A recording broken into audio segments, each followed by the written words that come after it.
Good morning. It is a beautiful June morning.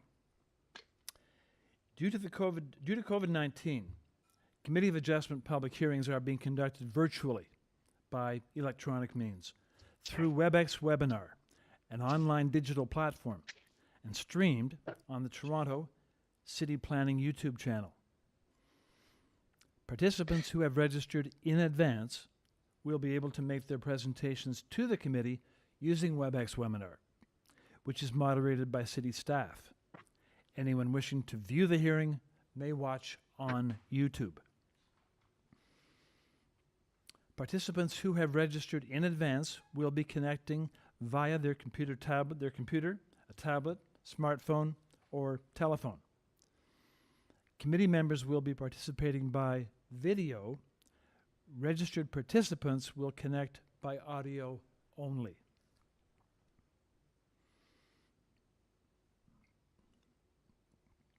Participants will automatically be muted upon entry. When an item is called, each participant will be unmuted by the moderator, one person at a time. Committee of Adjustment staff will share presentations submitted in accordance with the written submission deadline. We acknowledge that the land we are meeting on is the traditional territory of many nations, including the Mississaugas of the Credit, the Anishinaabe, the Chippewa, the Haudenosaunee, and the Wendat peoples, and is now home to many diverse First Nations, Inuit, and Métis peoples. We also acknowledge that Toronto is covered by Treaty 13 with the Mississaugas of the Credit. In accordance with Sections 45 and 53 of the Planning Act, 1990, as amended, this meeting of the Committee of Adjustment of the City of Toronto is called to order. The Committee of Adjustment considers applications for variances from the provisions of the zoning that apply to property, permission to extend or to alter lawful non-conforming uses, and consent to sever property in order to create new lots. Anyone in attendance today who wants to receive a copy of the decision of the committee on an application must submit a written request by email.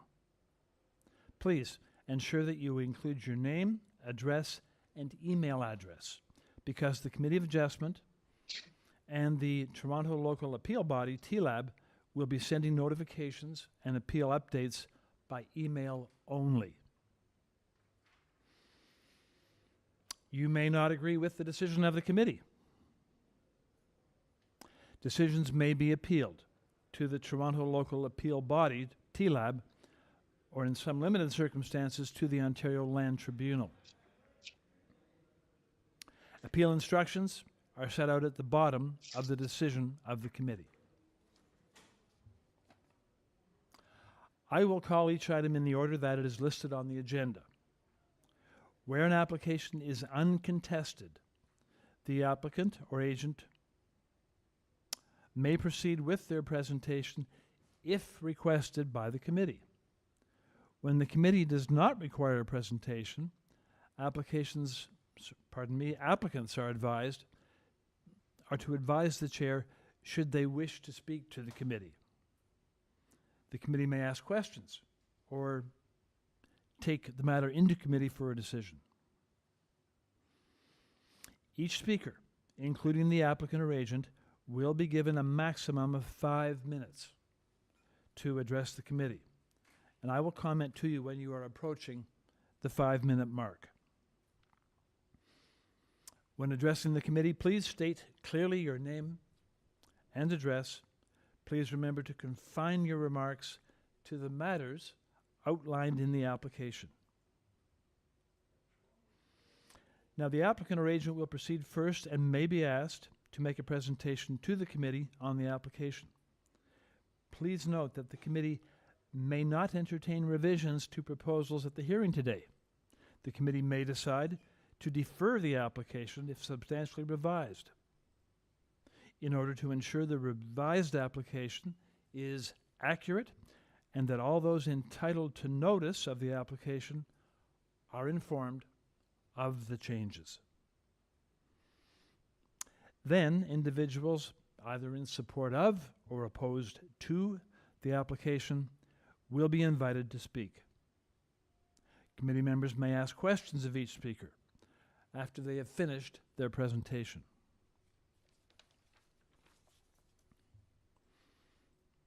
When all speakers are finished, the applicant or agent will have the opportunity to rebut, but only to those issues that were raised by the speakers. And that will mark the end of discussion on that application. It'll then be taken into the committee for a decision.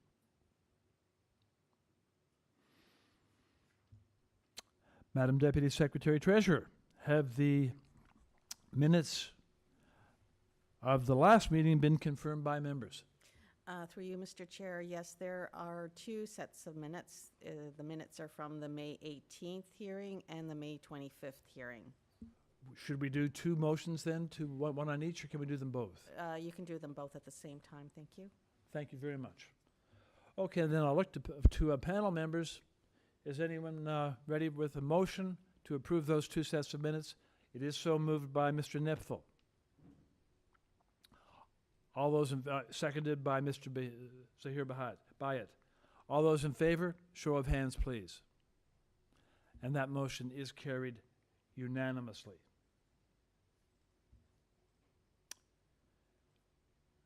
Acting Madam Deputy Secretary Treasurer, are there any declarations? Oh, sorry. Are there any deferral requests? At this morning's hearing, we have one deferral request for item number 41A, Normandy Boulevard.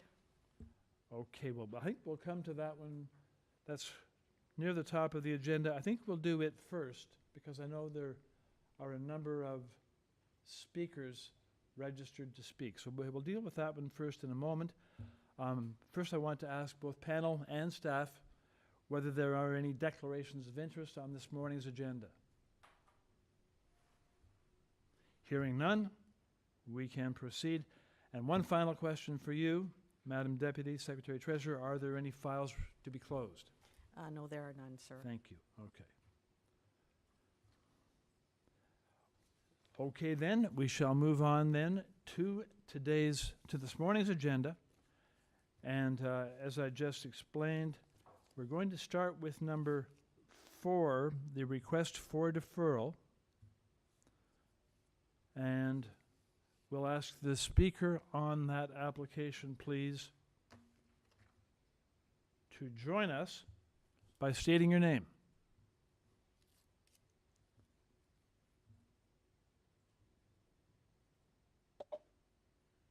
Hello, good morning, Mr. Chair. Good morning. So I believe the application on the screen is not mine. Our application is 1A Normandy Boulevard.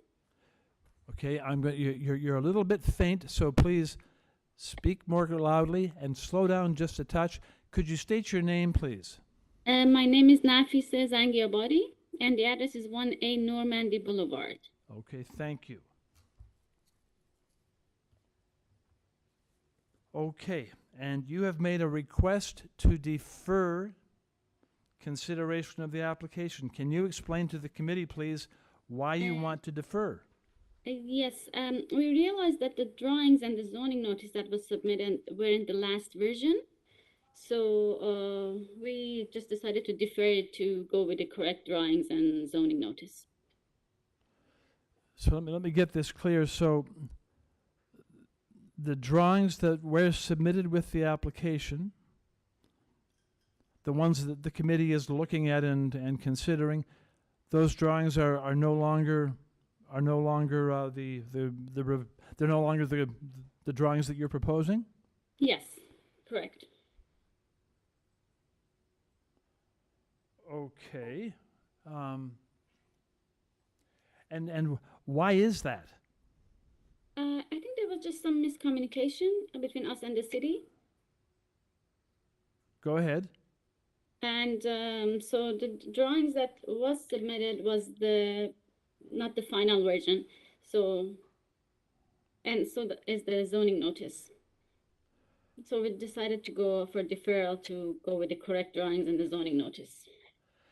Do the drawings that should be included with the application, Yes. do those drawings represent the variances requested as they are listed on the public notice?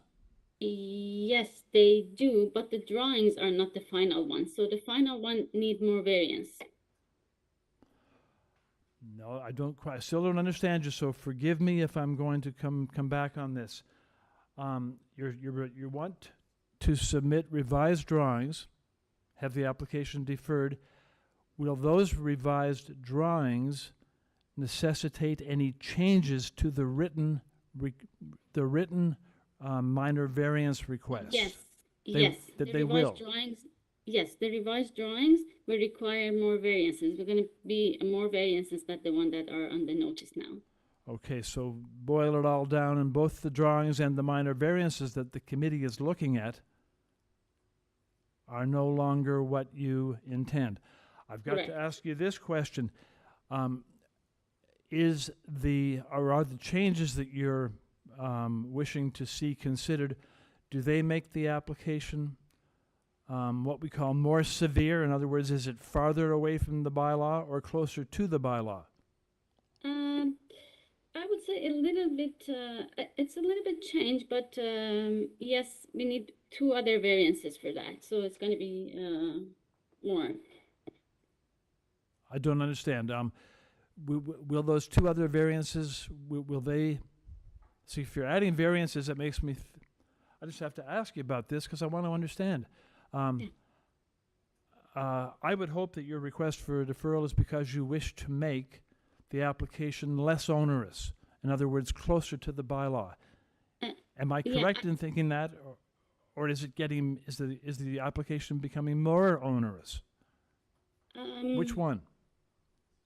Like, one of them is going to be removed, but then we're going to have the height variance because the 3rd story going to be added. So we're taking one and we're adding one. Okay. All right. Okay, so on this application,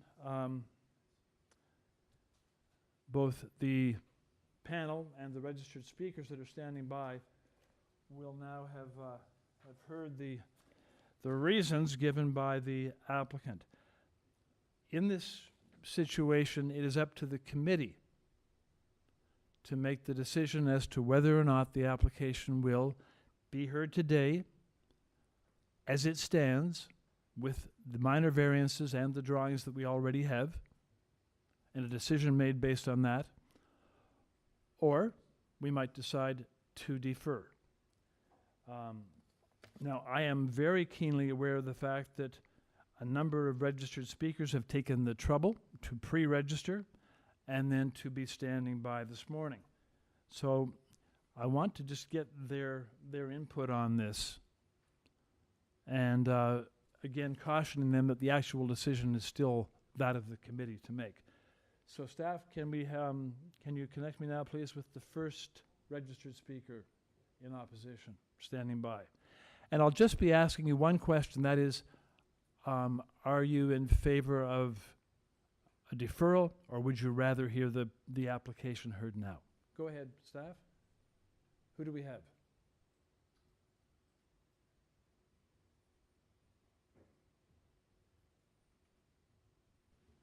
Frank, you've been unmuted. Good morning, Frank.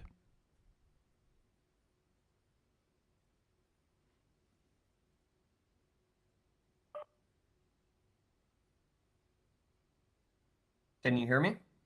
Okay, we're beginning to hear you now. Please state your name. Okay.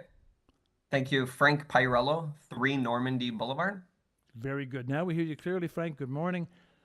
Frank, my single question to you at this stage is, are you in favor of a deferral, or would you rather hear the application heard today? I would rather hear the application heard today. Thank you. Next speaker, please.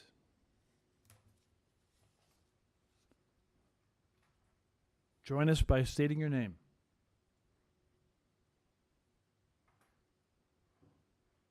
Sherlock. Maureen Sherlock, good morning to you. So Morning. same question to you, Maureen. Would you like to hear this application heard this morning as it stands? Or Yes, please. you'd prefer that rather than seeing it deferred? Sure. Okay, thank you for that. Next registered speaker, please. State your name and join us. Andalumun. Muted. Sorry, I should have. Dang. Do you mind stating your name again, please, a little more loudly? Sorry, can you hear us? We hear you. Oh, apologies. I have my neighbor Anne Delamon, Andalumun. number 6 Normandy. That's Anne Delamons. And what's your name, please? My name's Maureen Sherlock. So we're sitting together because she doesn't have a computer. Oh, okay, fine. I'm So- number 10 and she's number 6. She's registered to speak, so I'm going to ask her. Anne, Yes. I have the same question for you as I asked Maureen. Would you like to hear the application heard this morning and decided on, or would you prefer to see it deferred so that the applicant can make changes? No, today, please. Thank you. Okay, we'll go to the next registered speaker, please, with the same question.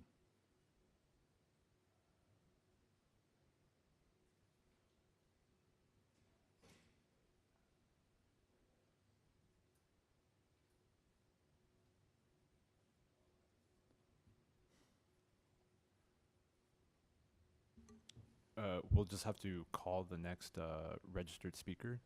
Okay, and do we have one? There are two more, are there not? Yes, one is a long distance phone number, which I will have to dial, and the other one I will dial immediately. Okay, so yeah, yeah, there's one that's overseas, I believe. Let's dial the one that is in the 416 area code.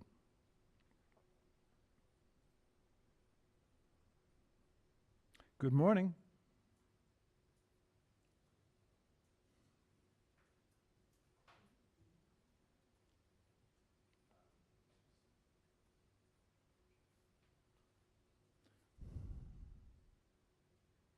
Hello.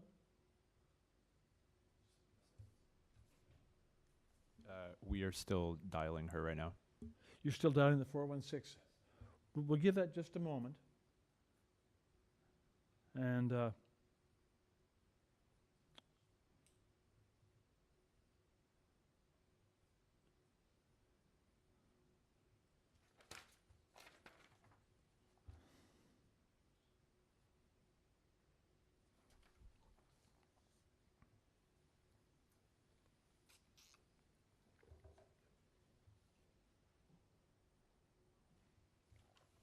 okay.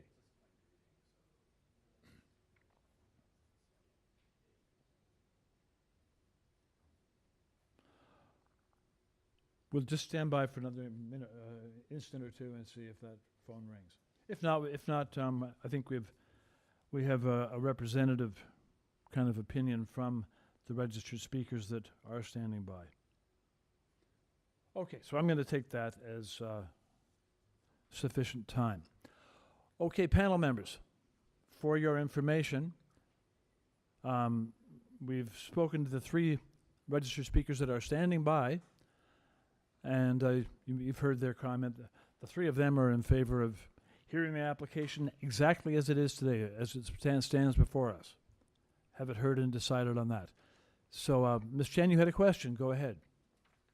Yes, I'd like to ask a question to the applicant because she's mentioned that a revised set of drawings been submitted and that's trigger a revision of the variances.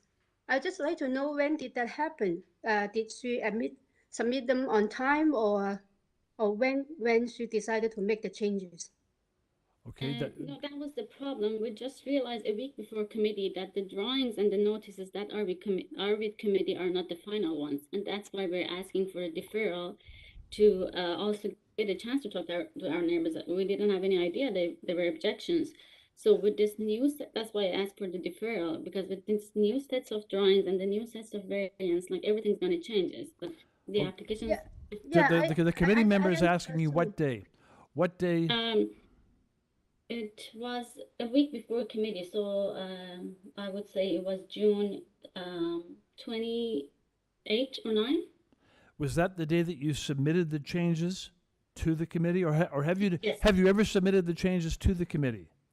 I did, and they said since the notices has gone out, we won't be able to present on this day, so we have to ask for a deferral. Mr. Zahir Bayat, go ahead with your question. Thank you, Mr. Chair. Just a question to the applicant as well. Assuming you are granted a deferral, will this also mean that you'll be able to consult with members in the community who are in opposition, that you could work out some solutions prior to coming back again? Yes, for sure. As I said, I had no idea we had objections. Definitely, we're gonna consult with them with the new application. And are you? And I have a question now for the applicant. Are you the applicant or are you the agent? I'm the applicant representing the owner. You're the applicant, excuse me, and the agent? Yes, representing the owner. Okay. Okay, panel members, anybody else with a question for the applicant before we go into committee on this? Mr. Nipfel, go ahead with your question. Thank you, Mr. Chairman. To the applicant, if you were granted approval for this application today, it actually is of no use to you. Is that correct? You're not going to proceed with this application either way, right? That's correct. Would you like to withdraw the application? I would rather defer it than to withdraw it, because then we get a chance to defend the next session and talk to our neighbors with the revised drawings and the revised notice. Well, with respect, you had an opportunity to talk to the neighbors already. You shouldn't have come to committee without some level of consultation with your neighbors in the first place.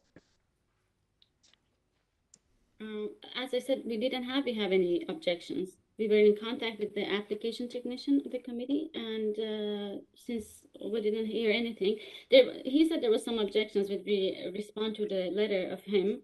Okay, thank you. We get it. Okay, any other questions for the applicant? Okay, if those are Mr. Clay. No, I'm ready to go into committee, Chair. Okay, I think we'll go into committee on this one now, and we can go to a motion unless someone would like to make a comment. Any comments, Mr. Clay? Go ahead. No, this application is all manner of wrong, Chair. Even the description is wrong. It says a 2-story addition. It's actually a 3rd story. I don't think the committee can reasonably assess the merits of this application at this time. I think a deferral is the only reasonable course of action. I would suggest also, as Zahir pointed out, that we put a condition that the applicant engage the neighbors to seek their input on this application when it comes forward. So I think it should be deferred. Other thoughts? Ms. Chan, go ahead. Yeah, I agree with Larry, and I also wanted to mention that maybe the applicant did not realize that the consulting the neighbors is very important. You just do not only communicate with the planning department. I think this is advice that put a condition that they will consult their neighbors, and I agree that there's no point of listening to the case today because it doesn't seem to have everything correct, or and I think a deferral is better. You think a deferral is better than a considering the application and maybe refusing it? Obviously, No. Yeah, you prefer to defer. I think a deferral is better to give both the chance to actually meet and discuss Okay, the issues. Mr. Clay. Chair, I'm going to move a motion that this application be deferred. And do you want to attach a condition to that with respect to consultation? Well, yeah, I think a condition. The reason for the deferral is in part to correct the errors in the submission, but also to have discussions with the neighbors. Okay, it is moved. Is it seconded?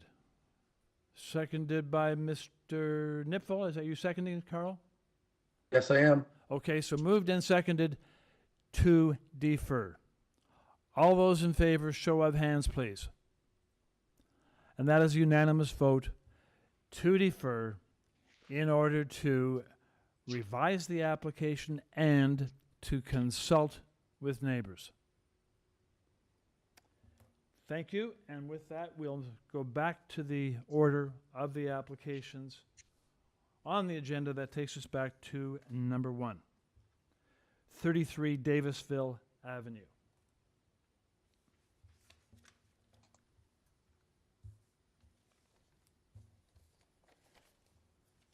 And on this application, the committee has before it the following: materials submitted by the applicant, including photographs of the site, cover letter, letter of intent for transfers of easements, an Ontario Land Tribunal order dated January 22,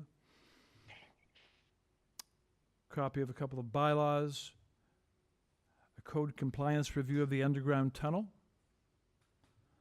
and presentation material from Bousfields. And before us, we don't have the, there is a delegated consent that's also moving forward on this as a minor oversight. We don't have that before us. So, on this application,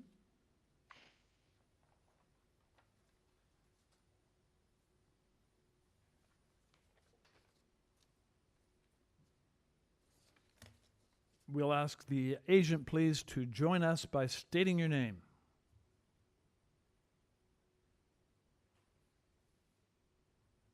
Good morning, David Morse of Bousfields, Inc. I'm here on behalf of the owner of 33 Davisville. Good morning to you. Okay, panel members, on this application, would you like a presentation? Are there any questions you have for the agent? Agent, is there any one thing about the application you'd like us? We don't seem to need a full presentation. Any one thing you think we should know about the application? I don't think there's too much. It's pretty straightforward. It's generally just this red area here that's being severed from the blue area, and it's going to be added to 22 Beloyal. So as you had mentioned earlier, there is a delegated consent that's confirmed to be going on the 22nd of June, and we're in favor of having a condition of approval that the delegated consent be approved for this minor variance application. Well, I think what that would have to read would be that the if the committee were to approve your application this morning, that approval would need to be subject to the delegated consent also being approved and becoming final and binding. Yes, that is correct. So I've been in contact with Sylvia Malast and at the Committee of Adjustment, and we've confirmed that that is the approach that we would both like to take. Very good. Okay, that's helpful actually. Okay, any further questions for the applicant panel? If there are none, then let's take the application into committee for a motion, please. Mr. Nipfel. Mr. Chairman, as the applicant indicated, I think the request is very straightforward. I would like to applaud Bousfield's background information, which made it simple to understand. I think it's a very forthright kind of exchange. The land makes much more sense attached to the property on Beloyal. I don't see that there are any negative implications to these variances, and I think that they clearly meet the 4 tests. So I'd like to move approval, subject to the condition that you stated about the delegated consent being granted. I'll repeat that wording. It's subject to the delegated consent application becoming final and binding. Yes. So our approval, if we were to vote your motion, would be that, subject to that. Is there a secondary? It is seconded, Mr. Byatt.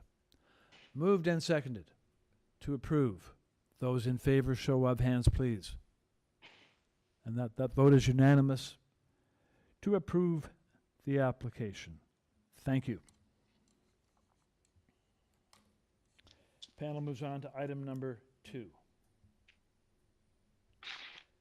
16 PEPLER 16 PEPLER Avenue.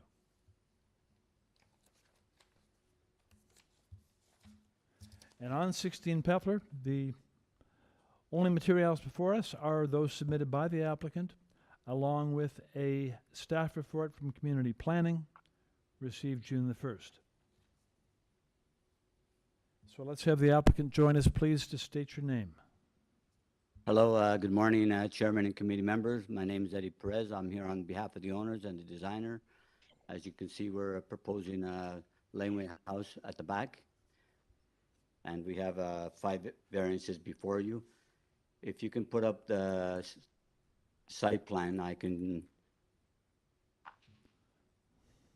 We have mostly green in the back, but we're also willing to make the proposed driveway in front of the garage and the walkway into permeable pavers so that it's more suitable for water, and my client's okay with that as well. So because there's not much more where we can add more green, so that would be one solution, and we're okay with that.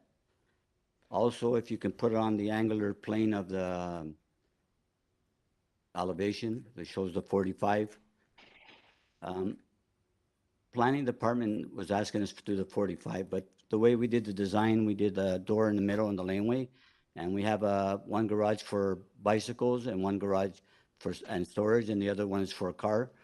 And if you look at the floor plan, there's only a small little bedroom to the left side, and then to the right, the living rooms are very minimal. It's not a big living room. If we do a 45-degree plane, that room will become like 5 feet usable, and that's not what our client needs or anybody would want to live in anyway.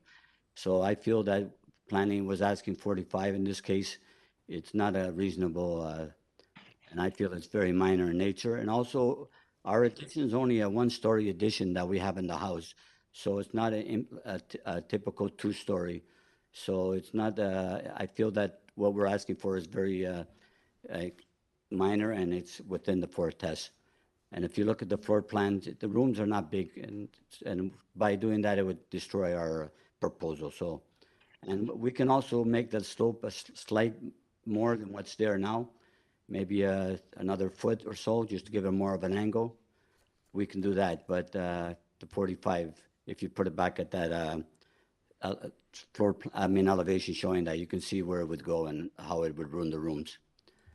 It would go right into like half, right where the window is in that. So that's why we feel that our application is a minor, and we would like to move forward the way it is as before you. Thank you very much. Thank you. Okay. We do have staff. I understand there's one registered speaker standing by in opposition. Okay. So let's have that speaker join us, please, by stating your name. Good morning. My name is David White. My wife and I are the owners of 18 PEPLER, which is the property adjacent and to and north on the north side of this property. Just a comment based on your discussion earlier.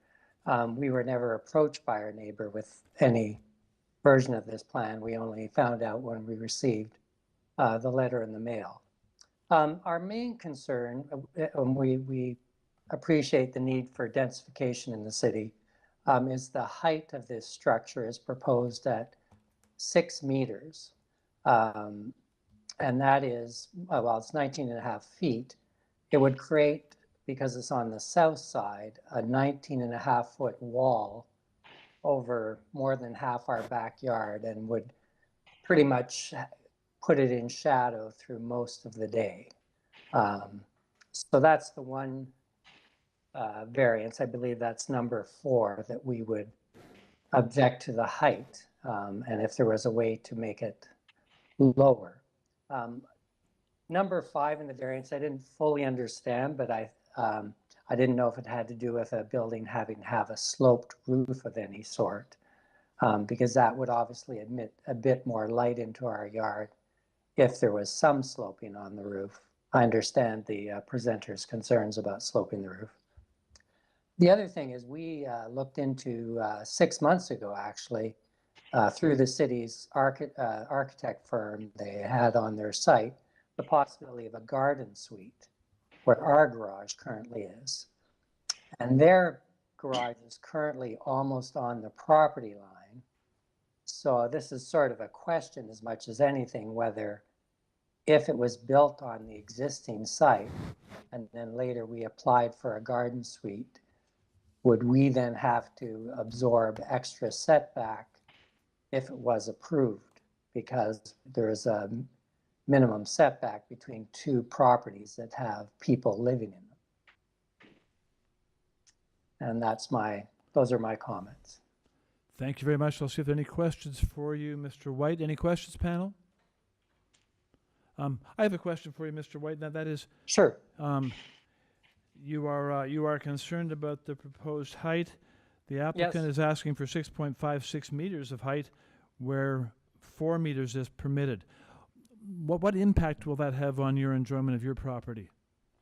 Well, as I said, we'll now have a large stucco wall, which will, visually will not be that attractive. But I think the bigger issue is the sunlight. It's where it's located. It's on the south side of our property.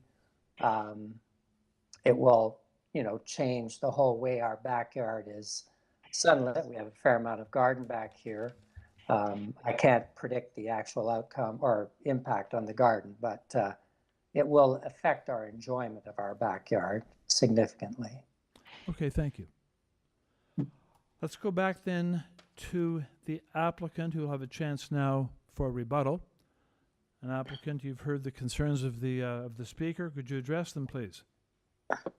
Yeah, hi. As per the height, it's because the way this house is situated on the lane. On a typical laneway house, as you know, we're allowed 6.3 meters.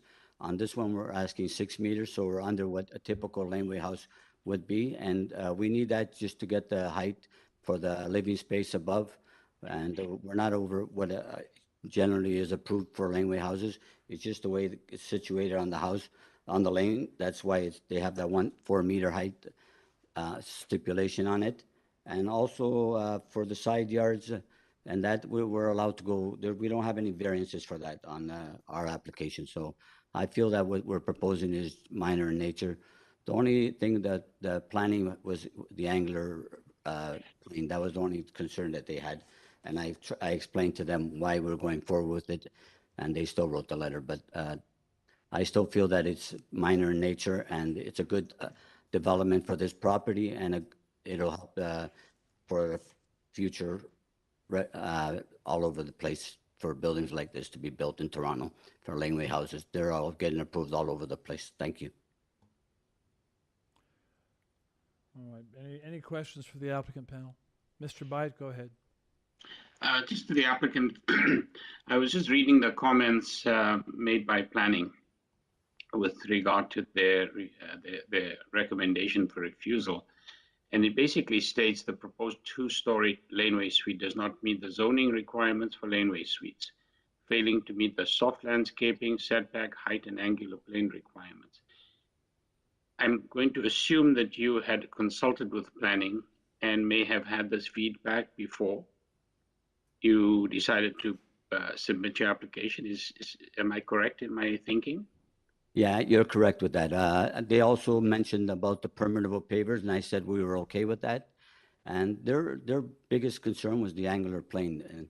And as like I told you earlier, it won't work for this project, and it wouldn't be a good development, and the room would be extra small. And we wanted to I can make a little bit more pitch on the roof, like I told you. I can push it in an extra foot, give it a little bit more of an angle, and it'll look more like not as boxy. If you can put that as a condition, I have no issue with that. So we can slope it back another foot, the pitch, if you like. That we have no problem with that. Thank you very much. Are there any other?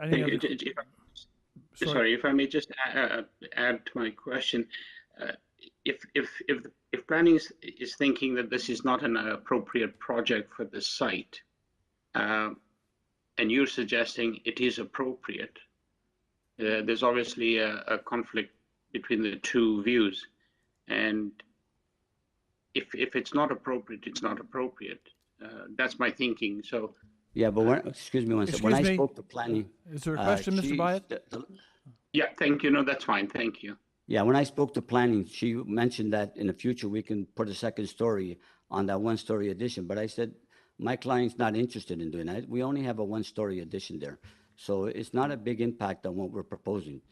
So I feel it's minor. It's just her point of view and mine. I've been doing this for a long time, and I've done other laneway houses. They were similar to this, and they got approved. I just, in my opinion, I feel that it's minor. Thank you. and You've made your support point. this. Yeah, you've made your point. We understand. Thank you. Okay, are there any further questions for the applicant? Hearing none, let's take this into committee for a motion, please, unless someone has a comment first. Anyone with comments first? Mr. Nipfel, go ahead. Thank you, Mr. Chairman. I'm convinced by the planning department report. It's very damning. It basically says that the proposal doesn't meet with the intent of the zoning bylaw or the official plan. And the other issue that I have is that the requirements, zoning requirements for laneway suites are very new.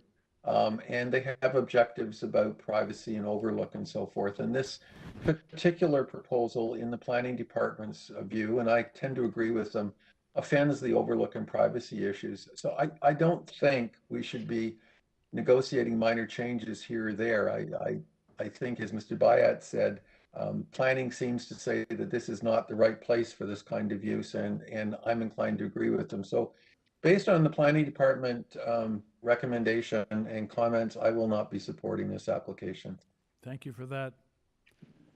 Anyone else wish to comment? Mr. Clay, go ahead. Yeah, sure. I admit I was on the fence on this one, and one of the reasons I was on the fence was that the laneway context for this one is a little different than the ones that we typically see, in the sense that this laneway kind of runs adjacent to the rear of the commercial retail strip on O'Connor, and as a result, you're really not having the same sort of impact around the proposed property that you might on a different type of laneway. So I kind of liked where it was. I guess where it came down to, I would agree with the neighbor and planning staff that it is unfortunate that this offends the angular plane particularly. I think the other aspects can be resolved, but the angular plane is a challenge, and it clearly is going to affect, again, because of the way this garage is juxtaposed on the property, it almost has a disproportionate impact on the neighbor adjacent because the lengthways nature of it. So I agree with Carl.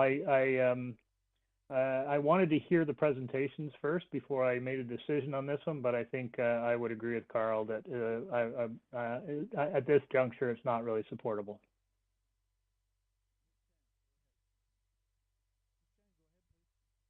Ms. Chan, go ahead, please. Yes, I sort of had difficulty in because it looked like it is a good proposal because both of the house is the laneway is on the side, so I thought that maybe it will give them a little bit more opportunity. But I can understand why the planning department is looking at it from a different angle, because they're looking at it as a cumulative of all these variances. Because if the house is, the distance is 7.5, they can have it at 6 meters.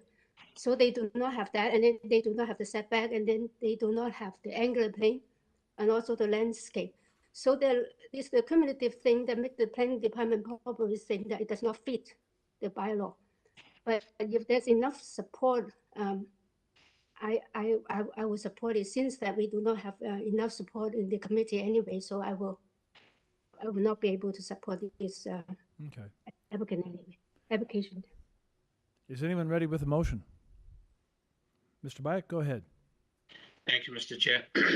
I move that this application be refused as per the recommendation from the Planning Department.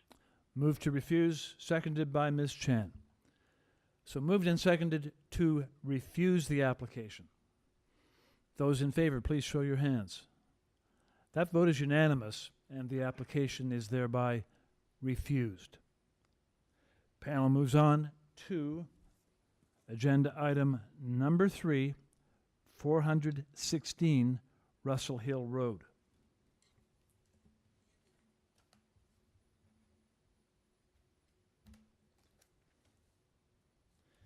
And on 416 Russell Hill, before us, we have applicant's materials. There is a Committee of Adjustment decision, actually two, one from 2001, one from 2007. And there is correspondence in support from 120 Kilberry and 414 Russell Hill, which I assume is next door. Okay, let's have the applicant join us, please, by stating your name. Oh, good morning. I'm Paul Guest from Betts Pools in Stouffville. Good morning. Okay, I'm going to check, Paul, with my panel colleagues as to whether they would like to hear a presentation. Panel members? Any questions for the agent? Not hearing none. Paul, is there any one thing we should know about your application before we take it into committee? No, I think everything's straightforward. It's that we got letters of support from the neighbors, and that's about it. We feel it's minor in nature. Okay, thank you. All right, thank you very much. Let's take it into committee then for a motion, please. Mr. Clay. Yeah, sure, Chair. This one is very straightforward. It's a simple cabana in the backyard in a neighborhood characterized by large homes, large lots. I don't think there's any negative impact. The neighbors support it. I would move that we approve this application with no conditions. Thank you for that. That is seconded by Mr. Nipfel. Moved and seconded to approve. All in favor? That vote unanimous to carry the motion and approve the application. Thank you. We now move to number 5. Having deferred number 4, number 5 application is 229 Rushton Road. And on 229 Rushton, we have before us those materials submitted by the applicant. And we'll ask the applicant to join us, please, by stating your name. Good morning, Mr. Chair and committee members. My name is Sanford Riley with the RA Architects. I'm the agent for the owner. Good morning to you. Panel members, any request here for presentation? Any questions for the agent? Question from Mr. Nipfel. Go ahead. Mr. Riley,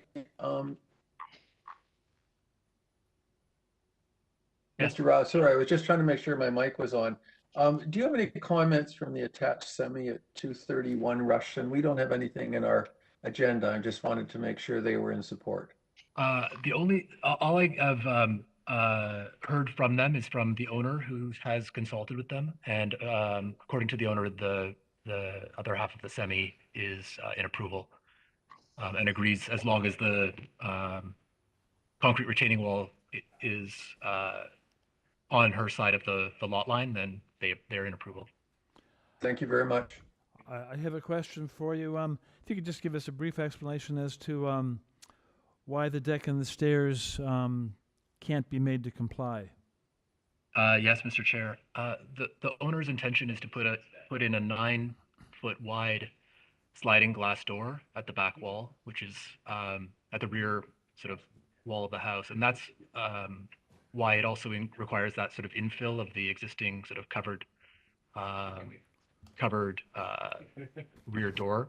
So because that door requires a certain width, that brings it over to close towards the property line at the south side. Thanks for that. Okay. Any further questions? Ms. Chan? No, no question. I have a motion. Go ahead with your motion. Yeah, I think it's a straightforward application, and if the other semi is in agreement, I think that I can support this application and move for approval with no conditions. Thank you. It is seconded by Mr. Byatt. Moved and seconded to approve. All in favor? And that vote is unanimous to carry the motion and approve the application. Panel moves on to item number 6. Number 4, THYRA Avenue. On this application,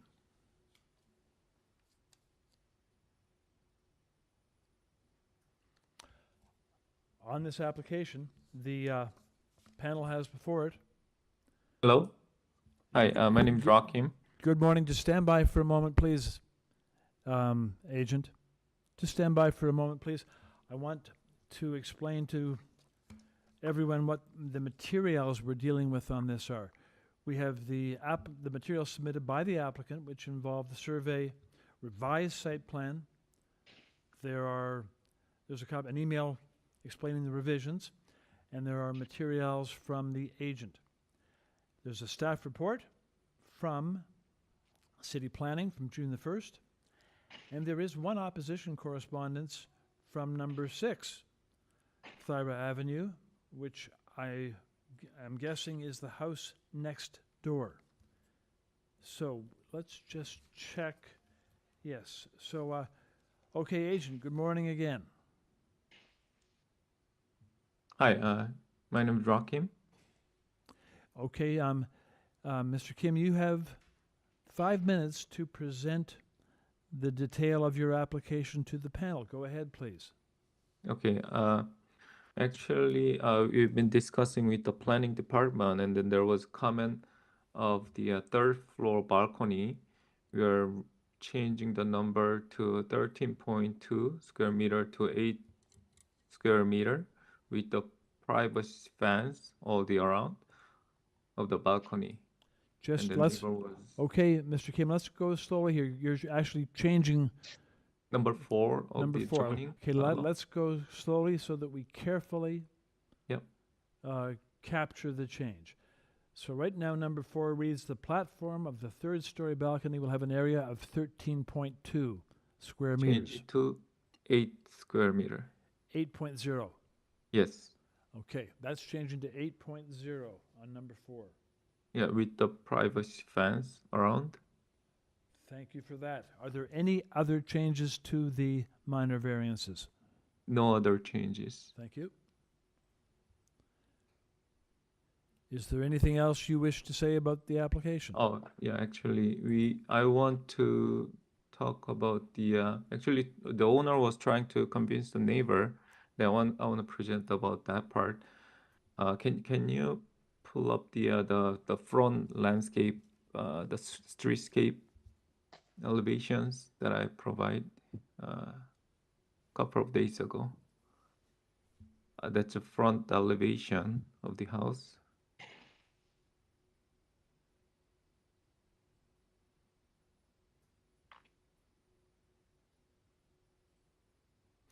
The front elevation would be the east side, correct?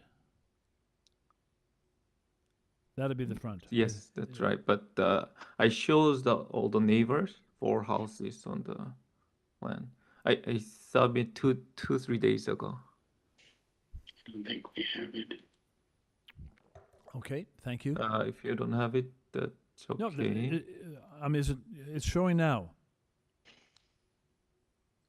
The east side elevation is showing now. Do you see it? Yeah. I wanted to show all the neighbors' house too.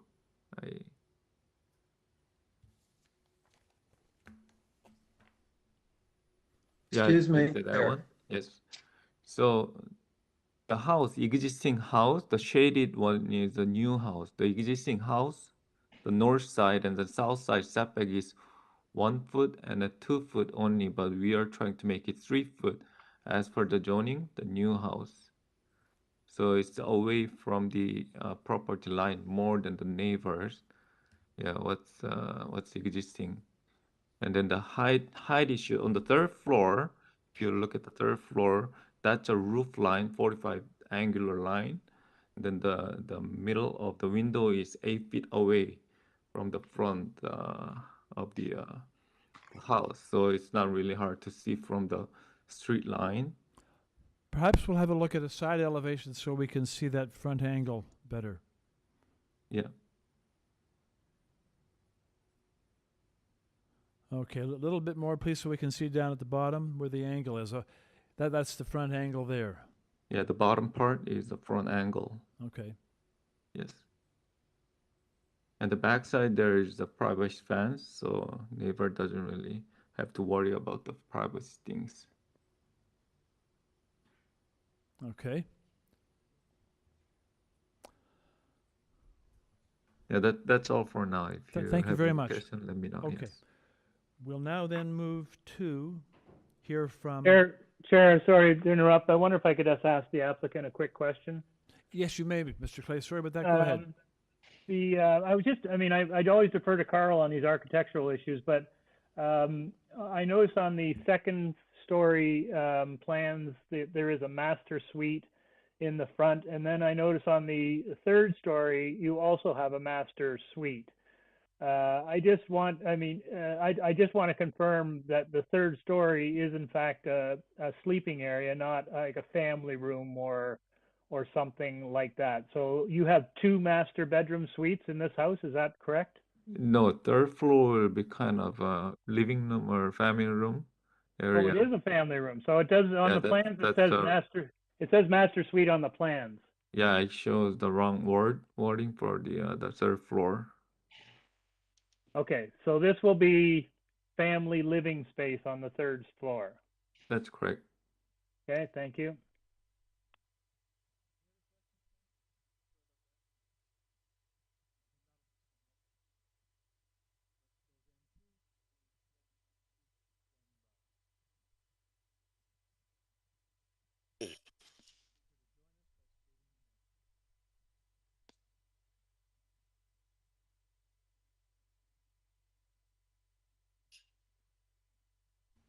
Alan, you've been unmuted.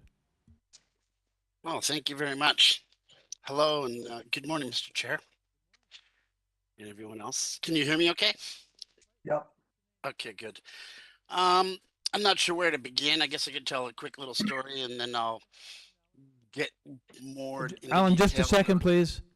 Just Okay. a second. State your name, please, and then we'll go ahead. Okay, my name is Alan Kester.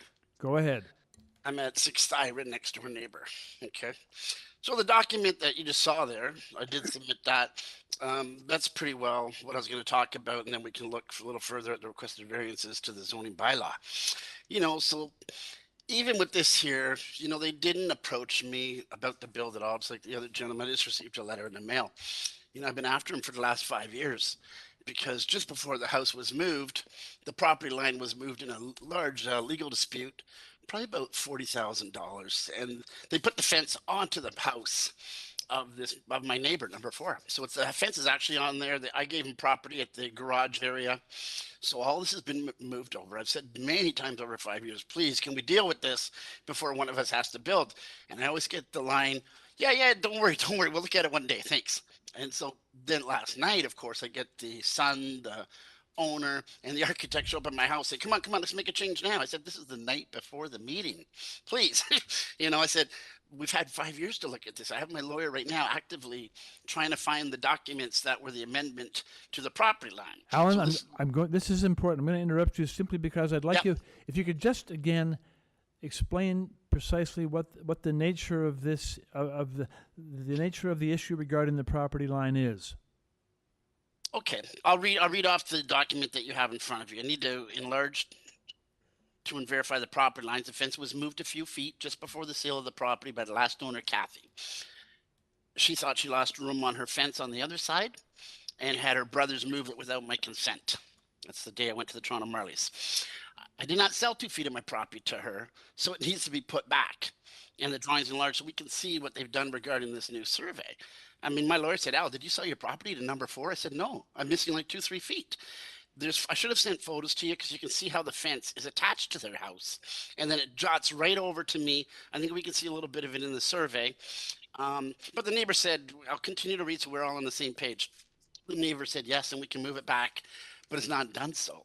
And then said the property line, he said the lines are the lines, you know, so, which means he's not doing anything. So I have to go legal again. And I said, please, I'd like to avoid a $50,000 legal fight. Can we just deal with this? But I've had no success. Now that he's building, we have to look at it. So there's a multi-$1,000 fence fight was done with lawyers, and my side was victorious. But now it's been moved just before the neighbor sold to these new owners at number 4. Now I've engaged my lawyer secretary. She's currently looking into it to see if it's possible to retrieve the documents because now it's in the archives. I spoke with the lawyer yesterday. He said, Al, we're going to try and fish these documents out. So I guess we're going to need a little time. Now the problem is that if I leave it and they build, then I may not be able to build up when I'm ready. You know, I'm going to be short on my setbacks. You know, the 2 or 3 feet that were moved. And again, I didn't sell the land. And the property lines are not the same as in 2009. I bought it on February 18th. As per the lawyer's documents, he says, yeah, they're not attached to the deed, but they are an amendment to it. So that said deals with the property lines. So I think we're gonna have to take a lot of time to get this sorted out unless they, you know, want to say, okay, we'll put it back. And I can show you a photo right now of the fence. It was even cemented to their house on the bottom of their house where the fence starts at this end. And it should just be one direct line to my garage area, which we can see again on the survey, but you can see how it's jotted over a few feet. And now I'm missing property on both sides. Yeah, you can open that up. Sure, please. Yeah, you can take a look at the, go larger, at the back of their house, which would be the top. Okay, so if we're looking at, oh yeah, BF045S, that is the fence attached to their home. It's actually on their home right now. And then you can see how it came just a few feet down to the back of my extended area. Yeah, look at that. If you look at the corner of their house and the arrow, yep, is BF045.S. There's my fence cemented in the ground. Through the legal fight, it's attached to their house. Now that fence should go all the way straight, one line to the garage because I moved the fence down at the other end. But you can see how it's jotted right up against almost the property line. And now this is all gone. So I've told them, please, can we just rectify this, you know, without bringing in Alan? legal counsel? Yes. Al, I'm going to ask you for your final comment now, please. Oh, okay. Well, why, am I out of time? You're running out of time. Okay, so let me forget about that whole thing then. So basically, you know, we bought the property. We're so worried about, you know, the privacy. I've had my tenant here screaming at them for 5 years because they keep staring at us. You know, we go down to number 3. We're concerned with the privacy for the neighbors looking down the tenant. I have Airbnb guests. I have neighbors in the basement. They all want to be outside suntanning, barbecuing. This building is going to be so massive, we're going to lose all of the light. This is crazy. It's only 2 stories in this whole area. There's not a 3-story home around. You know, we bought the home to enjoy the property. Now we're fear of them constantly looking at us. Number 4, I'm going to lose the property value. Number 5, you know, if you want to build a super home, go somewhere else. I need them to provide a 3-dimensional view, as it doesn't show on the plan how it's going to look. We only see the lines on paper. Now we can discuss Okay, Alan, all this. Alan, I've given you a little extra time. Your time is now up. Okay, can I just do the final thing? If I look at the variances, there's 5 of them. Alan, your time is now up. I'm sorry. Okay, You've 5's used- just too many for the height and width. I'm sorry, but Okay. you're right. I mean, maybe 1 I can see, but 5 is just too much. Okay, your point's made. We're going to go back now to the agent and give the agent a chance to speak to what you've said. Let's go back to the agent now, please. Yeah, the fence issues. We're gonna build a new fence actually on the property with the new house. So the surveyor will final sign up at the end as per the drawing. So I don't think there was no other issues for the land part.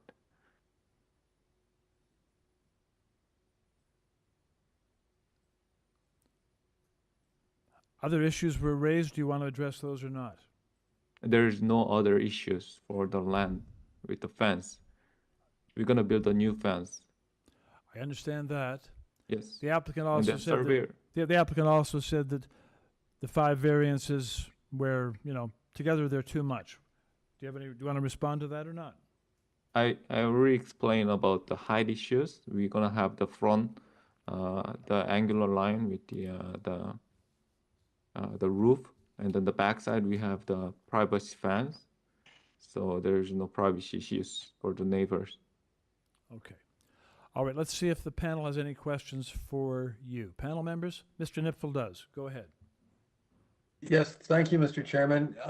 Could we pull up the site plan and could the applicant clarify where he's planning to build the fence? Is it shown? Frankly, as I listened to the neighbor, I didn't see the problem. As he showed it, it looked as though the fence was all on the property that is allocated to number 4. So as I understood his objection, it was that the fence is over onto his property and therefore he'd lost some land. And I frankly can't, I'm trying to see it on this drawing, but I'm not seeing where the problem is. And the applicant has indicated he's going to put a new fence on, but where is it? Can he show me where that is on this particular drawing? We're gonna put the fence on the property line. On the north side between the houses. Okay, it's not shown on here though, is it? No, we didn't show it. So we're going to put a new fence on the property line between number 4 and number 6, and it's going to extend from the lane how far along? It's 3 feet away from the our house, all the way to the back. Okay, and where does it start though? If it goes as far as the laneway, how far does the fence go along the property line? Does it go from the front of the building all the way to the back of the property? Yeah, right at the front of the front of the building to the all the way back. Yes. Okay, thanks. Yeah. Further questions for the applicant, anyone? Panel, no. Ms. Chan, go ahead. I don't have a question, but are we in committee now? I think at this stage we can take the application into committee. So if anyone, let's move So to a I'd like to motion make a unless someone has yeah. comments. I'd like to make one comment. I do not think that the committee adjustment has the mandate to resolve a property line dispute. And I think that we have to take the application as is indicated in the survey. And I trust that no one can build a fence on someone else's property. So that's one point I want to make. But the other point I want to make is that with the planning recommendation, the 2 recommendations, I think this project is supportive. I beg your pardon? The planning recommendation you thought? The 2 planning recommendation, one is to reduce the size of the balcony and also to have privacy screen on the balcony. We And should, with that recommendation, I'm in support of the application. yeah, okay. Comment, Mr. Clay? Yeah, sure. I just wanted to add, I'm supportive of this one. This is the type and structure, style of home that we're seeing across many neighborhoods where 3 stories is being built. It's not egregiously over what the bylaw says in terms of the variances, but I would make one broader point about this one. It is literally steps from the Danforth. And rapid transit and amenities and retail and commercial district, which is frankly where we should be supporting additional density. So I'm supportive of this application as well. Mr. Byatt. Just a question, and in keeping with what Ms. Chan just said about the fact that the survey line is not something within our purview. But I was just wondering, is it possible to add a condition that the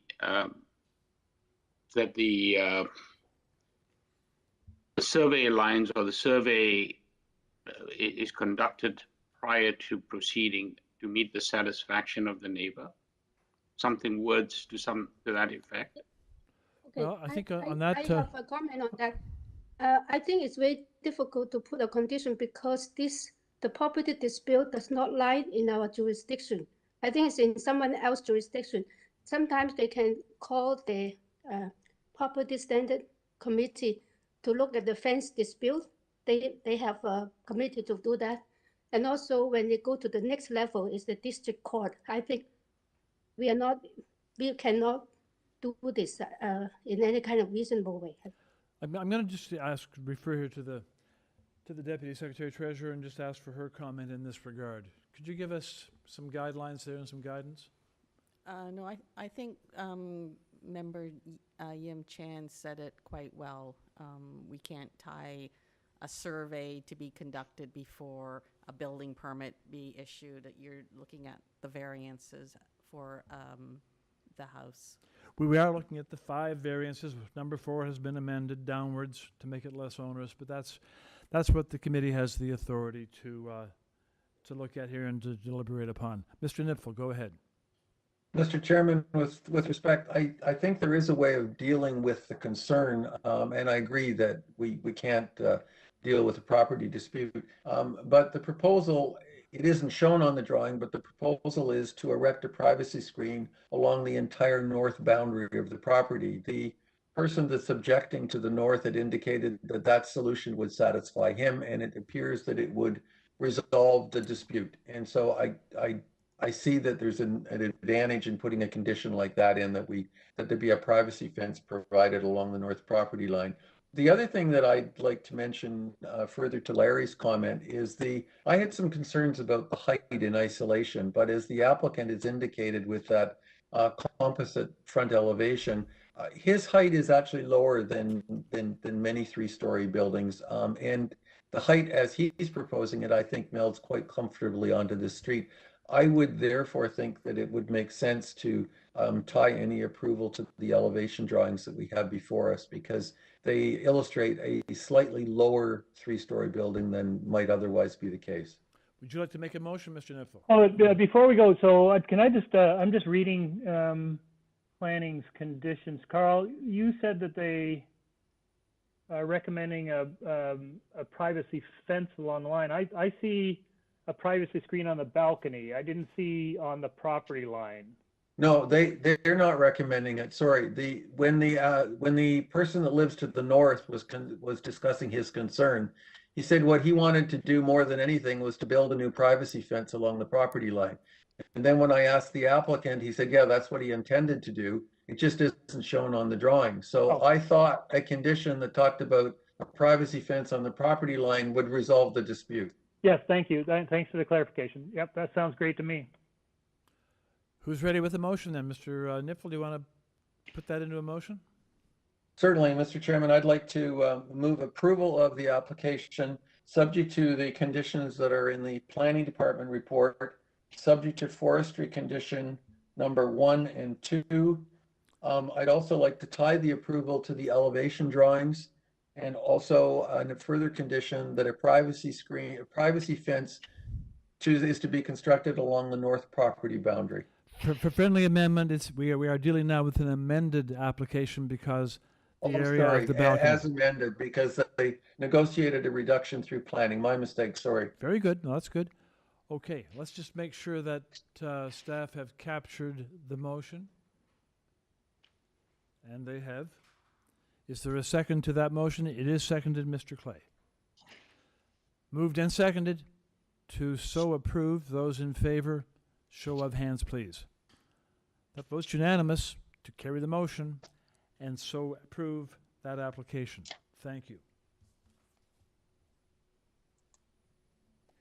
Panel moves along to number 3, Schofield, item number 7.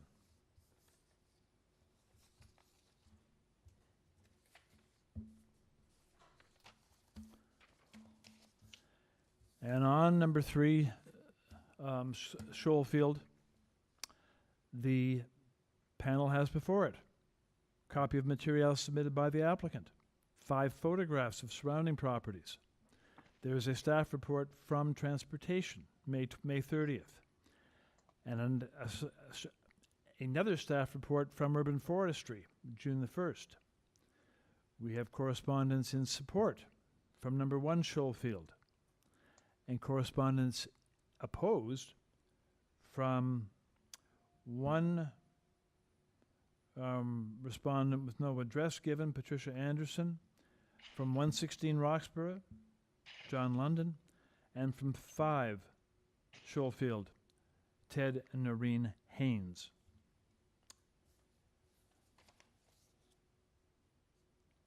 So let's go first to the applicant. and ask the applicant to join us, please, by stating your name. Hi, this is Nicholas Sancho. Good morning. Good morning. Okay, I'm just going to check with staff. Staff, it is true that we have one person standing by in opposition? Yes, okay. All right then, Mr. Ansel, you have 5 minutes to present your application to the panel. Go ahead, please.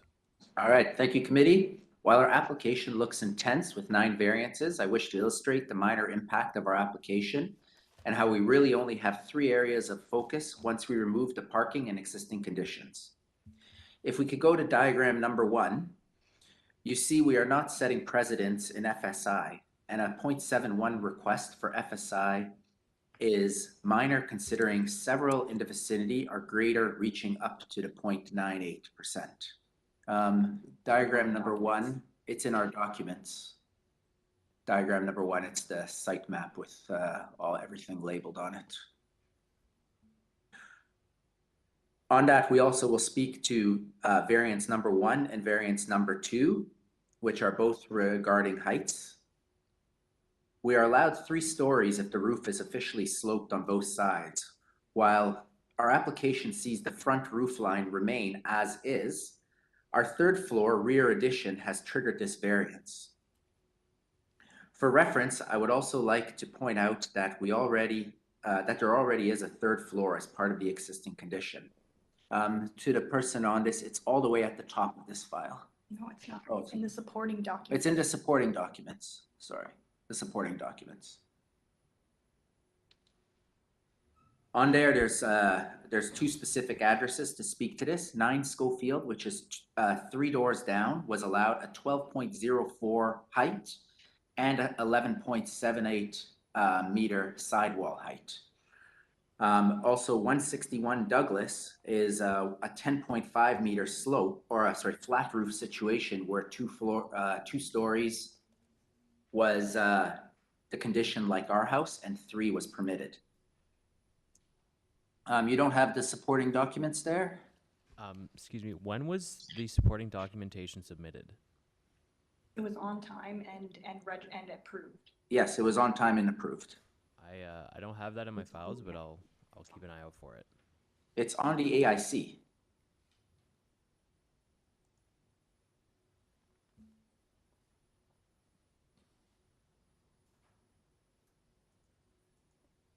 Just one moment.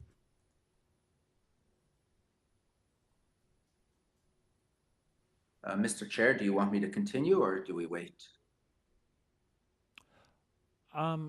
Well, it's really up to you. If you want to wait until the supporting documentation comes up to support your point, you can do so. Are we still? Yes, yeah, sir. We're almost there, I understand from staff. So.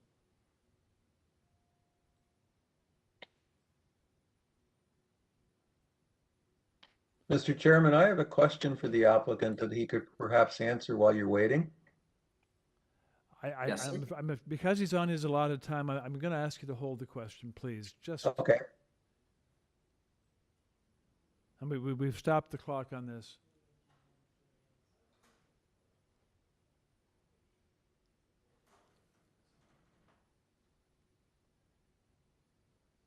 Okay, the clock is stopped, so go ahead, Mr. Nipfel, with your question.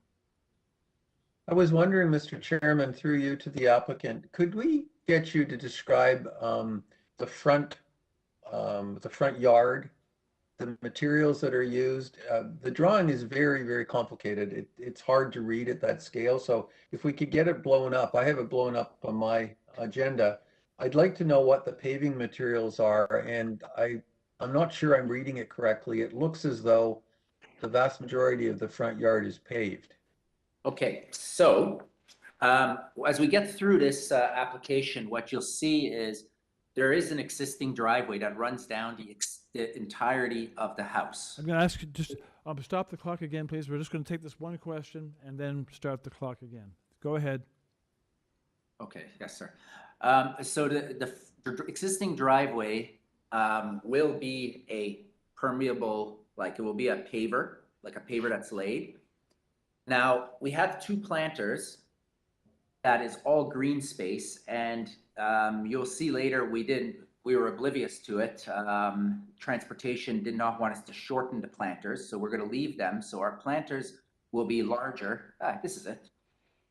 And then down to, so basically a good portion of, and then we are proposing a car lift. So that would of course not be permeable for the one parking spot, but really the entire, like there's 2 huge planters, plus to the right of the covered porch is planter, plus where the existing driveway down the side of the house is.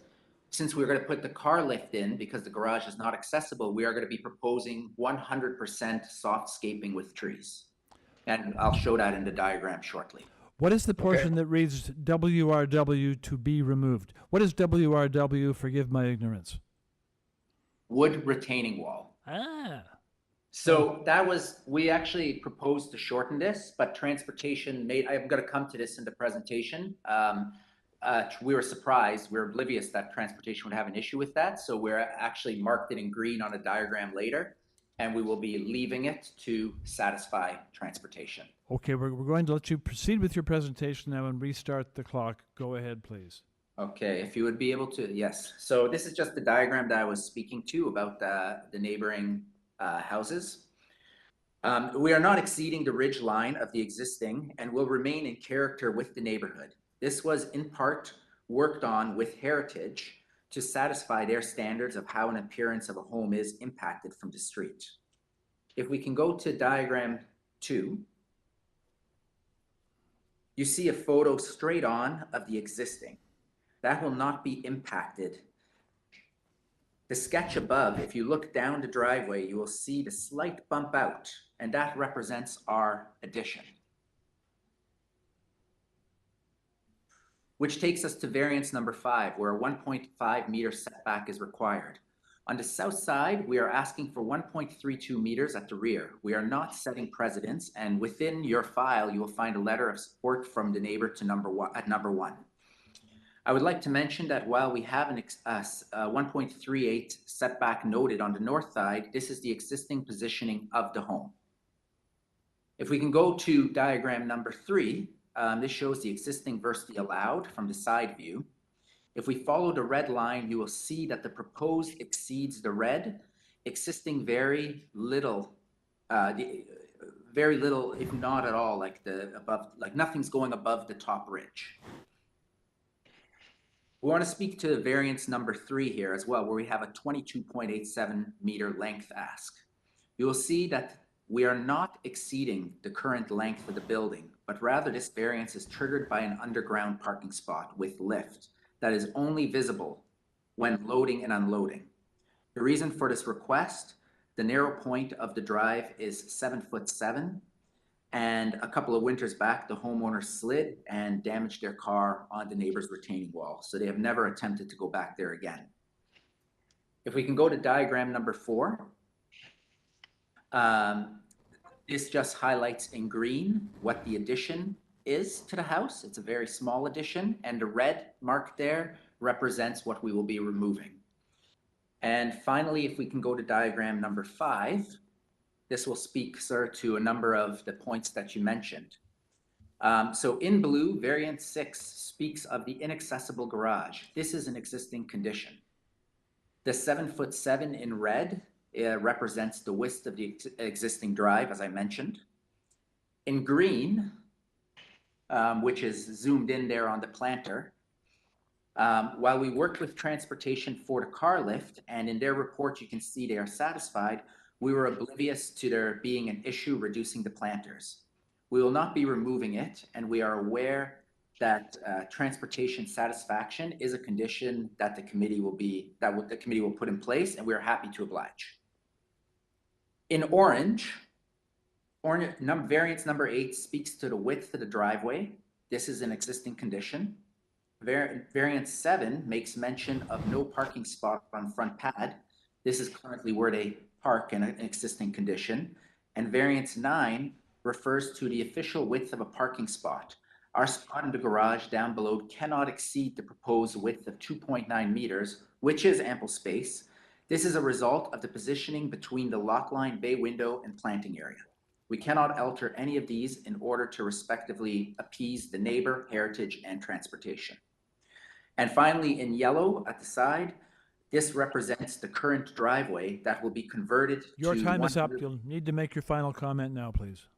Okay, so that's 100% greenery at the side in yellow. In conclusion, we made an extra effort to be responsible with the design direction that we led the client, which we feel is a reasonable application as the impact of the structure is not setting precedents. And we have satisfied both transportation and the ever so tough heritage department. The front facade remains as is. Thank you. Your time is up. Okay. Okay, then. Question for the applicant at this stage by Ms. Chan. Go ahead.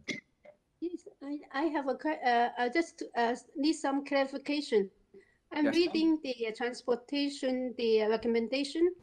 I'm not too sure what it says. What is going to be restored to soft landscape? Yeah, the recommendation number 1. I'm not too sure. Can you just clarify that part? Yes, ma'am. So if you looked at diagram number 5, in green, as I mentioned, that was right there. We pushed it forward on both sides. As I mentioned, we were oblivious that this would cause a situation with the transportation and only found out when they submitted a few days ago in this file. So it was too late to change anything officially. So basically, so the green I'm confused will too. be landscaping? Sorry, Ms. Chen? Yeah, I'm so sorry. I still cannot understand. The green area, is it going to be soft landscaping? Is that what you're trying to tell me? Yes, it is. So just to be clear, we originally cut the softscaping back, that green. It's currently what's in front of it and that green area. And we cut it back. And that's what transportation's talking about. They don't want us to cut that back because they're saying we can park there. So we said, being oblivious to it, we said, oh, so we're highlighting it in green that this will remain soft landscaping. The wooden retaining wall, as noted there, the WRW to remain, right? We will not remove that. Okay, so now that I will know remain. where I get the confusion. It's because the report is saying to restore it. It's actually, it's just to maintain the existing condition as a Yes. soft landscape. Okay, Yes. thank you. And as I mentioned, we have no Okay. problem obliging to that. Okay, I think I get it now too. I was confused by that also. The green portion is currently soft and it's going to remain soft. It's not going to become parking space. Okay. Yes, sir. Let's go now to the person who is registered to speak. Mr. Chairman, I have another question of the applicant. Go ahead. On this site plan, there's a chart on the side that talks about the proposed front yard landscaping. And as I read it, there's a landscape deficiency, and I'm wondering if I read it incorrectly or is there something missing? It says it's, no, it's on the site plan.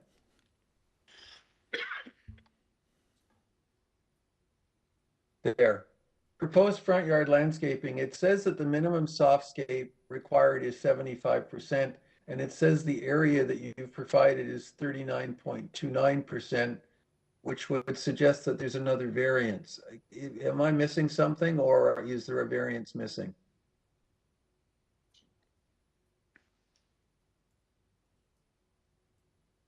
Sorry, I missed that last part, sir. If you're providing 39.29% soft landscaping in the front yard and the bylaw requires 75%, that would suggest that there's a variance in landscaping missing. Is that correct? I don't believe that will be correct. Then the data in the chart is wrong. I don't know. Again, this was not identified as an issue. As I mentioned earlier, this will be, there is significant green space on this front lawn. It's really the only like where the car lift is, the driveway is really the only calculation. So, I mean, I'm not concerned about this one. If this is a concern, we're going to have to put a lot more green out there to make it work anyways. So No, I'm just trying to, if in fact that chart's correct and you've submitted it, so you must assume it's correct, it would appear that there's a deficiency in front yard soft landscaping. Yeah, it does appear. I'm Just a second. I'm just drawing that to everyone's attention. Yes, just a second now. This is important because as I looked at the front yard, it appeared that there was an overabundance of paved hard surface. So let's just. And thank you, Mr. Nipfel, for picking that up. That's very, very detailed work on your part. It looks to me, too, as if there is a soft landscaping variance missing, and I was having the same trouble exactly. Let's just go to staff. Staff, do you see what we are kind of in puzzlement about here? The front looks like it's too much hard surface. Detail submitted by the applicant shows 39 where 75 is required, so, and yet there's no variance. Through you, Mr. Chair, presumably these are the plans that the zoning examiner did review. There is no variance for soft landscaping. All right. may I make a I can't comment, sir? really, I mean, I can't really comment specifically. I mean, the data is the data. All right. May I make a maybe comment? we have another way around this, and that is to simply refer to the. Well, we'll come to that. We have yet to hear from. I think we should all table this as an issue in the back of our minds. We have yet to hear from the registered speaker who is standing by patiently. So let's go to that speaker now, and we'll just hold this particular concern in the backs of our minds. We'll ask the registered speaker to join us now, please. Brian. Good morning. Good morning. Please state your name. My name is Ted Ames, and Mr. my wife Maureen and I live next door at 5 Schofield Avenue. Mr. Haynes, you have 5 minutes to address your concerns to the committee. Go ahead, please. Thank you. We are concerned about variances 1, 2, and 3. The requested variances are significant and damaging and do not meet the tests of the committee or the obligations of provincial legislation. They significantly and negatively impact our property, and the proposals are not desirable or appropriate.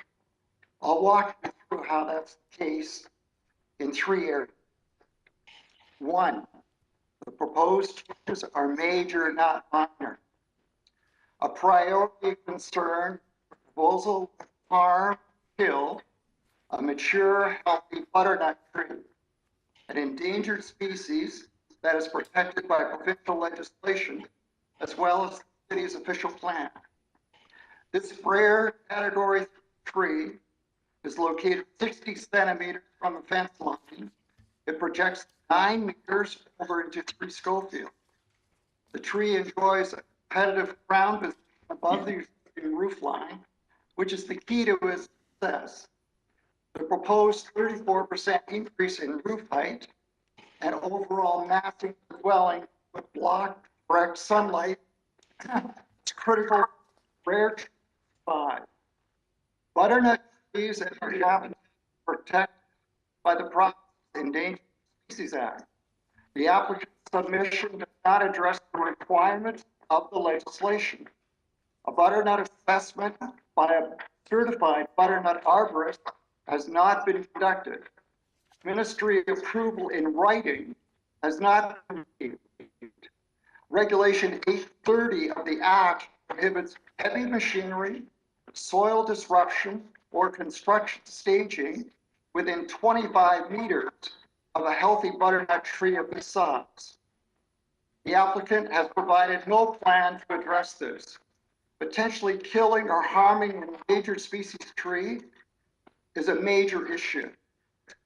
The applicant, second, fails to uphold the general intent of the city's official plan. The city's official plan, section 3.14, speaks to endangered species. The guidance is clear. The community places high value on preservation and protection. This extends beyond property submissions with only narrow self-interest. It's not the only way that the applicant's proposal fails to uphold the city's plan. 3, the proposed variances are not desirable for the development of the site. The proposed new dwelling would darken and chill our key living areas, patio and back gardens. In addition to impacting the daily lives of my wife and I, it's in these areas that we celebrate family and friends and create memories. We estimate that the proposed project would create a shadow and chilling effect that would begin at 11 a.m. at this time of year and would extend throughout the remainder of the day. Diminished enjoyment of our home due to the loss of sunshine and warmth is unacceptably significant. In conclusion, the requested variances do not meet the tests of the committee. Thank you very much. Let's see if panel members have questions for you. Any questions, panel? Mr. Byatt, go ahead, please. Just a quick one. As I look at the site plan, gentleman in opposition, unit number 5, if I'm correct? Yes. And the proposed extension to this residence at number 3 is on the it abuts the neighbor at number 1. Am I correct on that?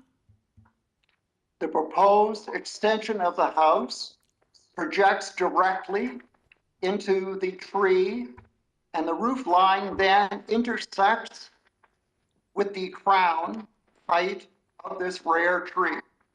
Okay, so it's the tree that's an issue, not the extensions abutting your home. No, it has a twofold part. The massing of the dwelling would cast a shadow onto our property, and using yesterday's weather, the shadow stands beginning at 11 a.m. Thank you. Thank you.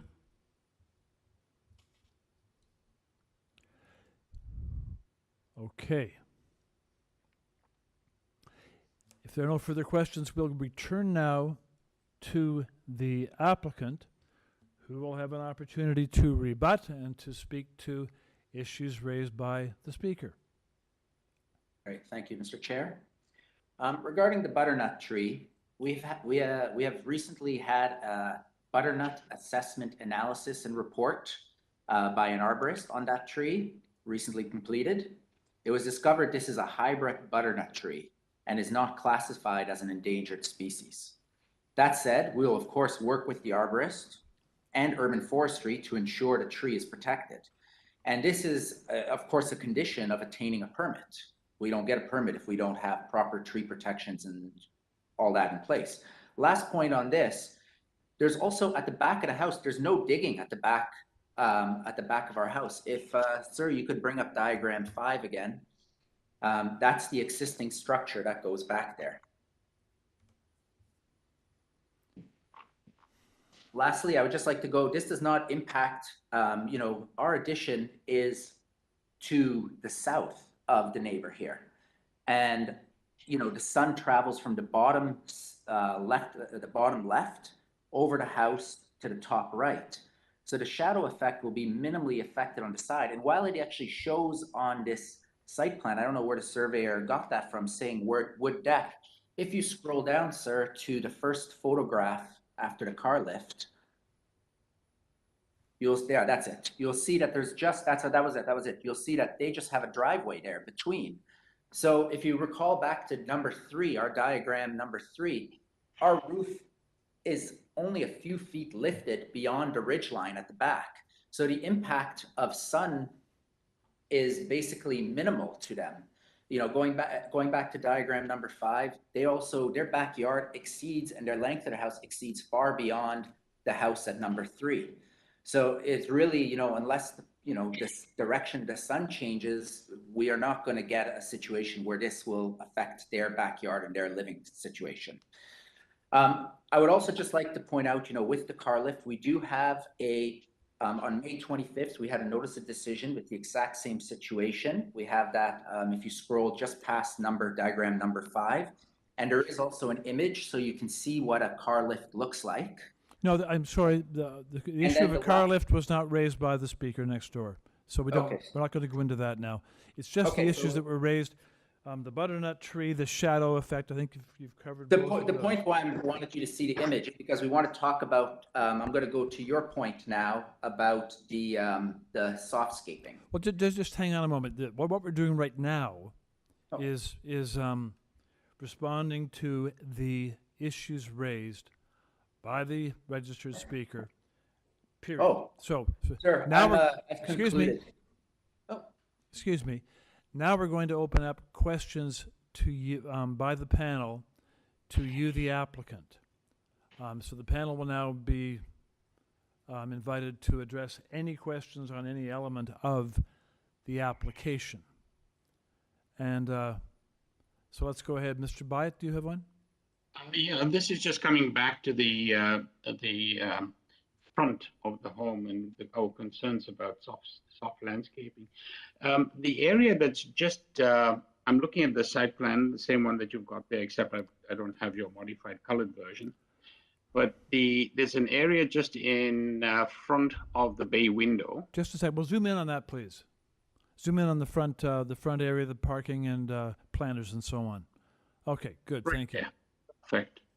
So, in the diagrams, of course, it indicates WRW to be removed. We understand it says to remain, but that's the wood retaining wall. But the space between the wood retaining wall and the bay window, your diagram shows something that looks like interlocking brick. But is that not a planter? I was just looking at a Google map, and it shows that area actually seems to be there seems to be some shrubbery there. Is that just on that point, Mr. Biden? I'm going to ask staff.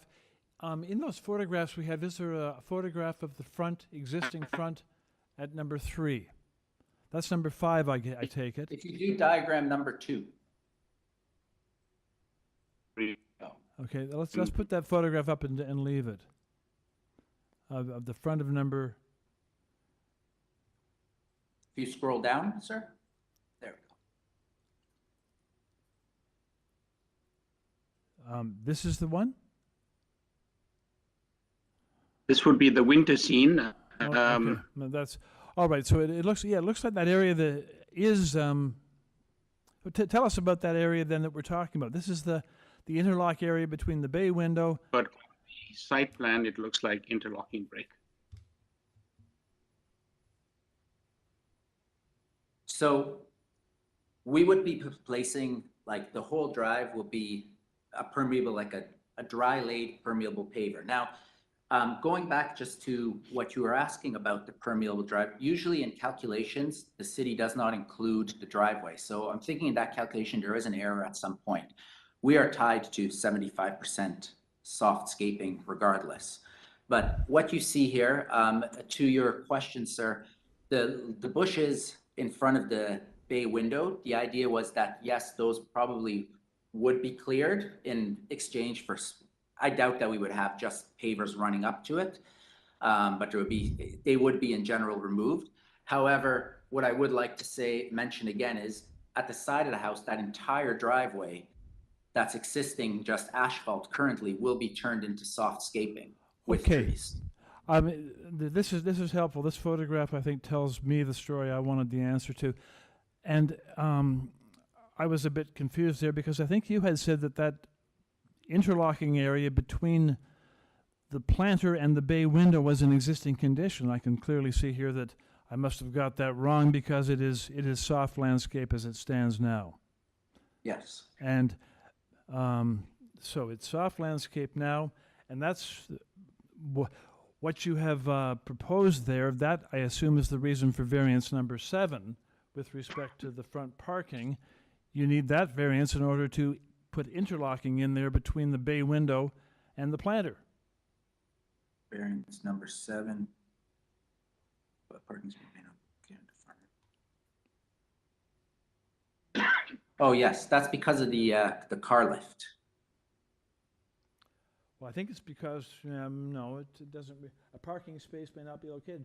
The car lift is on the driveway. Yes. This is relating to a parking space. This situation, I would just like to be very No, clear. just a second. You see what I'm saying? This variance number 7 relates to a parking space, not Yes. the driveway. So that's a parking space, as I see on your site plan, between the bay window and the planter. And variance number 7 is what the is a variance in order to permit that. And so that panel is what we can think about. No, actually, I don't believe that's Mr. correct. Chairman, I don't think that's, if I could interject, I don't think that's correct. I think the issue very simply is the site plan we have before us doesn't appear to be accurate. In my understanding of the site plan, if you can show that site plan that's got the colors on it again, the works department, the engineering department said the area, it looks as though you're proposing a parallel parking space parallel to the street in that interlocked area. And we oppose that. Therefore, you need to remove the interlock that you're proposing and turn that into landscape. And on the drawing that's on the screen now, that's why it's shown as green. I have no trouble at all with the driveway and the car lift. And with the car lift, there is no parking in the front yard because the car only drives onto the lift. The lift takes the car down into a garage and then there's no more cars. So there isn't a parking space on the front yard. The concern that I have is that it looks like, and Mr. Bayat mentioned it earlier, the vast majority of the front yard of this house is paving. And we have concerns with not having enough percolating soil. And notwithstanding the fact that a portion of the driveway is going to be interlocking paving, the portion that's the car lift can't be because it's going to have a concrete subsurface. Then I looked at the table that's beside, and the table seems to reinforce my concern that there isn't enough soft landscaping in the front yard. And I've heard nothing to convince me that is incorrect. It doesn't appear that the front yard has been well thought out, but what's shown and what we have before us is that the vast majority of the front yard is some kind of paving, and that seems to be contradicting the zoning bylaw. And that's why I raised the question, are we missing a variance? So I hope that clarifies what my understanding is, which I think is correct. I think there's too much surface paving in the front yard. Okay. At this point, panel, I think we are, unless the applicant has any final comment with respect to this front yard paving issue, we're going to go into committee on this. So applicant, any final comment? Yes, sir. You know, regarding the paving or the front, I would just like to say, as per the picture, it's very much the same of what's the situation there.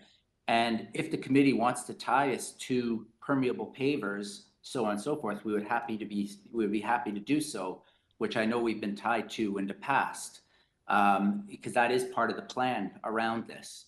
And that's, you know, as I'm mentioning as well, we're also adding all the way in the yellow there, that is all greenscape as well.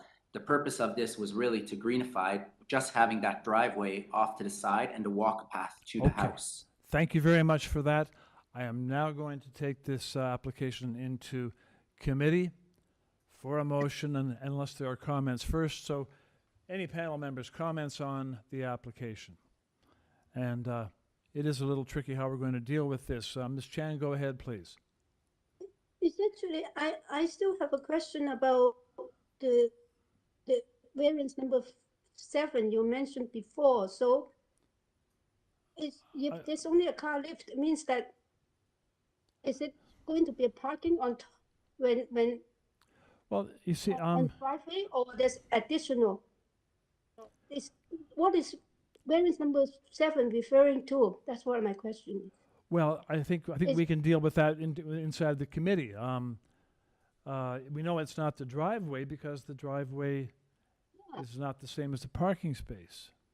So that's why I think that the site plan is is indicating that the area is being paved, the majority of the front yard is being paved. I think the parking space is that one in front of the bay window, right? That's what I think too. But Mr. Nipfel doesn't agree. Is that right, Carl? You don't agree with that? No, I think the proposal was for a parking space, or at least that was the understanding of engineering. And engineering, in order to protect that from happening, has said that the area that they were reading as a parking space parallel to the street line is to be returned to soft landscaping, which Yim was your earlier question. I think I'm very confused. And what I'm saying is, I got the answer from the applicant saying that to only restore the green area, which is the little area between the parking and the street. I think that's not what is proposing. I think that is still a parking space that they want, but it's not being included in the presentation. I just get confused if we impose the transportation condition. Does it mean that restoring the whole paved area into soft landscaping, or as indicated only by the applicant? Okay. Any other comments on this from other panel members? I think I understand it, Chair. I think everyone's concern is that, you know, this potential front yard area could be used as a parking area adjacent to where the lift is. Someone could just simply pull a car in there and park it there. I think that's what we're concerned about. And maybe if that's what we're concerned about, then I think we might be able to address it in a condition. And the condition would be something like, and I know the applicant suggested that they would be okay with permeable pavers, but maybe instead of that, we could have that area be done in soft landscaping. I think that is not unreasonable, and frankly, I think that's largely what is there already. So that would remove even the permeable pavers, which frankly you can park on, and I think that's what transportation's concern is, that this would be potentially a parking spot adjacent to where the lift is. Is that anyone else's understanding? Yes, but Larry, that's triggered the question. My question is number 7, variance number 7. I think we should. Are we going to this what you call this refuse number 7? Refuse number 7. If we refuse number 7, I just want to let the rest of the applications. Larry? Consider refusing number 7. Mr. Chairman, I think if you're going to refuse number 7, we do need to ask the applicant a question, and I don't know the answer to this, and that is, did the planning department in negotiating with him, did it indicate that the car lift was considered to be a parking space? Because if you refuse number 7 and the car lift is considered a parking space, then the car lift is gone as well. And I don't think that's anybody's intention. I think I completely support what Larry's talking about. You don't want the whole front yard paved so you can park all over the front yard. I have no trouble with the parking lift. The question that isn't clear, and thank you, Yim, for raising it, is whether or not the parking space that's referred to under variance 7 is in fact the lift itself.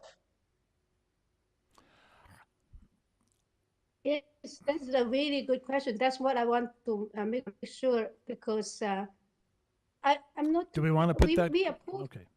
We approve a car lift before. Is a car lift considered a parking space too? Yeah, that's the question. I think in my view, it is, because it is a straight line with the driveway. It's like many other driveways all around the neighborhood. The driveway goes straight in. That's all driveway. The part that branches off to the left, that becomes a parking space.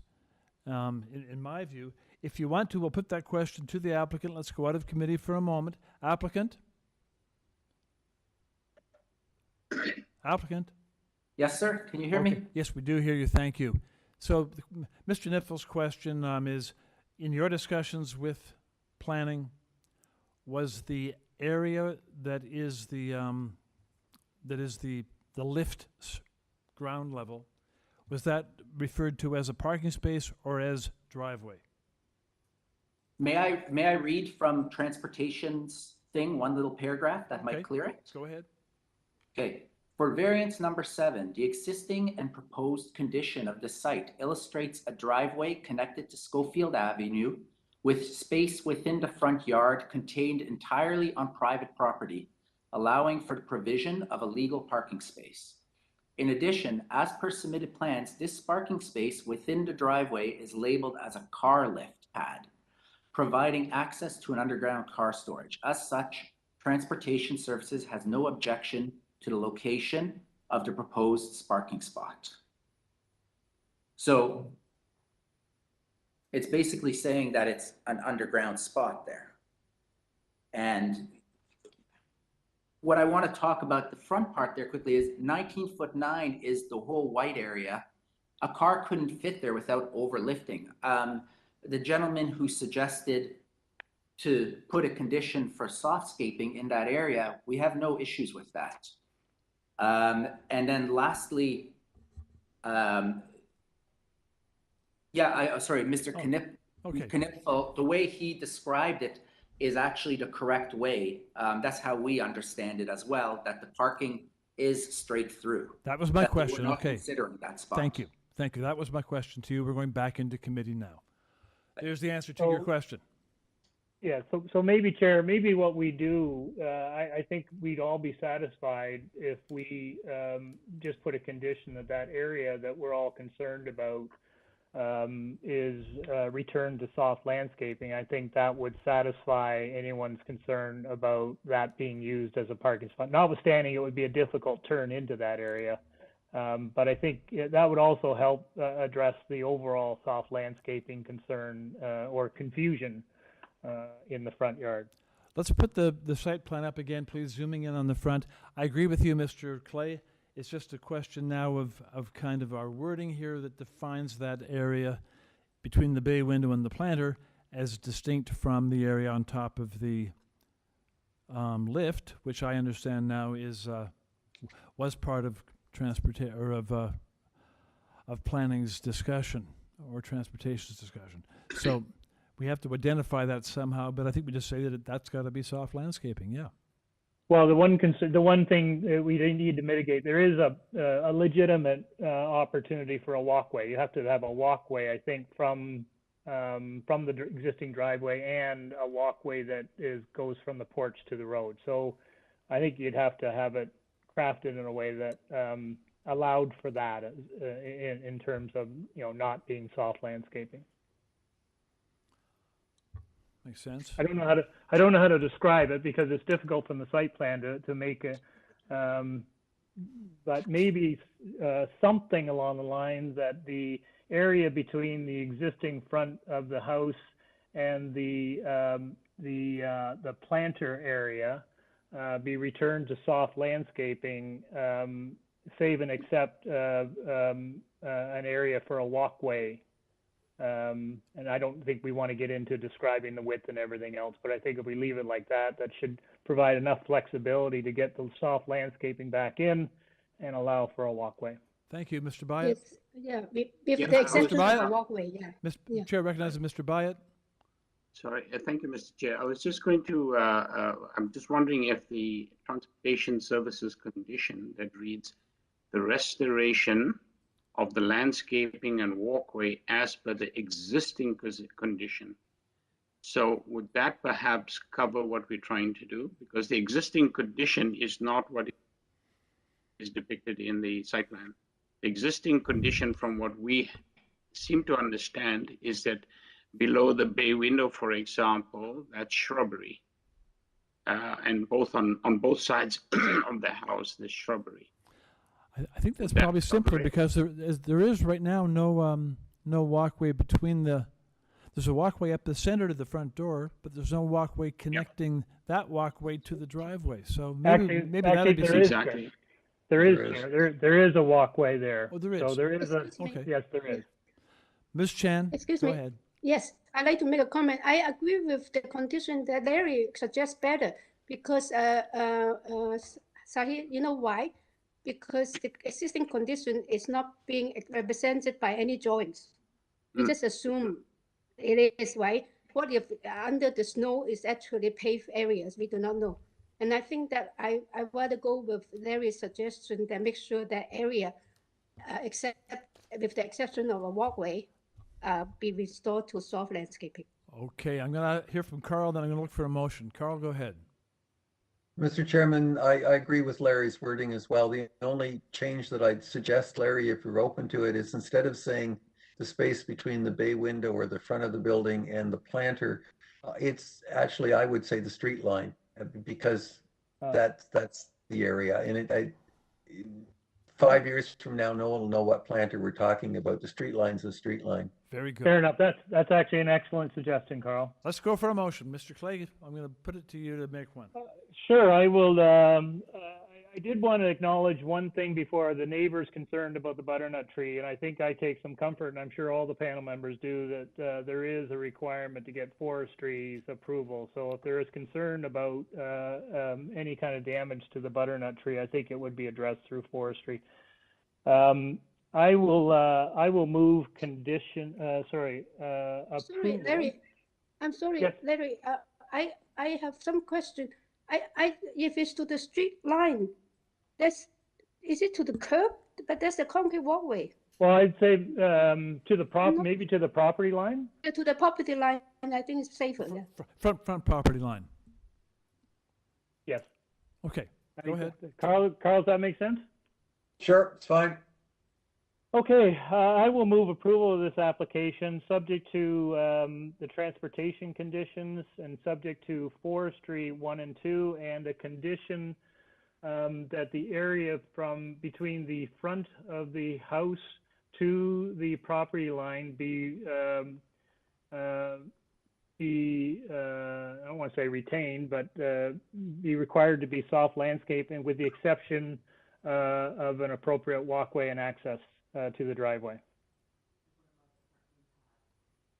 Staff, I don't know, Sylvia, I don't know if that translates into anything that makes sense. Let's take some guidance here from staff. Deputy Secretary Treasurer, any thoughts on this? If you're just simply saying the area between the front wall of the house and the front lot line be restored to soft landscaping, excluding the area of the car lift pad and walkway. Yeah. Yeah, that sounds fine. Yes. Larry, will you add the permeable materials for the other paving, the Yeah. driveway? That's a good idea, because the site plan doesn't actually refer to permeable pavers, although I think the applicant indicated their agreement to that. So yes, and the driveway area be constructed in permeable material. Through you, Mr. Chair, is the driveway you're referring to in the public boulevard or the car lift pad? Or I'm not sure which driveway you're referring to. Driveway Sorry. and pad, I think he means. Well, I don't know the technicalities about constructing a car lift in permeable materials. Okay. I think Okay. I just don't know. I was referring to the area in the public boulevard. Okay, that requires separate approval from Transportation Services. It's in their ballpark. All right. Yeah. If it's easier, Sylvia, I think the applicant indicated that they were going to do that anyway. So if it's easier just to eliminate that, I'm fine with that. Okay. Thank you, Mr. Clay. We have a motion proposed. Is there a second to that motion? It is seconded by, I think Ms. Chan's hand was up first. So it is moved and seconded to approve as laid out by Mr. Clay. All those in favor, show of hands, please. And that vote is unanimous to carry that motion and to so approve the application. Thank you, panel, very much for your detailed patience on sorting out that one. And we move on now to number 8, 176 Walmer Road.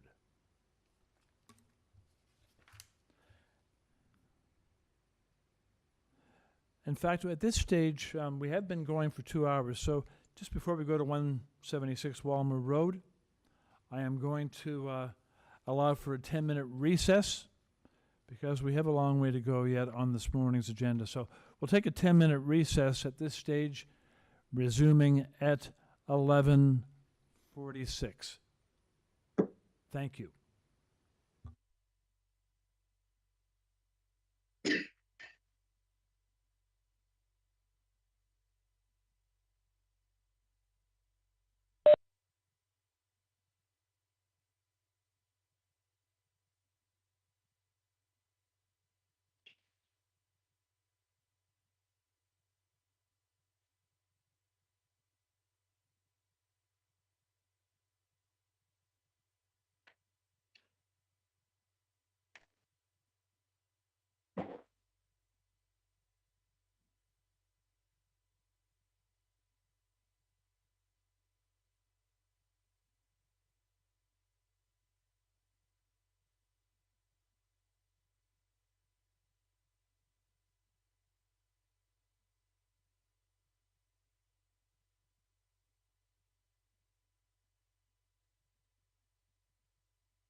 Okay, we'll resume.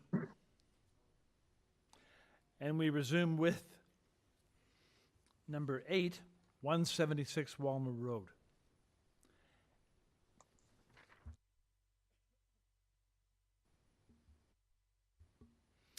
And on this application, the committee has before it materials submitted by the applicant.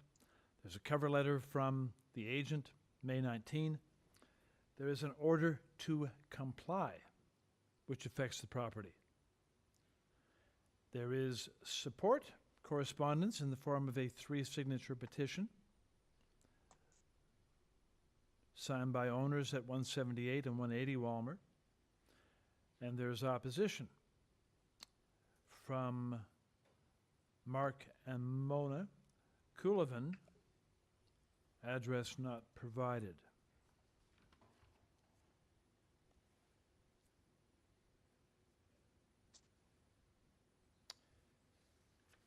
So let's proceed by having the agent join us, please, stating your name. Balmetnu, QBS Architects, 1670 Bayview Avenue. Thank you for that. Your voice is slightly faint. So try. Is it better now? Yes, it is. Much better. Thank you. Thank you. Okay. On this application panel, anyone wishing a presentation? Or are there any questions for the applicant?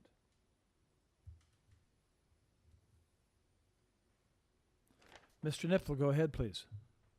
Mr. Chairman, we didn't get the right plans for this in our agenda, and they were sent to us by email subsequently. I'm wondering, just to make sure that we've got it all correct, could the applicant not even take 5 minutes, but just go through the highlights of what she's asking for? I think it's a second floor bathroom, but I think it just might be useful. Very good. Yes. So applicant will ask you to, take a couple of minutes to highlight your application for us, please. Absolutely. We are here before you to seek an extremely minor variance, which is FSI. We are asking 1.15, and the allowable is 1%.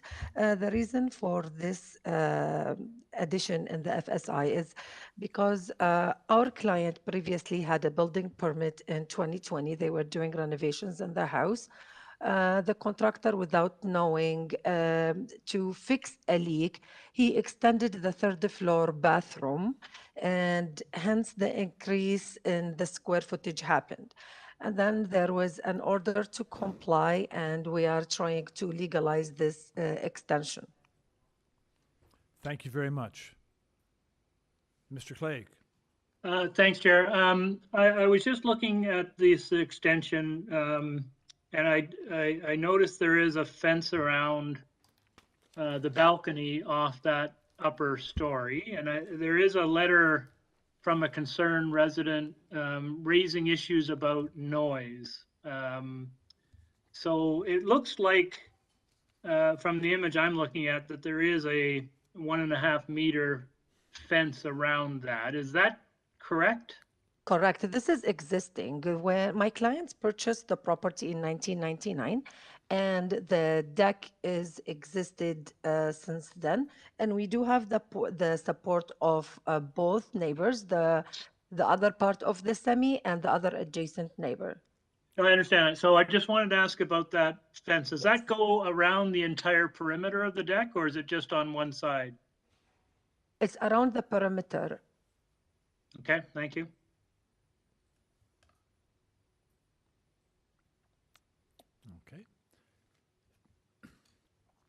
If there are no other questions, let's go to a motion. We'll take it into committee.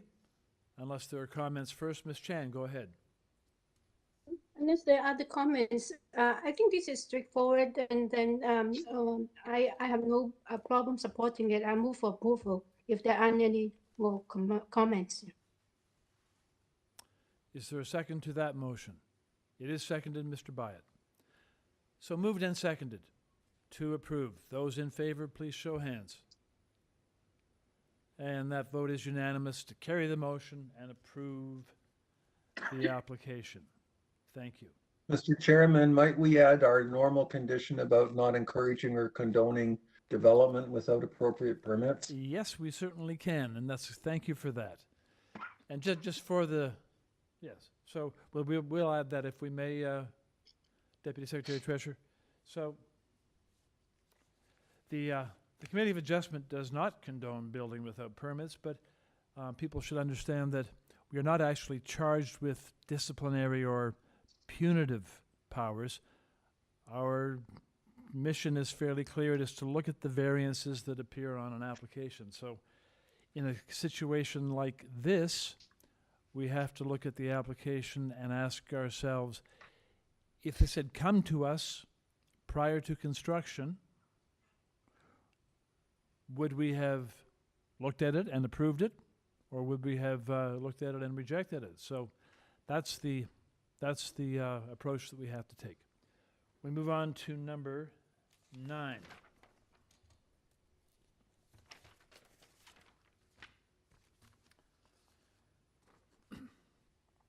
And on application number 9, we have before us the material submitted by the applicant, plus 3 photographs of an existing tree on the property. We'll ask the speaker now, or the applicant, to join us, or the agent, by stating your name, please. Good morning. My name is Babak Naqash. I'm representing the owner for this application. Good morning. Very good. Panel members, any requests here for presentation or questions for the applicant?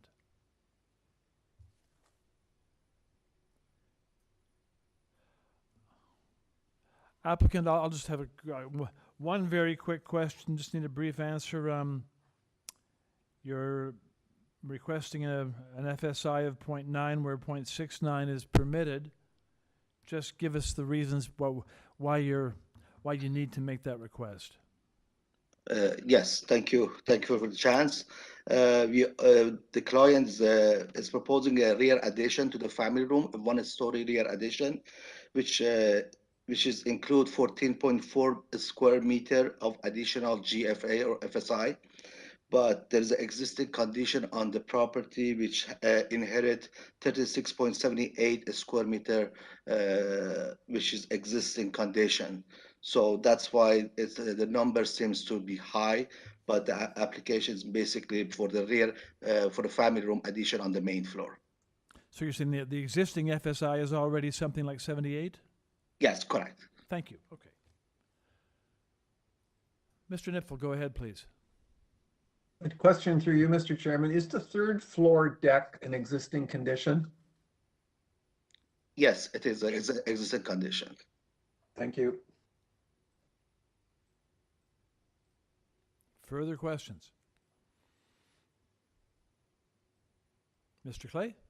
Yeah, Chair, this, I'll just start. This seems like a very straightforward application, very minor variance request. The rear 1-story addition doesn't appear to go out any further than the length of the adjacent neighbors. I don't think it'll have any detrimental impact on the neighbors of the neighborhood. I think it's fairly straightforward. I'll move approval, subject to condition, forestry condition. Somehow you cut off there, Mr. Clay, subject to? Forestry condition number 2. Very good, thank you. That is seconded by Ms. Chan. So moved and seconded to approve, subject to forestry. All in favor, show hands. Motion carried unanimously, and the application is approved. Panel moves along to number 10. Thank you for that. On number 10, we're 29 Perth Avenue. And on this application, We have those materials submitted by the applicant before us. We also have a Committee of Adjustment decision from 2020, which affects the property. So here we'll ask the agent to join us, please, by stating your name. Well, good morning. This is Sarah Owen. Good morning to you. Okay, panel members, on this application, presentation request, questions for the applicant?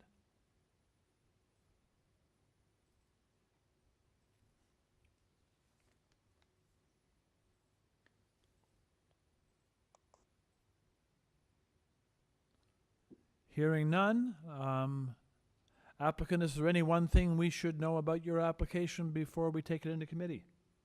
I suppose I would just say two things, that these drawings were originally submitted as part of a larger building proposal that was approved, but was missing these two variances that you see on the application as a result of a clerical error. And then the second thing is, this is specifically about our garage that has been part of the property for over 50 years. And the reason we're including it in the submission is really we want to keep the garage, but just make it more friendly to our neighbours. So removing both an encroachment from their property and also an obstruction from their view. And I'll note that our neighbours are fully supportive of this. Thank you. Okay, panel. Mr. Byatt, go ahead, please. Thank you, Mr. Chair. Having looked at this application, I think it's fully supportable, and I'm quite happy to move a motion to approve. I don't believe there are any conditions. No, forestry number 2 condition. Forestry. Sorry, I beg your pardon. This is Perth. No, no conditions attached to this. Okay, thank you. Seconded by Ms. Chan. So moved and seconded to approve. All in favor, please show hands. That vote is unanimous to carry the motion. The application is approved. Number 11, thank you. The number 11 item is 359 Shooter Street. 359 Shooter. On 359 Shooter, we have before us applicant material submission, revised plan of survey, site plan, floor plans, elevations, 27 May. Covering letters from the agent, May 19 and 27. There's an arborist report. There's email correspondence from Metrolinx dating from February. There is a revised zoning notice dating actually both from May. And there are presentation materials from the agent from June the 7th. In support, a 12-signature petition. In interest or concern, one piece of correspondence from 361 Shooter. In opposition, correspondence from 6 Sydenham Street, 461 King East, and 455 Shooter.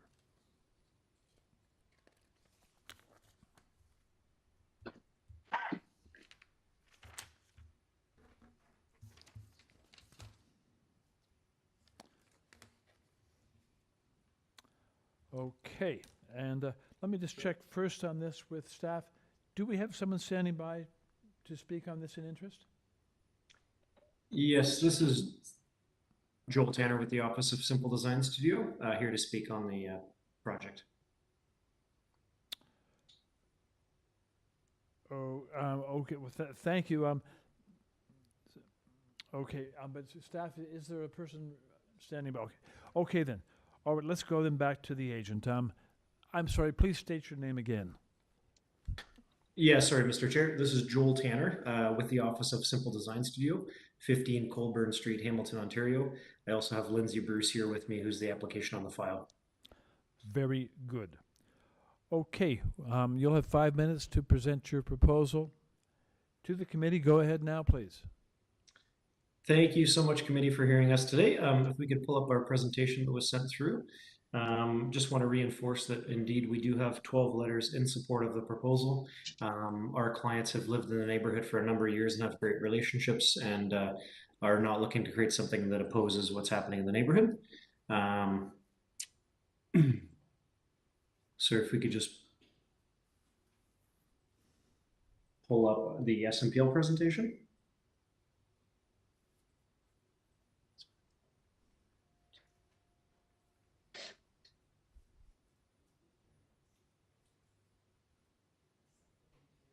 One moment.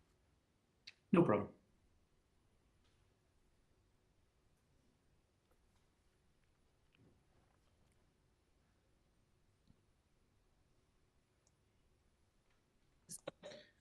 It was part of the tardy submission. There we go. Yeah.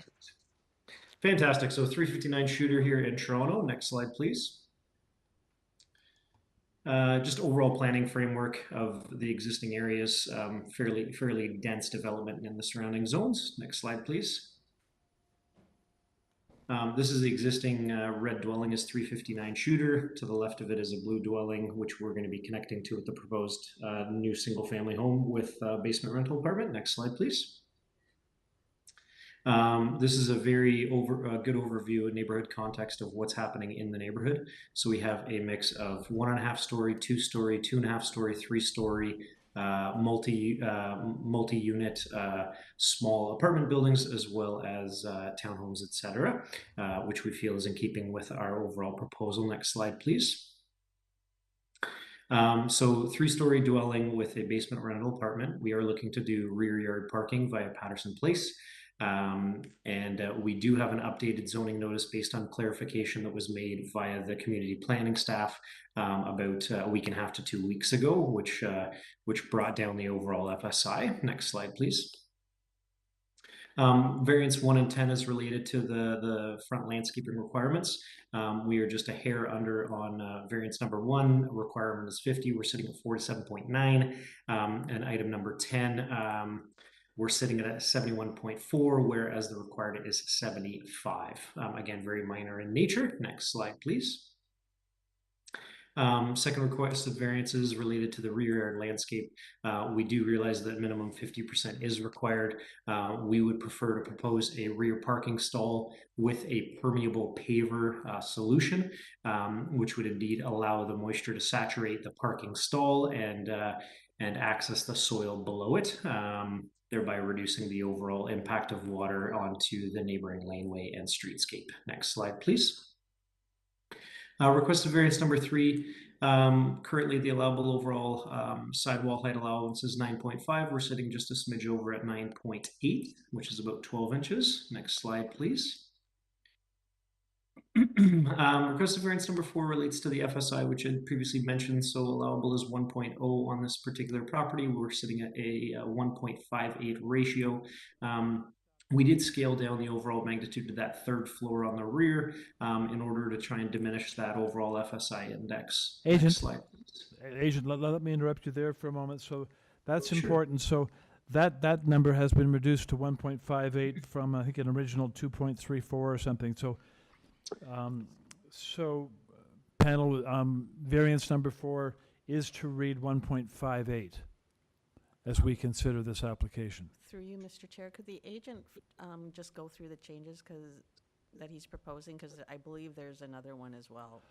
Okay, Agent, Just at this formally point, revise the application. it's important that we capture these changes. So I believe, am I correct in what I've said about number 4?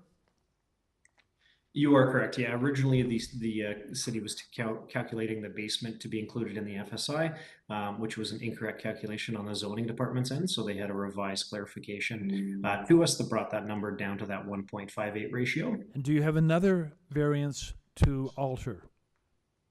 There is a projection of the front wall. Yeah, we eliminated number 9, which was a yeah. Okay, so number 9 is deleted. That's correct, yeah. Carry on with your presentation then, please. Fantastic, thanks so much. Next slide, please. Variance number 5 and 9 relate to the overall minimum rear yard setback. I want to very, very strongly push everybody to look at the property to the north in this particular view. So we are very nicely aligned with the neighboring dwelling. That was completely intentional. Yes, we are protruding ever so slightly more than our existing dwelling, but we did want to align with that rear building, which is also the driver on that third floor step back. So again, looking at a reduced rear yard. And number 9 is related to the deck encroachment. Wait a second. I thought number 9 was gone. Yeah, sorry. That would be the old number 9 was eliminated. Very good. Go ahead. And then, yeah, so to permit an encroachment of 3.7 meters on that rear deck as opposed to the allowable 2.5. Next slide, please. Requested variance 6 is related to the overall side yard setback on the laneway side of the home. I'd like to note that the existing situation is that the home sits flush with the applicant, laneway. I'm sorry. You'll have to make your final comment now, please. Your time is running out. No problem. So yeah, I just want to reiterate that overall, as much as there are 11 variances listed on the application today, we have really strong support from the neighboring community, and we push our clients to do that in order to ensure the conformity of the neighborhood. The building is not regulated within the Heritage District, so just want to touch on that there is some pushback from neighbors. They're concerned about the impact of removing a heritage building. This home is not listed or designated a heritage structure. And regarding the neighboring letter, which we are connecting to, we've had great conversations with that neighbor, and we're going to be hiring a very competent builder that will ensure that we are not damaging the neighboring home during the construction process, and they will be carrying proper insurance liability for the construction of said dwelling. Your time is up. Thank you very much. We'll go now to the registered... Chair, if I could just ask a go ahead. Go ahead. Thanks very much. Good presentation. I appreciate that it's not in a heritage district, but this is a style that we have seen in other areas where there has been comment from, the Department of Heritage in Toronto. Have you had any discussions with the heritage staff on this at all, or did anyone raise any concerns from the city with respect to its heritage nature? Through you, Mr. Chair, we have not had any correspondence back from the city staff regarding any heritage value on said property.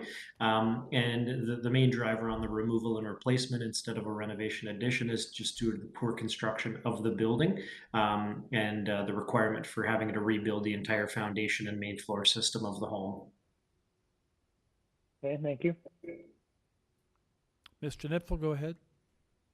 Thank you, Mr. Chair. I just want to clarify that I've got the variances correct. I thought you said variance number 9. I have in my notes that variance number 9 has been removed, but your presentation, you said it was removed, but the chart that you were showing didn't have it removed. It had it altered. Which is it? And the second thing was, in the beginning of your presentation, I thought you had indicated providing more landscaping than 21.8%, and the variance is for 21.8%. Could you clarify?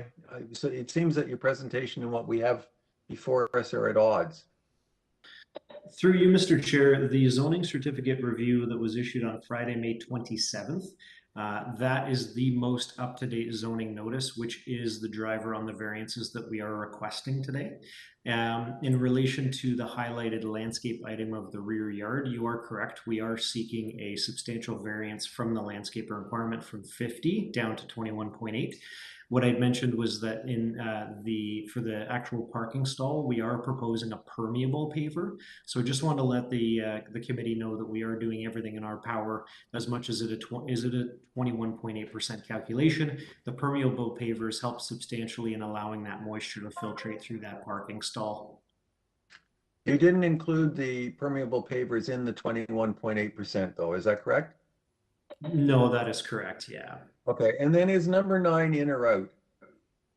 So based on the zoning notice from Friday, May 27th, item number 9 is related to a platform without main walls, et cetera, the projection. So that That is active in that zoning notice from the 27th. So that is remaining. It's item number 9 is related to the old zoning notice. So that old zoning notice is overridden from the May 27th zoning notice. So there were 12 on the previous application. So is variance number 9, are you still requesting it, or are you removing it? We are requesting it based on this zoning notice from May 27th. Okay. Originally, there was 12 variances. Now there's 11. Okay, thanks. Thanks. Ms. Chan. Yes, my question is just to clarify on your plan. There's a wall, but in the front wall that next to the little blue cottage. Is that wall that goes all the way up and it's sticking out? What's the purpose of this wall? I just want to know because it seems to be very overpowering next to the blue cottage. Through you, Mr. Chair. Yeah.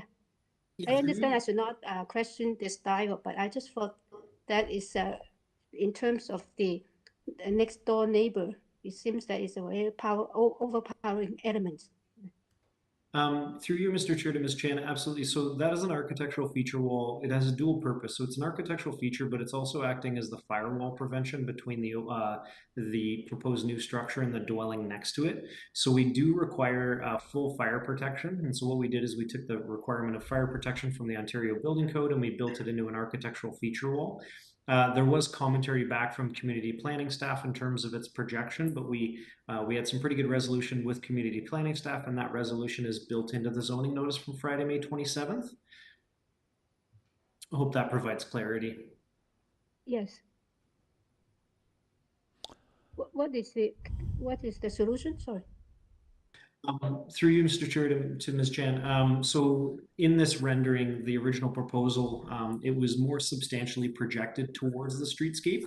After receiving feedback from community planning staff, they did have some concern of how much it projected. And so what we did is we actually reduced that projection from an original 0.9 meter setback projection to a 0.6 meter setback. So that 0.6 meter setback is built into the May 27th documentation ZC from the city. Oh, so it means that what the rendering is showing, especially the one on the left, the rendering is the original projection, and the wall is actually is changed now, right? Yes, Ms. Chan, that is correct. In order to have additional support from community planning staff, that's correct. Okay. Thank you. Mr. Nipfel. I'm sorry, I should have asked this when I was talking before. Through you, Mr. Chairman, on the third floor terrace, on your drawing, your floor plan, it looks as though the terrace is protected from overlook by the party wall with the adjacent neighbors. Am I reading that correctly? Through you, Mr. Chair, that is correct. Thank you. Okay. I think now we can go, thanks for those questions. We can now go to the party who is standing by on this application in interest to speak, and ask that party to join us by stating your name. Oh, hi, it's Lisa. Could you state your full name, please? Lisa Wilkinson. Good afternoon. You have 5 minutes now to address the panel with your concerns. I didn't really have any concerns. I was here just out of interest because I know on my street, very little variances, I would say, are allowed to be made. So I just want to know kind of like the height of the new house going in on that street to where that alleyway is. I just wondered if that would be impacted because it's a throughway to, let's say, Sydenham Street.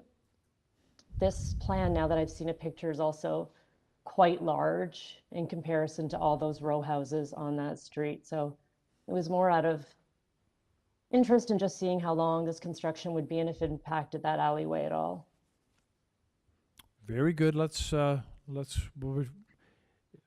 return now to the applicant to talk about those issues you've raised. Let's go back to the applicant now. Applicant? Thank you. Through you, Mr. Chair, to Lisa. Lisa, so we're looking for an overall variance on what's called the main wall height. And so the main wall height is a calculation from grade to what would be the top of the wall of the third floor. So we're looking for a variance of 12 inches or 0.3 meters, but we're not actually seeking a variance on the total building height. So typically we run into an overall main wall height requirement for variance when we're doing a more modernized flat roof dwelling. And then just touching on the overall magnitude of the structure in keeping with the neighborhood, as much as the homes to the east are of a shorter stature, we are completely surrounded by larger scale properties. So directly onto the other side of the laneway is a raised 2-story home. Next to that is a 3-story home, and behind us are a series of taller townhomes. And so we do feel that our proposal is in keeping with what has transpired in that area over the last 25 to 30 years with new builds as well as renovation addition projects. Thank you. Thanks so much, Mr. Chair. Okay, thank you. Okay, panel. We can now, if you have any further questions for the applicant, we can do those now before we take it into committee. Are there any further questions? Hearing none, let's take the application into committee for a motion. Mr. Byatt, go ahead. Thank you, Mr. Chair. I find this most interesting project. The design, while radically different from the neighboring property, is an indication of forward thinking, modernization, things happening, change happening. I was concerned about the parking pad at the back, but that concern has been alleviated by the agent's comments with regard to permeable paving, and it is a very small property site to begin with. I'm also intrigued and pleased to see that on the rooftop there are proposed solar panels. So there's a lot of concern that seems to have gone into this house, as well as accommodating that wall between the immediate neighbor and the new property. I think it's a good proposal. I don't have any concerns, and I'm quite happy to move a motion to approve. Thank you. And that is seconded by Ms. Chan. Yeah, second, and also I would like to add a comment, and I agree that it's a good proposal. It's very downtown, it's very urban, and I think that the proposal is addressing a lot of current and future issues about intensification. And I think that also I should comment also the design seems to address the corner between the main road and the laneway, and I think it is a good feature, and I will in support. Okay. As amended, yes. So Mr. Byatt, yes, it's the application as amended. So it is moved and seconded to approve the application as amended. All those in favor, show of hands, please. Those opposed? Let the record show that Mr. Nipfel is in dissent on this one. But the vote carries the motion, and the application is so approved.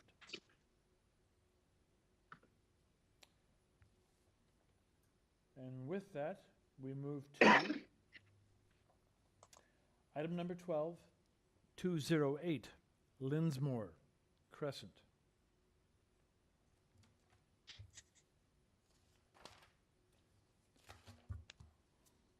Before us, we have those materials submitted by the applicant.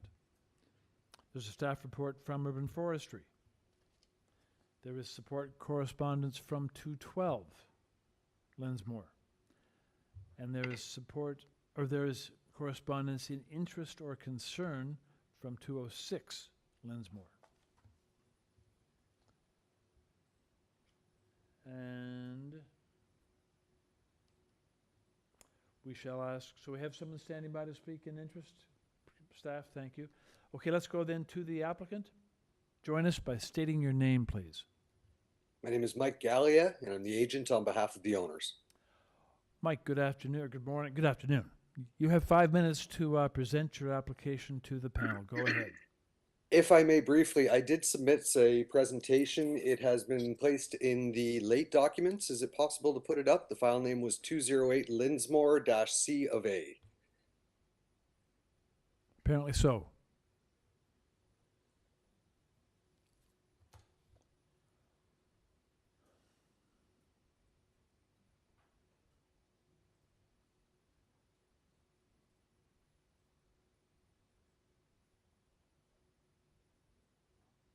Okay, so what we have before us here now, first of all, we're seeking 6 variances that will accommodate a home in which will house 2 adult generations of growing family. And in order to find the correct solution, we took the approach of evaluating the 5 houses on either side, or the 5 properties on either side of the subject property. We have discussed the matter with staff, as well as the neighbors, part of which has been addressed with the letter of concern or interest that was submitted by the neighbor at 208. So I'll start with the evaluation. First of all, we have in front of us here just showing what the area that we have evaluated, and 2 charts representing where we rank in terms of coverage and in terms of building length. You'll see that we are requesting a variance for 37.88%, where the limit is 35% coverage. That ranks us at as the 5th largest coverage number on the property. And in terms of length, we're a fair bit larger than the requirement, whereas we're at 20.95, I believe it is, versus the requirement of oh, it's not in front of me here, 17 meters, I believe it is. Anyhow, that being said, we rank the 3rd largest in that case. And I'd like to point out that there are also accessory structures on a lot of these buildings that add to that length number. They're not included in the length, but they do add to the massing of a site. So I think it's worth noting. And if we look to 206, which is a significantly smaller building, we do find that we're relatively in line with the accessory structure at the rear, so as not to interfere with the open amenity space at the back of the property. Now, if we go to the next slide, we'll see an evaluation of depth and front yard setbacks there as well, showing where we rank in terms of the context, how we fit into the context of the neighborhood. In terms of property depth, which is similar to length, but calculated a little differently based on the required setback. It's a bit of an odd number to use comparing to other sites, given that those buildings weren't constructed to the required setback, but giving averages, I think it works. And we rank pretty close to the same, in the same place. We are the 3rd largest there as well. Then in terms of front yard setbacks, this is fairly interesting. We, despite requesting relief from the front yard setback, we are still the 2nd largest front yard setback on the street. And this is because of the house at 210 was built under former regulations, I believe. Anyhow, it has a much larger front yard setback than the rest of the houses on the neighboring, or houses in the neighborhood, sorry. And given the averaging technique of determining a front yard setback, we've had to create this fairly large front yard setback. That being said, if we, again, all of this sort of works into the, sorry, the depth works back into the same comment with regard to accessory structures. If we go to the next slide then, we will see, I look at the idea of the massing and structure of the building in reference to the FSI requirements, or the FSI variance that we are seeking. We are proposed FSI at 0.84, whereas the required is 0.75. Now, I didn't want to try and estimate a calculation on this building next door, but if we look to 210 LINSMORE, it is a very similar type of building where you have a living room set above a garage, a very large 2nd floor, and estimating the height of that building based on counting bricks and assuming the typical riser level or riser height of the stairs at 7.5 inches, we come up with a height of about 8.55. I'm going to assume that's 8.5, given that it would have complied with the zoning requirements of the time. Now, that building itself is a little bit shorter. If we look back to the context map, you'll see that it's a small bit shorter than ours, estimating based on the Toronto zoning maps, the interactive maps, the tools that are available there. It appears to be 18.7 meters long, whereas ours is 20.96. However, it is 9.62 meters wide, whereas ours is 8.02. Basically giving it a large coverage. Now, assuming that they've used a similar structure to construct the building inside, a front split, the FSI would be comparable, if not larger. However, I don't know what open spaces there are and things like that that would count as deductions within. But the general mass and scale of the building is similar. And in fact, it is a flat roof building with an 8.55 meter height, so it presents larger than ours, whereas ours is 8.5 with a more of a I must ask now for your final comment, please. Sure thing. So if we jump to the next slide, we will very briefly see the height of main walls variance. We're only looking for 18% variance for 18% of the length of the wall, and the front yard setback is pushed back a foot. Now, all this being said, City of Toronto has requested that we use permeable pavers in the front yard at the driveway because it is quite large. We've granted that request. As well, there has been some comment from the neighbor to the south, and my client is more than happy to address her concerns, but I imagine you'll want to discuss that further, so I'll leave it to that point. All this being said, we've worked with everyone available. We're happy to grant their requests at this point, everything we've received to date, and we think that given the cooperation... Your time is up. Thank you very much.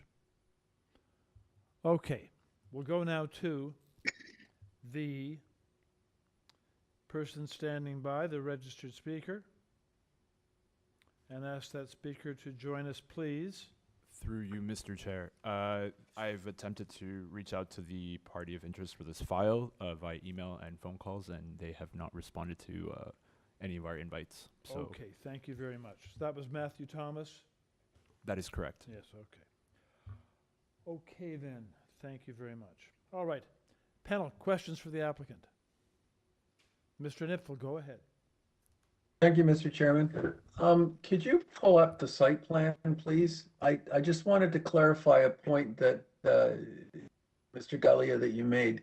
The length is the only variance I think of any consequence here. I think the others are quite in line. The length is a little larger than most. And as this drawing indicates, you're close to the length of the property to the north. I didn't quite understand your comment about the property to the south. You talked about the length of the property to the south being considered to be the brick building plus an ancillary building, and you thought that you were the same length as the, I just didn't understand what you were getting at. Absolutely. Through the chair to the member, it does not show on our survey. I believe it's given that perhaps it was just not included given its distance from the property line in the survey. However, if you look to the Toronto mapping system or even on Google Maps, air photos and whatnot, or the context map that I provided, which was extracted from Toronto Maps, there is an accessory structure behind the one-story brick dwelling there. And it does come roughly in line. That accessory structure comes in line with our the back of the loggia, essentially, on our building. And it's on the south. It's on the south, closer to the south property line of the south property, correct? Yes, it is. Okay, and have you had any conversations with the owner at? I can't see there being a problem with the owner at 210. I'm just wondering if you've had any conversations with the owner of 206. Absolutely, and I was hoping you'd ask. They are the owner that submitted the letter of concern. They are happy, and their letter does state that they are happy to support the construction there, provided that there are certain issues that are addressed. Those issues include the completion of a fence. So a fence was constructed by the owner of 208, my client, and exclusively with the cooperation of the owner at 206 when they installed the existing pool at the back. And that fence, she is interested in seeing that fence extended to the front of the building, essentially, and then wrapped around with a locking gate. Now, my client has had discussions with them about that. He's happy to build the fence and take on all the cost of that construction.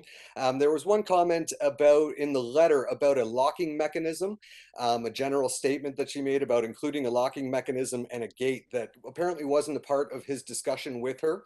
He's happy to accommodate. He just wants to make sure that the locking mechanism isn't something outrageous is all.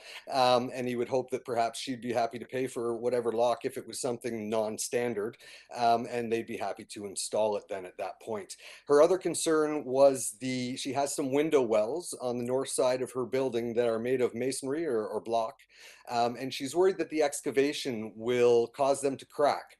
And I want to assure the committee and her that we will be using all standard practices when it comes to shoring up an excavation, whether that be a sloped excavation or using actual shoring to make sure we meet with city standards. And the client has discussed this matter, or the owner of 208 has discussed this matter with 206. And he's happy to repair any damage that may be caused. We're not going to try and cause any damage, obviously, but should something happen, should there be some sort of a failure there, he's happy to repair it. They're good neighbors. They are friends. As I understand it, she was advised to write the letter despite having had discussions with Tony by an outside associate who... Okay, thank you for that. Thank you for that. Any other questions? So a portion of the fence is already has been constructed. Does it go from the west corner of the property, the southwest corner, up to some point halfway along the property line? Yes, it goes up to the rear of the existing structure. Your existing structure? Yes, yes, which would be in line. Okay, and you have no problem with extending the property fence to the, let me see, the eastern limit of the south property boundary? Yes. Okay, thanks. Okay, if there are any further questions for the agent? If not, let's move into committee for a motion. Mr. Niffel, go ahead, please. Mr. Chairman, and unless my colleagues have concerns, I think that this is a fairly straightforward application. The length is larger than the bylaw, for sure. But it does sound as though the applicant has, in good faith, negotiated changes to ameliorate the concerns of the property owner to the south, and the property owner to the north appears to be very much on side. I don't see there being any ongoing problems or negative impacts of this project on the abutting owners. I think it clearly meets the 4 tests. I would like to bring forward a motion of approval subject to forestry condition number 3 and the Deputy Secretary Treasurer might wish to edit what I'm saying. The extension of the boundary fence on the south property line to the east limit of the property. I don't know how else to describe it that is clear, and maybe Sylvia would like to chime in on whether that makes sense to her. Could you repeat that again, please? Provision or extending the boundary fencing along the south property line to the east limit of the property line.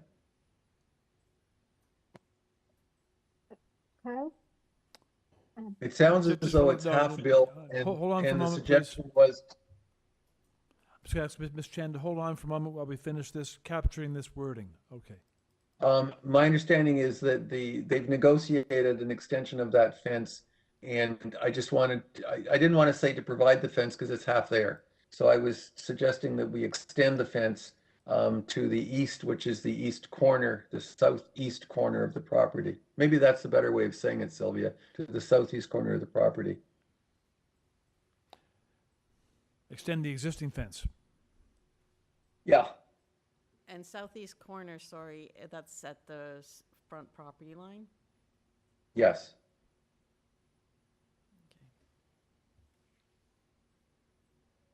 And if I've misinterpreted the applicant, please correct me, but that was my understanding of what he's agreed to, and what the lady that is not speaking today but has sent a letter in, that's the condition she had asked for, and it seems to be there's agreement to do that.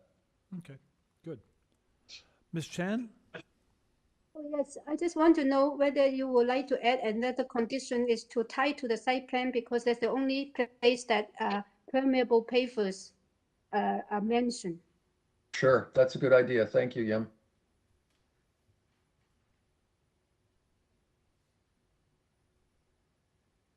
Okay.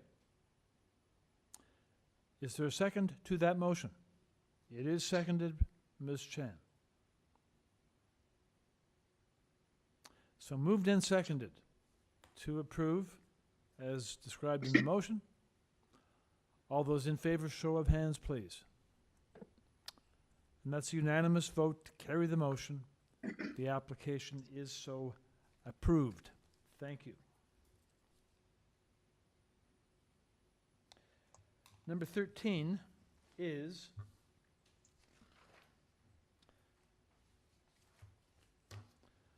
(980) Queen Street East. Before the committee are materials submitted, cover letter from the agent, March the 4th, an order to comply, March the 4th, a photograph of the property, June 3rd, revised plans, June 7th. There are 5 form letters in support from occupants or owners of 972, 975, 976, 996, and 1004 Queen Street East. And there's 1 piece of correspondence in objection from 996 Queen East.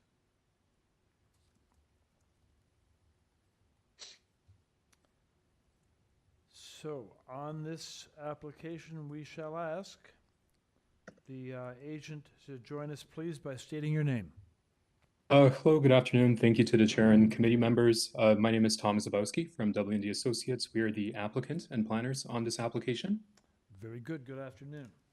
Okay, I'm going to check with my colleagues to see if anyone wishes a presentation. Ms. Chan, do you wish a presentation? Oh, no, I had a question. Okay, so are there any questions for the applicant? Go ahead, Ms. Chan. Yeah, I just want to have a confirmation that there will be no residential areas in this new proposal.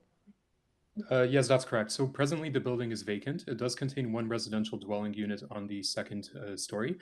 This is now proposed to be redeveloped through office intensification. So in essence, the building would retain commercial uses at grade by providing 2 new commercial units and 1 new office unit at the 2nd level. Mr. Clay. Sure. Just, I think, routine question with respect to the order to comply. It sounds like, did you guys start doing some of the reno work and had to stop? So to the best of my knowledge, the order to comply issue with the city for this property, it has been resolved. This is to my knowledge and through speaking with the project architect.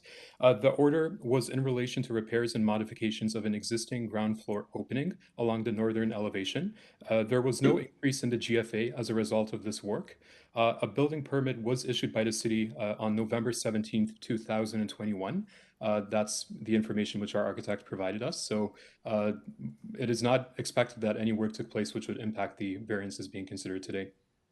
That's great. Thanks for the clarification. Thank you. Any further questions? If not, let's take the application into committee for a motion. Mr. Nipfel, go ahead. Mr. Chairman, I find this a really positive application. It's a very handsome building. It's an asset to the area in which it's being introduced. The variance relative to floor space index is extremely minor. The variance for parking makes all the sense in the world in this location, which is well served by transit. I think not only will it not create any difficulties, I think it'll be a real asset to this community, and I'd like to move approval of the application without condition. Thank you. That is seconded, Mr. Clay. Yeah, so I just wanted to echo what Carl said, because this is an important area that, you know, these kinds of redevelopments of underutilized buildings really add to the vibrancy and the vitality of commercial strips. So this is a really good development, particularly when you look at the state of the building as it has been for several years. So good on the proponent for doing this, and I'll second that. Thank you very much. It is therefore moved and seconded to approve the application without condition. All those in favor, show of hands, please. And a unanimous vote carries that motion. The application is so approved. Thank you. Number 14 is 42 Kennedy Park Road.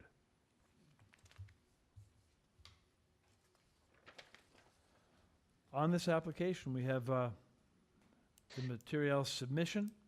There are 5 photographs of property, trees, and there is opposition from 14 Margarden Road, from Kiran Mishandani. Written correspondence, okay. Or written correspondence in opposition. Plus, we have a number of registered speakers in opposition. So let me just check with you, staff. Do we have a number of 3 registered speakers standing by? All parties are on hold. Very good. Let's then have the agent join us, please.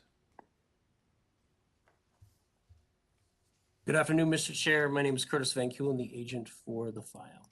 Good afternoon to you, Curtis. You have 5 minutes to present your application to the panel. Go ahead, please.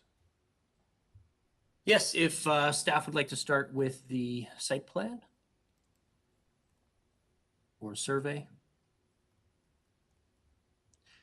So I just wanted to go through a couple of the variances that were indicated. Majority of the variances related to the driveway or the laneway or the rear landscaping, etc. Those are pretty much all existing to remain. We're not proposing any major changes to the front at all. Everything on the front is going to stay the same. And we just spoke to community planning the other day where they asked for a small planter to be added to add some green space to the existing condition. So we agreed to do that. Then when it comes to the rear yard, we're actually introducing slightly more soft landscaping than it exists currently. So we're dealing with an existing condition of the existing garage and the driveway wrapping around the side and then jogging to the north a bit to enter that garage. So we're introducing a bit of sodded area as well as a raised landscaping area at the back to try to introduce some more soft landscaping into the rear yard. So 6, 7, and 8 are all pretty much existing conditions that we're kind of dealing with.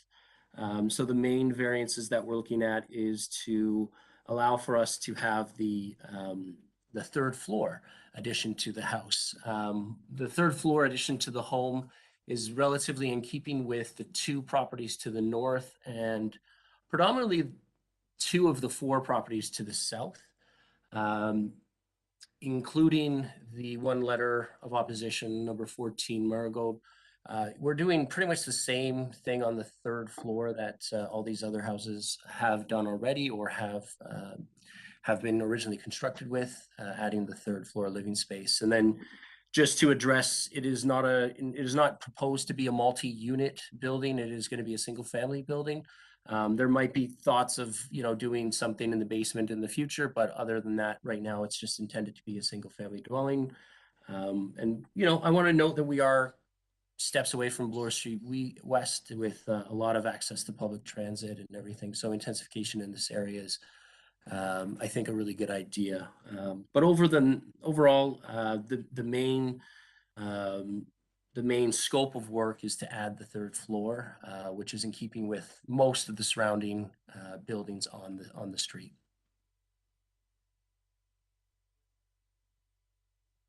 Thank you.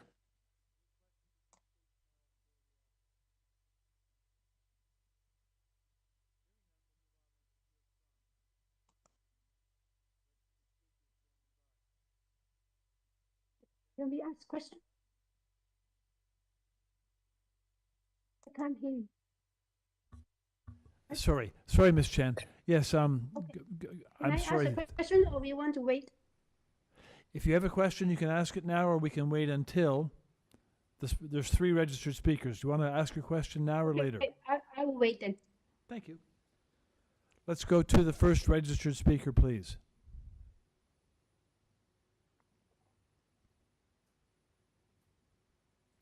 We'll ask that speaker to join us. Just state your name. My name is Brandon Ash. I live at 37 Glendalwyn Road. Good afternoon to you. Now, Good afternoon. Good afternoon. You have 5 minutes to address your concerns to the So panel. Go my ahead. house is directly behind 42 Kennedy Park, and my kind of two major areas of concern are number one, the third story addition. So the variances number 1 and number 2, which allow for the third story addition with the sidewalls and then the increase of height to the house. My concern here is that a key difference to some of the other third story additions in the neighborhood that the speaker had just mentioned is that this one includes windows across the back of the third story addition, as well as the first and second story in the renovation and the third story balcony. So I noticed in the plans that there were privacy screens on the north and south side of that third story balcony, not on the west side. And if I can kind of describe the location of that balcony within the neighborhood, from that, if you were standing on top of that balcony, you would be able to see very clearly into 16 and 18 Markdown, 35, 37, 39, and 41 Glendonwin, as well as 46 and 48 Kennedy Park. So just the position of where it is in the neighborhood and how it would be unusual that it's a platform that you could stand on above, many of the properties in the neighborhood would lose some privacy. So that's kind of my main area of concern, as well as some kind of sun that I would lose coming into my backyard, but that's more of a personal issue that I have for my property. And then the second one is the speaker before mentioned some of the soft landscaping that would be included. I'm just a bit concerned that the amount of soft landscaping with respect to the property sets kind of a dangerous precedent. Like the houses in this neighborhood are, mid-20s. They all have stone foundations, and drainage can be a huge issue. And if we start kind of setting precedents where you have, 12% of a property being soft landscaping with respect to hard, I just worry about where the water's going to go and what that could mean for some of the older buildings. So primarily the third story addition, what that means for privacy and use of the properties all around that ring in the backyards. And then secondly, the soft landscaping, what that would mean for what is currently, a very green neighborhood, and what that can mean for water flow. So I guess kind of in summary, the speaker had mentioned that this is in line with some of the other third story additions.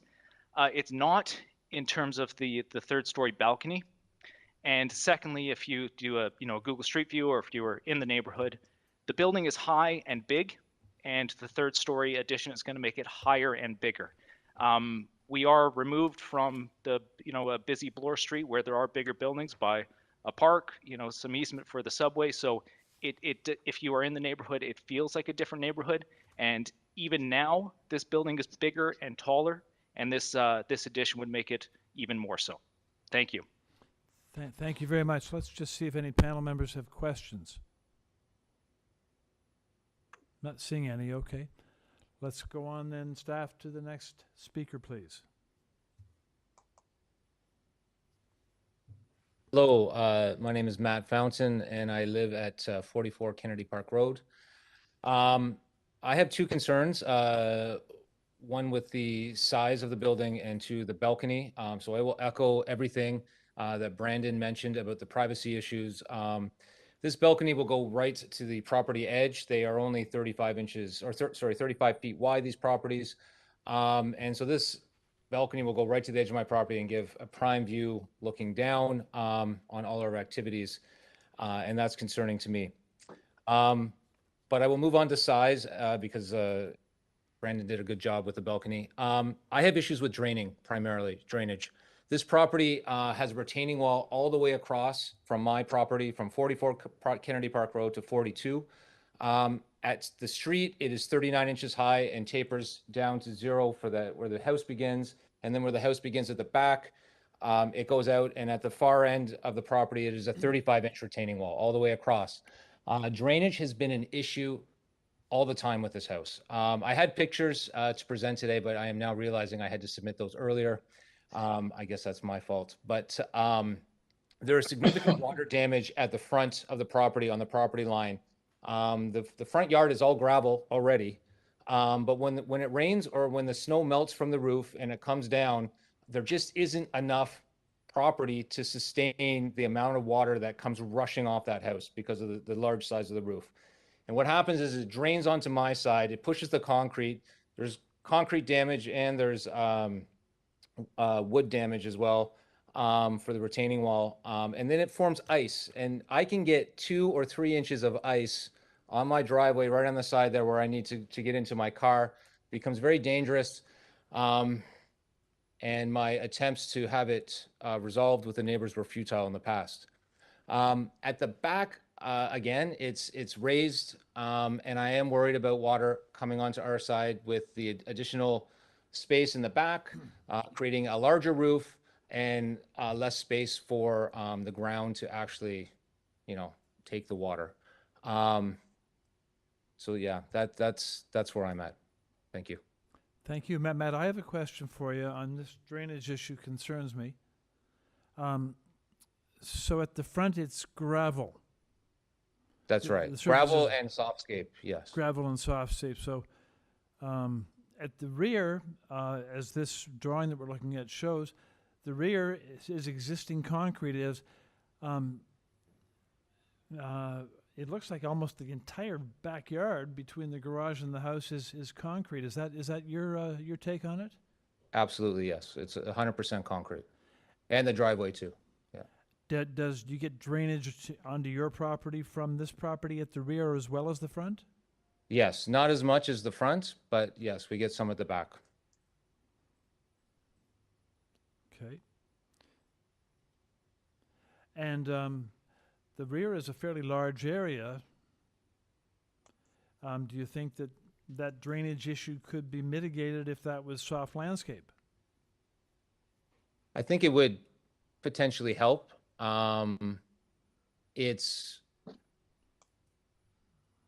It doesn't seem to work in the front though. So that would be, my only concern. Because with the eaves coming down and the water just raining where it does, it just pools up and it creates like a river that flows over the retaining wall onto my driveway. I don't watch the back. Obviously, I mean, there's a fence up, so I'm not really in their backyard when it's raining hard, but I can see it in my front yard. I don't get ice buildup in the back, but like I said, I do in the front. So at the front, pardon me, at the front, you talk about melting on the roof, large roof, melts, comes down at the front. Yeah. Is it coming down in does the pipe, the drain, the eaves, the yeah, it downspout, comes down through the eaves, yeah. Does the downspout, is it aimed in such a way that it comes toward your place, or does that not matter because of the? It isn't a large amount of space. I wouldn't say they've directed it towards me, but it's probably about 48 inches away from the property line. Okay. But there's probably only 5 feet on the other side of the eaves, so it's not really directed towards me. Okay, thank you very much, panel. Any other questions for the speaker? Ms. Chan, go ahead. Oh, I have a question for the applicant. Yes, go ahead. Oh, for the applicant. Okay, Or my for the question speaker. is, to the applicant, yeah. Well, we're Yeah. going to come back My to the question- applicant, but we still have another registered speaker to hear from. So hold your question, please, for the applicant till all the registered speakers. Okay, Matt, thank you very much. Let's move on to the third and final registered speaker. And we'll ask that speaker to join us. Just state your name.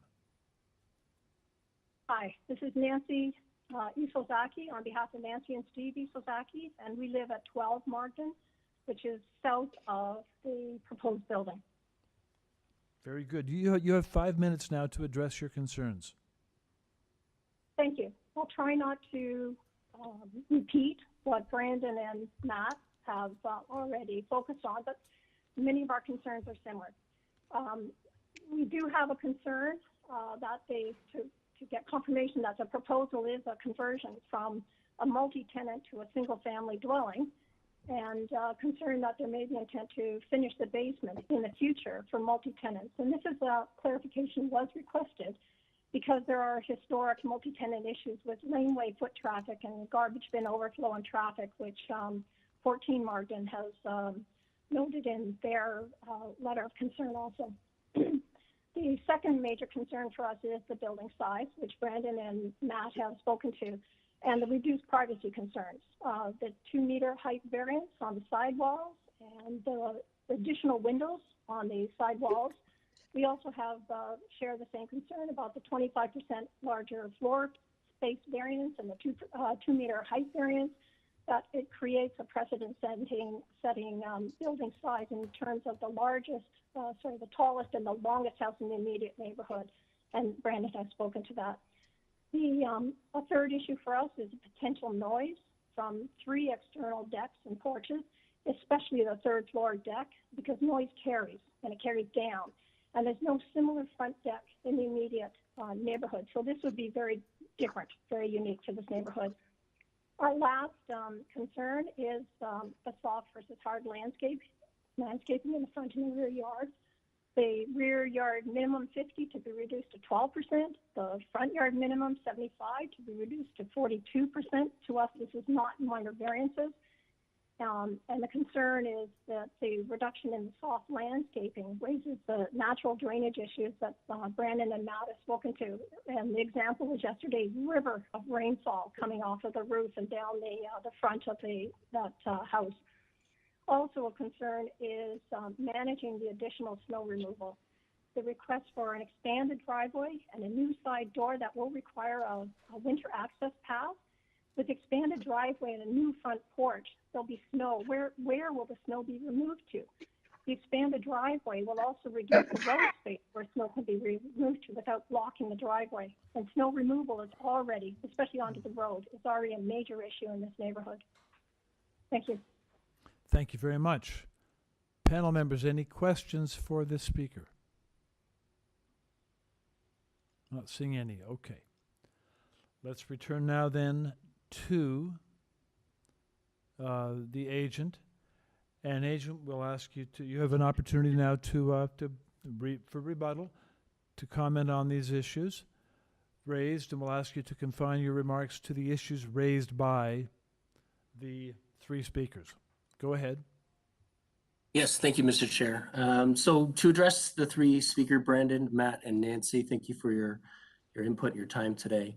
A lot of it has to do primarily with, obviously, the drainage. So with regard to the existing rear condition, it is existing concrete. We are adding more soft landscaping, not taking any soft landscaping away. We're trying to add more soft landscaping. So we're doing our best to keep the use of the existing rear yard garage, keeping the access to the rear yard garage by way of the paved rear yard. But we have planned out a way to curtail that existing concrete and add in some soft landscaping. And I think there will be a lot of opportunity for us to manage the drainage at the rear better using that soft landscaping. So to address the drainage at the rear at least, the additional soft landscaping that we're actually adding will help. I just want to make a note that the additional soft landscaping that we are adding is still under what the bylaw requires for the rear yard soft landscaping. But again, like I said, the existing concrete at the rear is an existing condition, which we want to retain the use of the rear yard garage with. So to Matt's concern with regards to the front drainage, we will make every effort we can to rearrange those front retaining wall planters, and during the construction process of the third story, we will look at how to drainage the front better and promote more flow away from his driveway through the construction process. That's definitely something we can address. So onto the 3rd floor deck and the privacy issue and the windows and et cetera. We did add the privacy screens because we are aware that obviously it does create a bit of an overlook into the neighboring properties. The large amount of vegetation in the rear yard and the garage in the rear yard also sort of separates, and the distance between the properties separates the rear buildings from the rear 3rd floor deck. So we were hoping that that wouldn't be too much of a concern, but we can further address with some more additional wrapping privacy screens, maybe around the sides, a few feet on either sides. That's not a problem. I think those were the main things. As it comes to the noise, The noise from decks and balconies and whatnot, obviously, you know, that carries in many neighborhoods, in many situations. It is going to be a single family dwelling. So I know I mentioned earlier, maybe some possibility in the future, maybe a basement apartment, but for now, all I can say on record is that it is proposed to be a single family dwelling, and that's what the use is proposed to be. So I think I addressed, you know, the privacy, the drainage, and the noise issue as best as I could. But obviously, through you, Mr. Chair, to the panel, I can address more comments and questions. Well, thank you very much, Curtis. I'm going to begin this on behalf of the panel. The panel have their own questions, but your variances number 6 and 7 kind of come into stark review here. I'm not sure if you're aware, but the focus on soft landscaping has become very, very much sharpened in recent times, because it's recognized that statistically there is a disturbing trend in the city away from, on single-family lots, in single-family dwellings, away from pervious ground to impervious ground. And the soft landscaping issue has become quite sharp in the minds of people. In the case of your application here, we're hearing it from the neighbors because there's this, it sounds like there's quite a pronounced issue with drainage from your property, which is not doing its share of the work in absorbing its own stormwater. And so I want to know, with respect to soft landscaping, why at the rear you're asking for 12.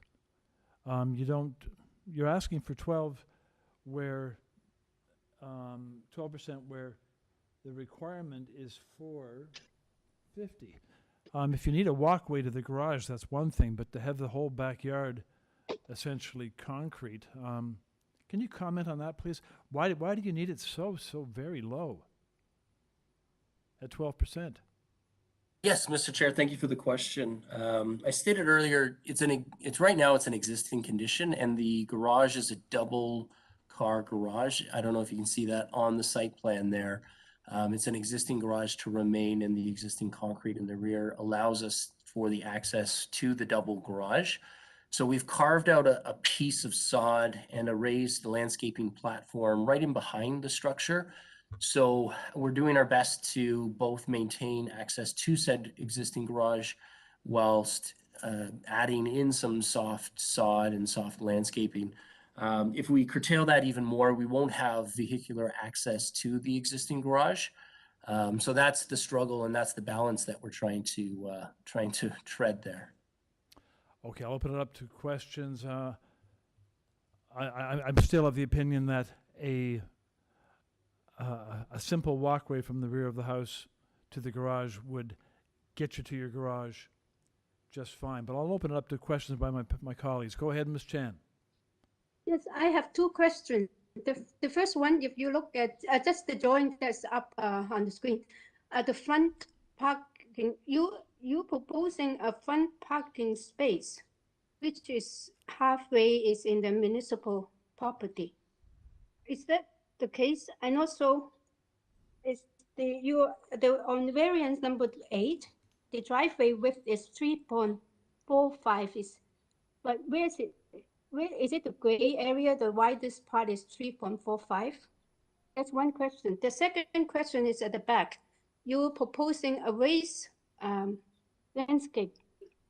How does it work? I just do not know how it works. Is it a planter or what kind? I do not know why it should be raised, because can you explain to me how it works and why? What's the reason for the raised landscaping area?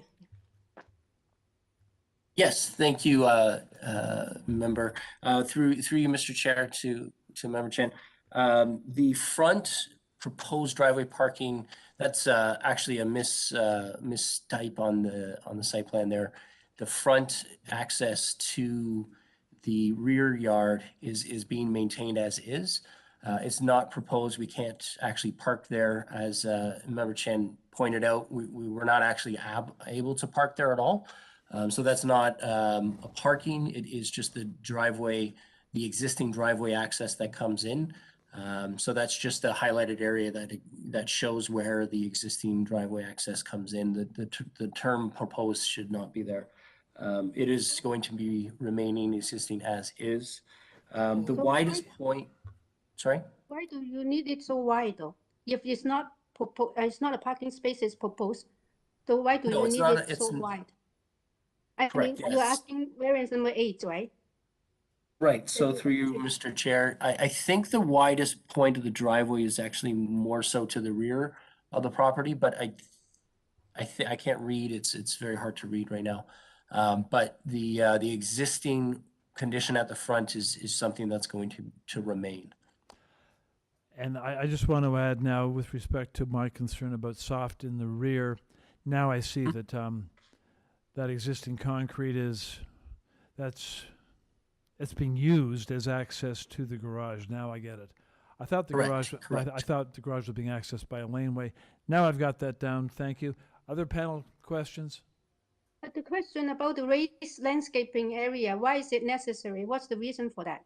Yes, Can through it you, not Mr. be at grade? Yes, through you, Mr. Chair, to Member Chan.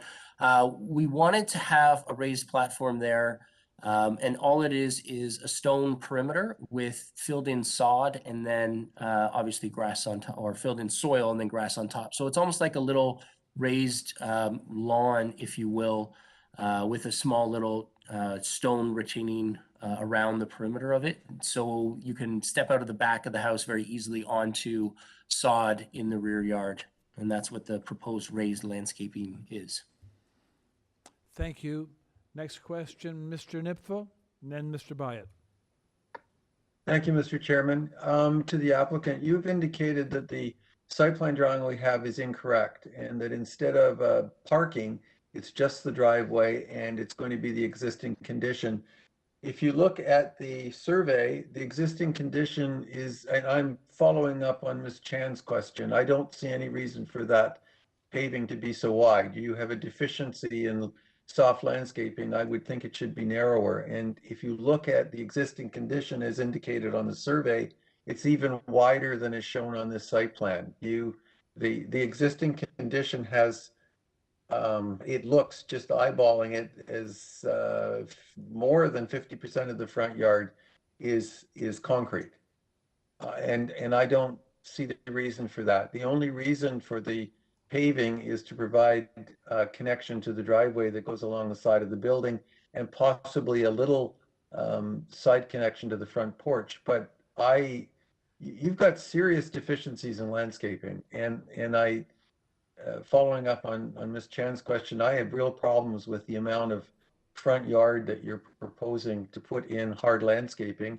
And in terms of introducing soft landscaping at the rear, if what you wanted to do was to introduce a larger amount of soft landscaping for the purposes of allowing for percolation of water, it seems to me that there's more opportunity than that small little raised planter. The cars don't drive in right angles, and there's some additional area that could be dedicated to soft landscaping, and or much of the rear yard could be torn up and replaced with interlocking pavers, which, although it doesn't change the bylaw, it would help with some of the drainage problems. It seems, as we've listened to the people in the neighborhood, there are ongoing problems with this property with regard to drainage, serious problems of drainage, which suggests that the surface paving is a problem, and privacy issues.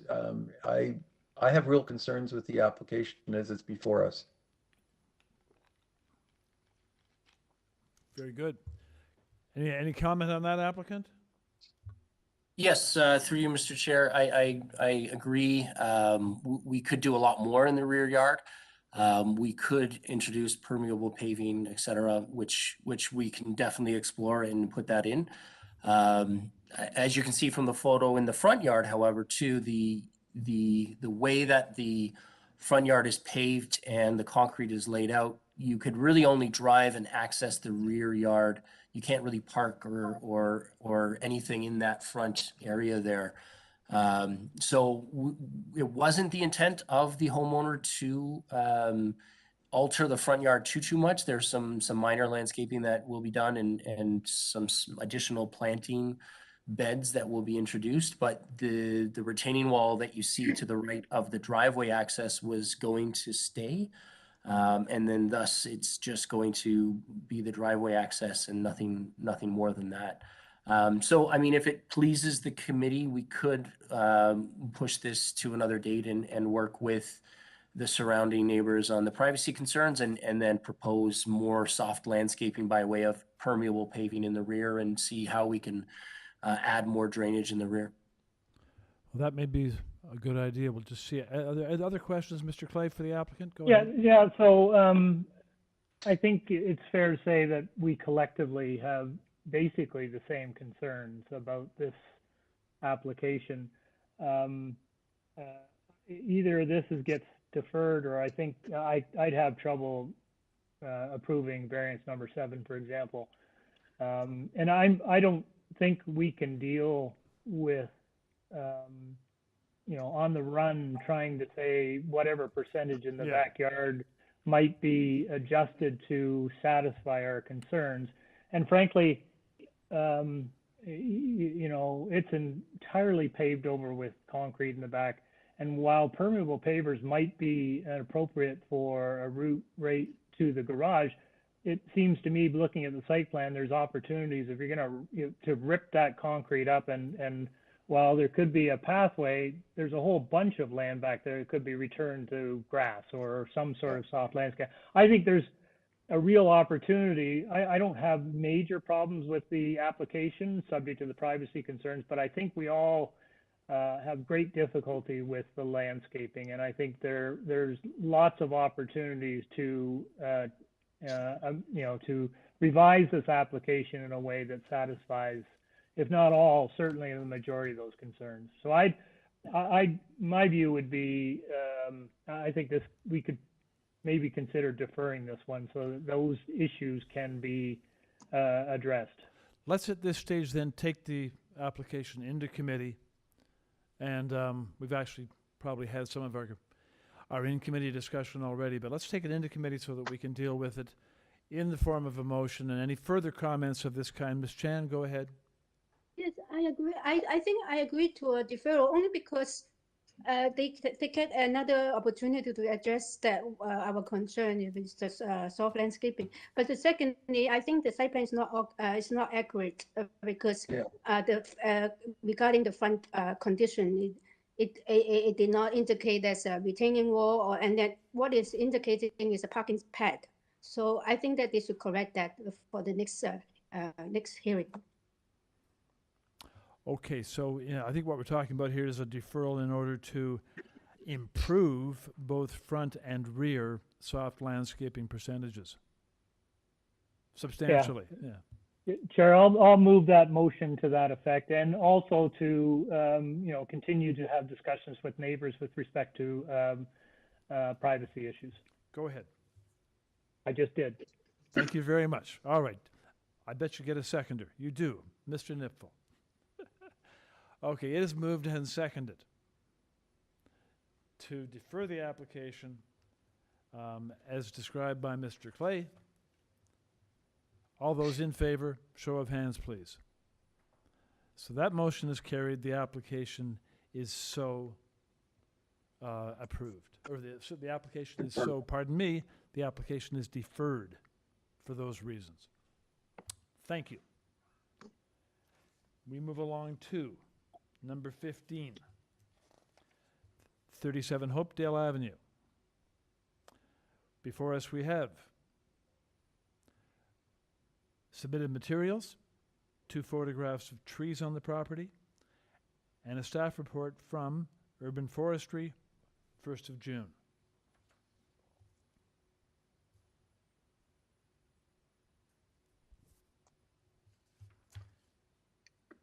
And on this application, we have Both the agent and the owner wishing to speak? Okay, but there's no one in opposition? No, okay. Well, in that case, we'll hear from the agent first and the owner second. Let's go ahead, please. Good afternoon, Mr. Chairman and committee members. This is Peter Latoshak of Latag Studio as the architect for 37 Hopedale. Yes? Okay, I'm gonna, well, I'm just gonna check now, but there is no opposition. I'm gonna check with my panel colleagues to see if we even require a presentation. So, panel, on this one, do you have questions for the owner and or the agent, or would you like to have a full presentation? I'm not hearing a request for presentation. I'm not hearing any questions. So I'll just put it to you, agent, is there any one particular thing that you want us to know about your application? Mr. Chairman, I'm happy to answer questions. I think it's a fairly straightforward proposal in front of you. We've communicated with the neighbors. We have 6 support letters. We've communicated with the planning staff. As you can tell, there's no staff report on this. They expressed no issues. And I would be happy to answer any questions if the panel has any. Okay, well, I just checked on that. Let me ask you this: are you there with the owner, Shannon Robertson? No, I believe they're watching this presentation and they may have perhaps registered thinking that that's how the process worked to watch the presentation. Okay, I don't think they have anything to add to this. Okay, fine. Okay then, are there any questions for the agent panel members? Hearing none, let's take the application into committee for a motion. Any comments first? Go ahead. Ms. Chan, go ahead.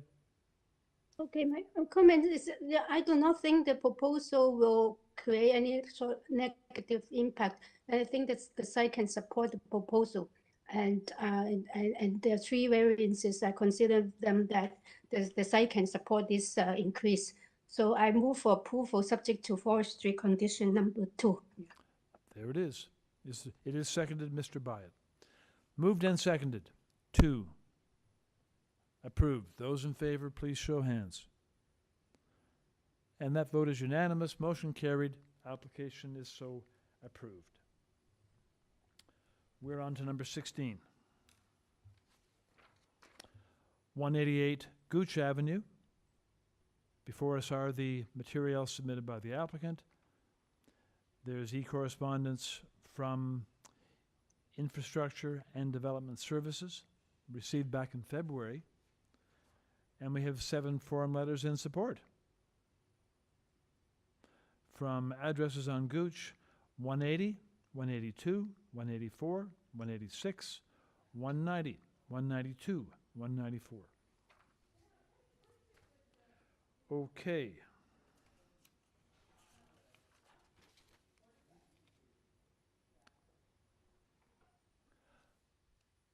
Let's have the applicant join us, please, by stating your name.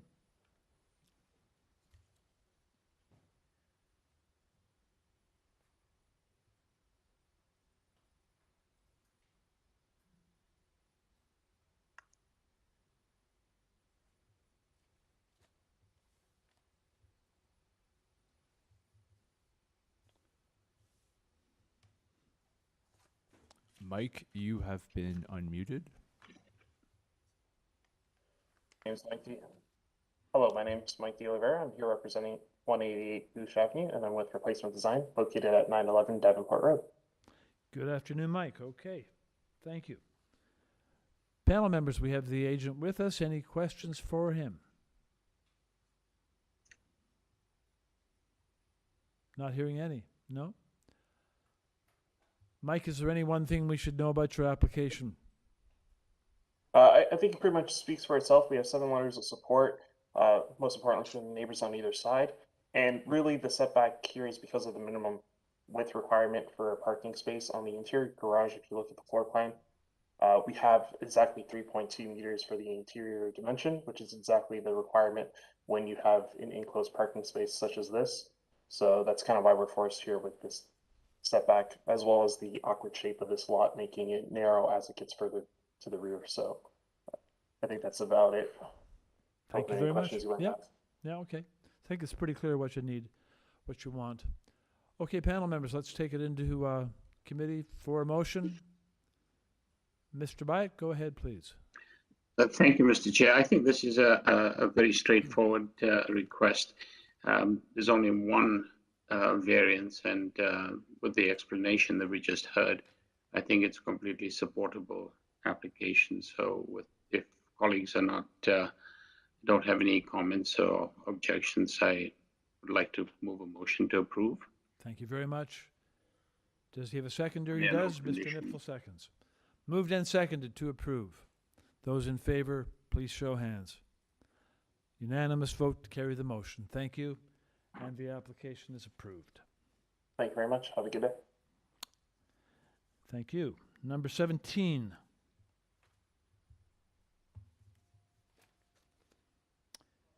(627) Lansdowne Ave.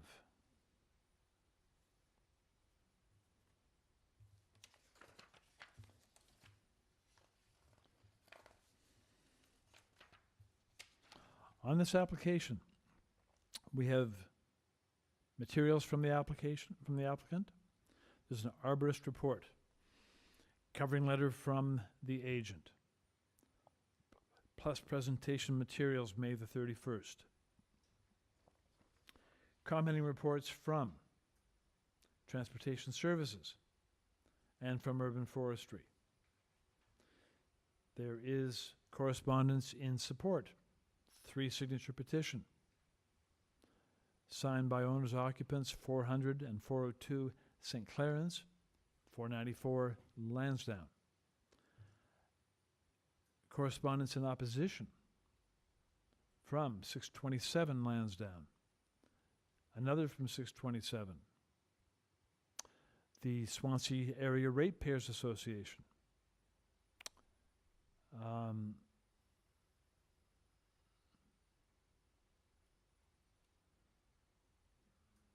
Sorry, Chair, I don't think Swansea Area Ratepayers is on this file. You don't? 627 Lansdowne?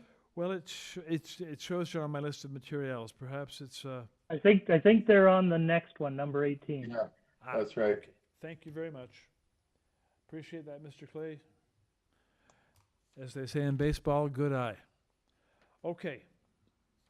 Let's have the agent join us, please. I'll first just check with staff. Staff, we do have some speakers here registered to speak. Through you, Mr. Chair, I'm trying to reestablish contact with the agent who was invited twice. We should be able to contact him in about right now, actually. Okay. Press 2. Press 5 at any time for Vanessa. For general inquiries, please email us at info@vf-a.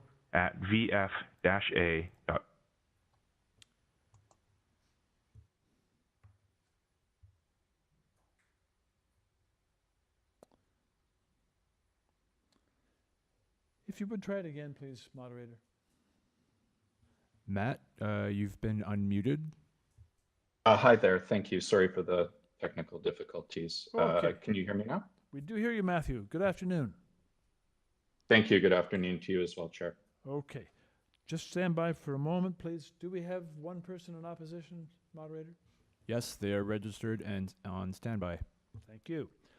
Matthew, you have 5 minutes then to present your application to the panel. Go ahead. Okay. Staff, if it would be possible to bring up the presentation materials submitted, that would be great. So I'm the agent for the owners of 627 Lansdowne Avenue. The property is highlighted in the image in front of you. The proposal for the subject property involves the renovation of an existing 2.5-story single-family dwelling. The committee may be aware that there is an order to comply on the property and a notice from fire services. The building is, despite being a single-family home, currently being used as currently is a triplex. The proposal in front of you is to convert the existing single-family dwelling into a 3-story fourplex and legalize essentially the existing use. The building will incorporate a reconstructed front porch and second floor balcony at the front yard, as well as a 3rd floor terrace at the rear. The subject property is located immediately south of the intersection of Bloor and Lansdowne Avenue, a short walk from both Line 2 subway and bus service. The owners really wish to maintain the use of the building as it currently provides much needed rental housing in the area, increasing that capacity and providing appropriately sized family units. The proposed would all be relatively large 1 and 2 bedroom suites in line with the objectives of expanding housing options in neighborhoods that's currently undergoing public consultation. To address some of the variances being requested, if we could go to the second slide. Item 4 from the zoning notice, the proposed rear wall height of the building exceeds the permitted 7.5 meters.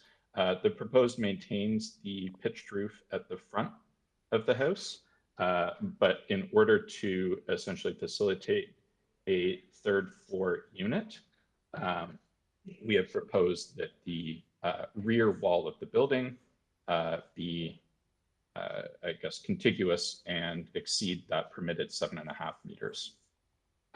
Item 5 from the zoning notice, the proposed addition results in a building depth of 17 meters. And while the permitted building depth for fourplex is 14 meters, we feel that this is both reasonable in the context of the neighboring buildings. If you refer to the next slide, showing both subsequent to that site plan, showing both the neighbors to the south at 625 and to the north at 629, where the existing buildings are deeper than the proposed addition at 627. We'd also note that the permitted building depth for a single family dwelling is 17 meters, which the proposed addition complies with and formally is indistinguishable from the proposed building form. Item 6 here, while the permitted maximum floor space index is 0.6, the existing house has a floor space index of 0.7. The additional floor area being requested as part of the application and the subsequent addition is intended to allow for the house to accommodate 3 generously sized 2-bedroom units, as well as a 4th smaller 1-bedroom unit. If you go to the next slide, we would note that there are comparable approvals in the area at or exceeding the proposed 0.9 FSI, as well as a kind of overview of some of the other comparable approvals with the requested variances. Item 7 from the zoning notice, site yard setback of 0.45 meters being permitted where the existing house is set back 0.9 meters on the north side. We're simply proposing to match the existing setback. Item 8, required 75% soft landscape for a fourplex without a permitted front yard driveway, whereas we propose 35%. This is largely the result of a tight site and a desire to facilitate direct access to the basement suite via a walkout condition. Item 9, and the final item for which we're seeking a variance, the proposed number of parking spaces is 2, accommodated at a rear yard gravel parking pad, whereas the required minimum number of parking spaces is 4, 1 per unit. I think given the proximity to Bloor Street, the subway, and frequent bus service on Lansdowne, as well as please make your final comment now, please. Yeah, we feel that the requested parking variance is also appropriate given that context.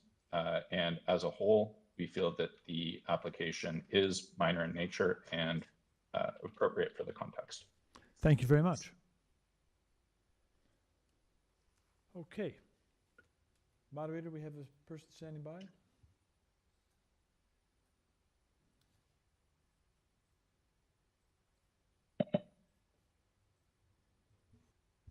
Joe DiMarco, you have been unmuted. Good afternoon, Mr. Chairman and members of the committee. DeMarco, initials GOUGH, on behalf of the owners to the south, 625. There's been and continues to be issues with respect to a common walkway between the two properties. I provided the committee several pictures. The pictures demonstrate the owner's grandfather, whom built a fence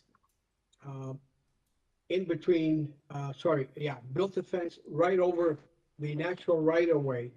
And until yesterday, my client has been trying to ascertain an agreement between the two owners with respect to this right-of-way. And even though communications went back and forth up to yesterday, there hasn't been a compromise of this natural right-of-way that was removed from my client. He's been tormented for the past 25 years by the owner or the grandfather of the owners of the property at 27, which, by the way, also owns 29 LANSDOWNE.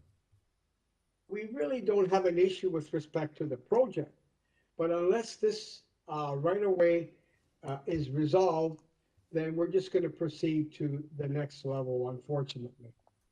The architect did make some suggestions. She did isolate the area that we have concerns. And aside from some threats to my client, if he doesn't meet or agree to the terms, then there'll be issues. Well, I'll deal with that in a different manner. But again, unless this right-of-way issue is resolved, which I don't think they intend to resolve it, we have to unfortunately take our next measurements. Okay, Mr. DeMarco, I think we understand that. As far as the actual requested minor variances are concerned, you said you don't really have particular concerns on those. So let's go back to the agent then, and we can listen to what the agent has to say with respect to this right-of-way issue, just because you've raised it. So let's go back to the agent now. Sure.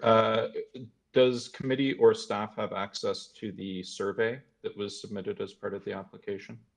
Yep. If we could bring that up, it might be illustrative of the condition that's under discussion. There is noted on the survey that was prepared as part of the application, a shared right-of-way between 625 Lansdowne and 627. The right-of-way extends past the existing depth of the building at 627. Subsequent construction at 625, it appears, it has extended the access to their backyard well past the existing right-of-way. This, to us, is something of a moot point, given the proposed condition. If we could bring up the site plan that was submitted as part of the presentation materials.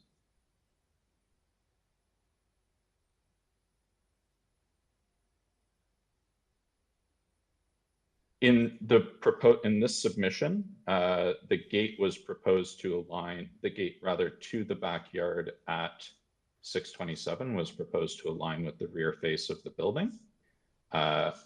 The material that was prepared as a proposal to the owner of 625 illustrated the gate moved further back into the yard to facilitate access to their yard, notwithstanding the extent of the current right-of-way. I think the insistence of the neighbor on extending that right-of-way is somewhat beside the point here. We're happy to facilitate access, again, notwithstanding the fact that the right-of-way is an existing condition. Okay, thank you. All right, panel members. Questions for this applicant, Mr. Byatt? Yes, thank you, Mr. Chair. I was just looking at the site plan, and there's an area that's in gray between the proposed building and the rear parking spaces. I'm not quite sure what that space involves. Is it paving? Is it soft landscaping? Is it sod? What exactly is proposed for that space? So there is noted, if I'm understanding the question correctly, immediately above the notation for parking spaces required, 2 parking spaces provided, we've noted proposed gravel parking pad. We're happy to provide, permeable pavers if that would, I guess, improve the optics of the submission, if that is a... Sorry, it's not the parking spaces that I'm concerned about. The gravel's fine because it's permeable, but it's the area between the parking spaces and the structure. I see. That is proposed as kind of like just interlock paving. There isn't, I think I see where this may be going. There is not an issue with the rear yard soft landscape percentage, but if it improves the palatability of the proposal, we could certainly incorporate landscape pavers in that area. Yeah, I mean, at the moment, I realize you don't have a variance request for soft landscaping, but here you are engaged in construction. This is in the city. Drainage is going to be an issue. My concern would be that you have an opportunity to improve the soft landscaping. Sure. Why not do it? Just putting in permeable pavers for the entire space, in my mind, certainly doesn't solve that problem, doesn't give you soft landscaping. Sorry, okay, maybe I'm not understanding exactly. There is illustrated a path connecting to the rear parking spaces. What's shown as green, and maybe it's a screen display issue, that is proposed to be sod or turf. That is entirely soft landscape there. If just to correct me, there's a notation that shows proposed walkway. Mm-hmm. So the space just above it, which I can see as being gray, perhaps it's in green, but I don't have that privilege. So is that green? Is that soft landscaping? That's correct. Okay, so could that be indicated as, because it's not shown on the site plan. It's not indicated on the site plan as being soft landscaping. And from your perspective, that is soft landscaping. That's correct, and that's the premise that the zoning review is conducted under. Wonderful. In which case, if we add that as a condition, would that be okay with you? Absolutely. Yep. Thank you. Thank you. Ms. Chan, go ahead. Yeah, I'd like to follow up with the comment. It's not actually a condition because it's actually maybe a mislabel because it hasn't labeled as soft landscaping. Right? Because if that part is not landscaping, there's no landscaping in the backyard. So I think maybe we should say that the color, the color area should be soft landscaping. And that could be the area between the parking spaces and the rear structure, the rear wall of the building. Yeah, excluding the stair and the exactly. walkway. Yes. Yes. Thank you, Ms. Chan. Okay. Further questions?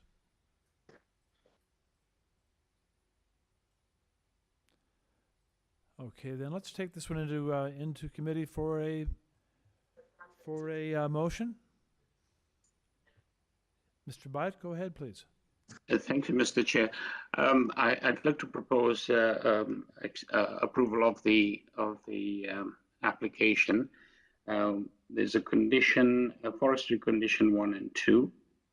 The additional item would be that the area between the parking space and the rear of the building, excluding the stairwell, I imagine, or it's a staircase.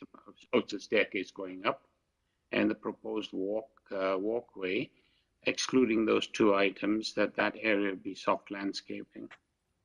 Thank you. And that motion is seconded by Ms. Chan. Thank you. Moved and seconded to approve. Those in favor, show of hands, please.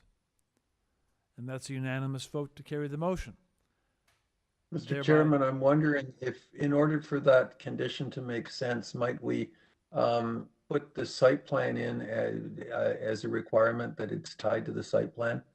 Because the references are to a site plan that isn't in the decision, and I think it might make sense to actually put the site plan in as a condition, or as a developed in accordance with the site plan. And then Mr. Byatt's motion makes more sense. Sounds fine I to agree me. with you, Mr. Mr. Byatt agrees. Smith. Thank you. Okay, let's just check with staff. So that is tied to site plan also. We have captured that. Good point, Mr. Nipfel. Thank you. So the application is so approved. Thank you very much. We moved on to item number 1840 Beresford Avenue.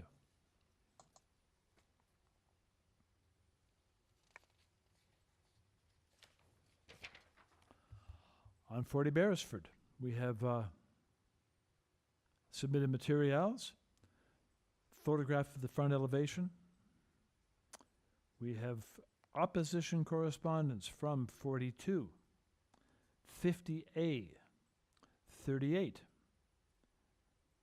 Beresford, and also from the Swansea Area Ratepayers Association, received June the 1st.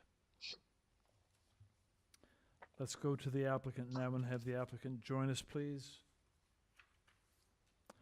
Good afternoon, Mr. Chair, members of the committee. My name is Anthony Del Grosso, and I am the agent applicant for the owners at 40 Beresford. Good afternoon. Checking with you, moderator, we do have registered speakers standing by. All registered speakers are standing by. Great, thank you. Mr. Del Grosso, you have 5 minutes to address your presentation to the committee. Okay, great. So we're, the owners here are proposing to do a two-story addition. They're looking to remove the existing garage that's in the backyard and integrate it into the new design. And in doing the new design, they'd like to maintain the existing foundation walls, the front and side.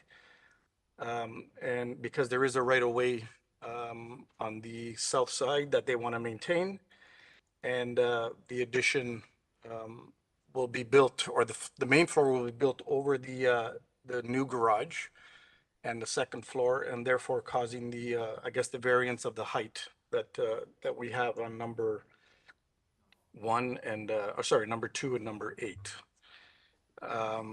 The rear, number 1, the rear yard setback for the deck. I mean, we're trying to have a covered open deck so we can maintain the back or enjoy the backyard, and we would require that for that. They're requesting that variance. Number 4, the front yard setback is existing, so we'd like to keep that. We don't want to destroy the wall at the front, other than a small section at the north side of the front wall where we are actually building the porch into the house. Only the stairs would be outside of the existing foundation wall. The side yard setback, number 5, of 0.79, that's where the second floor, there's a bit of a box out there. And so it is higher than the main floor, so the access for the vehicle on the right of way is still usable. Again, landscaping at the front yard is due to the existing conditions. And the floor space index, obviously, we are over because the basement is exposed. and it creates the additional square footage. But, you know, the 2 floors, the second and main and second floor is actually 0.83 times the amount over. But when you add in the 68 square meters of the basement, which is exposed, brings you to the 1.15 times over. And that's basically it. I'd love to answer any questions or concerns someone may have. Thank you very much. Mr. Clay, go ahead. Yeah, thanks, Chair. To the applicant, I'm just trying to, did you guys submit a site plan? I don't see a site plan on the material that I have, which is important. There it is. That's it there, yes. Yeah. That was the wrong plan. Yeah. Sorry, I didn't have, oh, yes, okay, never mind. I was in a different spot. Thank you. Okay. Any other questions at this stage, panel, or shall we hear from the speakers? Let's move on and hear from the registered speakers. Moderator. Dawn, you have been unmuted. Good afternoon. My name is Dawn Newlands. I own the property which is directly to the north of 40 Beresford. I have my areas of concern are actually there has been no consultation with any of the neighbours about this project. And if you look at the proposals, they're proposing 8 variances, some of which are quite major, which will impact me directly. I have windows to the south in my kitchen and dining room, which will be fully blocked. They're proposing that the building be extended quite substantially, so my deck, the light from my deck will be blocked.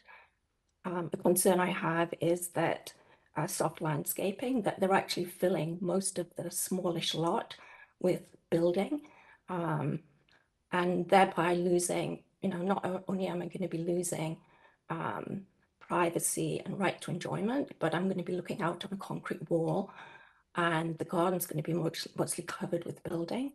And as I say, there's been absolutely no consultation whatsoever. And when I look at the variances, some of them I feel are quite major. The height is going to be nearly 6 foot higher than variance. I'm sorry, I'm using feet rather than the measurements. If we look at number 1, the back deck will encroach 1.7 meters, which again is 5.58 feet. The height will be 23 feet above permitted height, which is a 23% increase. And the permitted floor space is going from 0.6 to 1.15, which is nearly double. And if you look at that in real terms, we're looking at an additional 1,282 feet greater than variance. So actually they're not minor variances. And as I say, I'm all for, you know, improvements, but I don't see this as an improvement, certainly not for me personally, because I'm going to lose light. I'm concerned about privacy, and my whole house is going to be overlooked by a big black box. But the other thing I'm concerned about is there's no consultation. And in fact, the property was advertised as coming for sale before the public hearing. And I'm not sure, you know, how can you advertise something if you haven't even got building approval? And a greater concern, as I say too, is the soft landscaping. We have a lot of problems in the area with snow removal, with water. They're going to have a flat roof here, so I'm not sure where all of the rainwater, except is it going to be coming onto my property? So as I say, that they're my major area of concerns. Thank you for taking the time to listen. Thank you very much. Any questions for this neighbor? Ms. Chen, yes.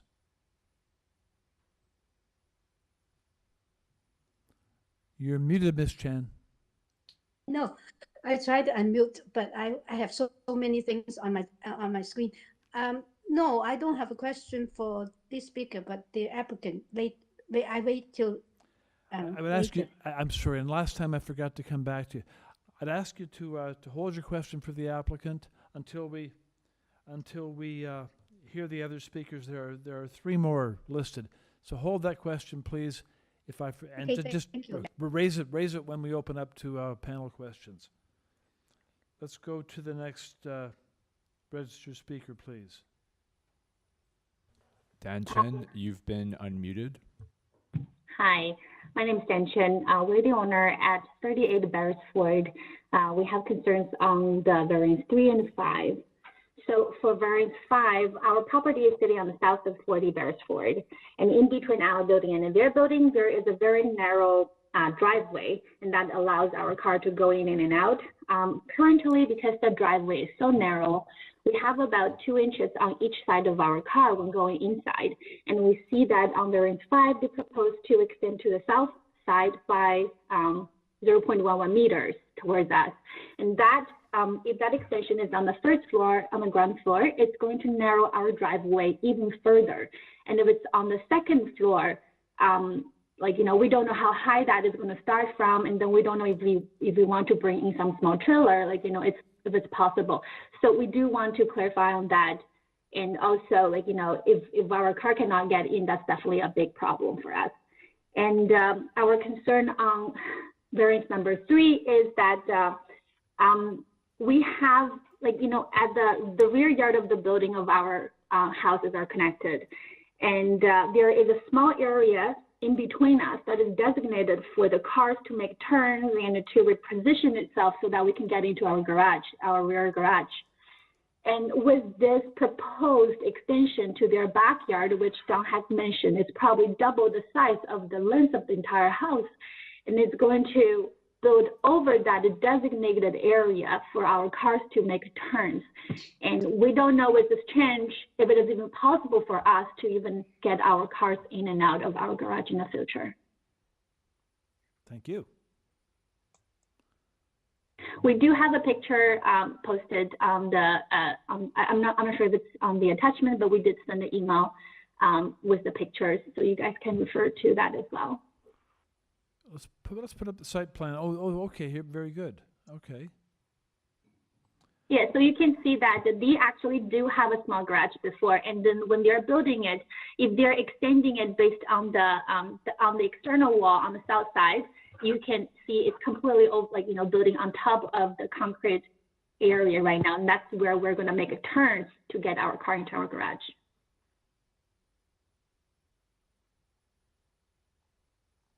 Okay. Any questions, panel, for this speaker? No. Okay, then thank you, speaker. Let's move along to the next registered speaker.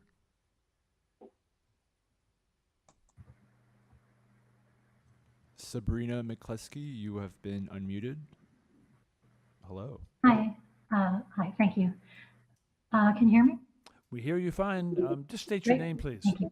Yep. Hi, my name is Sabrina McCluskey. I live at 19 Beresford Avenue, and I'm speaking on behalf of the Swansea Area Ratepayers Association and Ratepayers Group, or SARA. SARA does support development, which is appropriate for the neighborhood. However, in this case, the proposed changes are not minor and will have a negative impact on the existing residents, as we've just heard. The proposed changes do not meet the 4 tests, which I will address, but first I'd like to review the unique characteristics of this section of Beresford Avenue, which should be considered. This section of Beresford Avenue, which is between DeForest and Morningside, is on land that slopes down from north to south, as well as down from east to west. The slopes are great enough that some cars are unable to drive up Beresford Avenue in the winter when the roads are slippery. The slope creates a catchment area at the bottom of Beresford at Morningside where water collects, and in some conditions the water will pool up. Over the years, the pooling and the flooding in this area has increased, which impacts the residents on Beresford and Morningside, and these impacted residents have provided this feedback to the committee in previous hearings. The section of Beresford Avenue has street parking on both sides of the street. Although a quick check will show you that there are parking spots available on Beresford, the reality is that this section of Beresford loses approximately 1/3 of street parking spots to snow piles in the winter. Because there is parking on both sides of the street, it's not possible to plow out a side of the street, so the snow accumulates in street parking spots on both sides.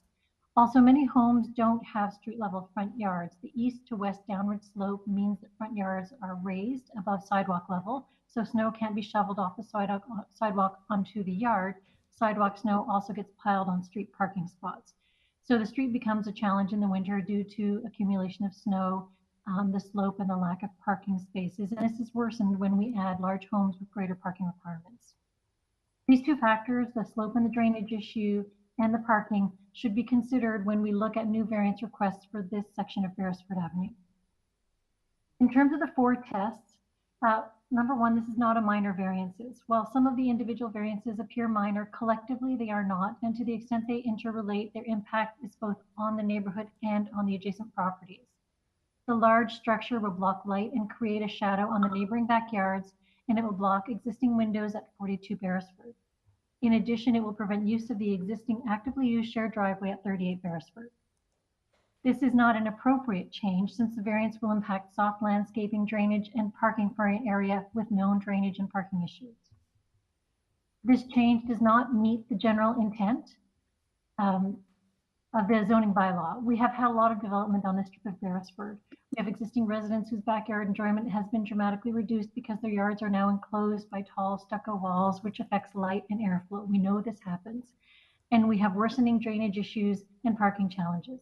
The general intent and purpose of the plan is not being maintained, and we need to limit further degradation in this area. And finally, the variances do not meet the general intent of the official plan, in particular the prevailing character of the neighborhood in terms of the side and rear yards and the streetscape. I just want to address some of the variances specifically. Number 1, the rear deck platform will encroach 1.7 meters into the required rear setback. This is a covered deck. The deck encroaches because the length of the home at 40 Beresford is larger, which pushes the deck further back into the backyard. The extended walls and the covered deck will impact natural light, airflow, and privacy in the neighbors' backyards. Number 2, the height of the front and rear exterior main walls will be 8.66 meters instead of 7 meters. The height combined with the extension of the home into the backyard will block out light and airflow to existing windows at 42 Beresford. Number 3, the floor space index equals 1.15 times the area of the lot. The FSI is almost double the size outlined in the bylaw for the size of the lot.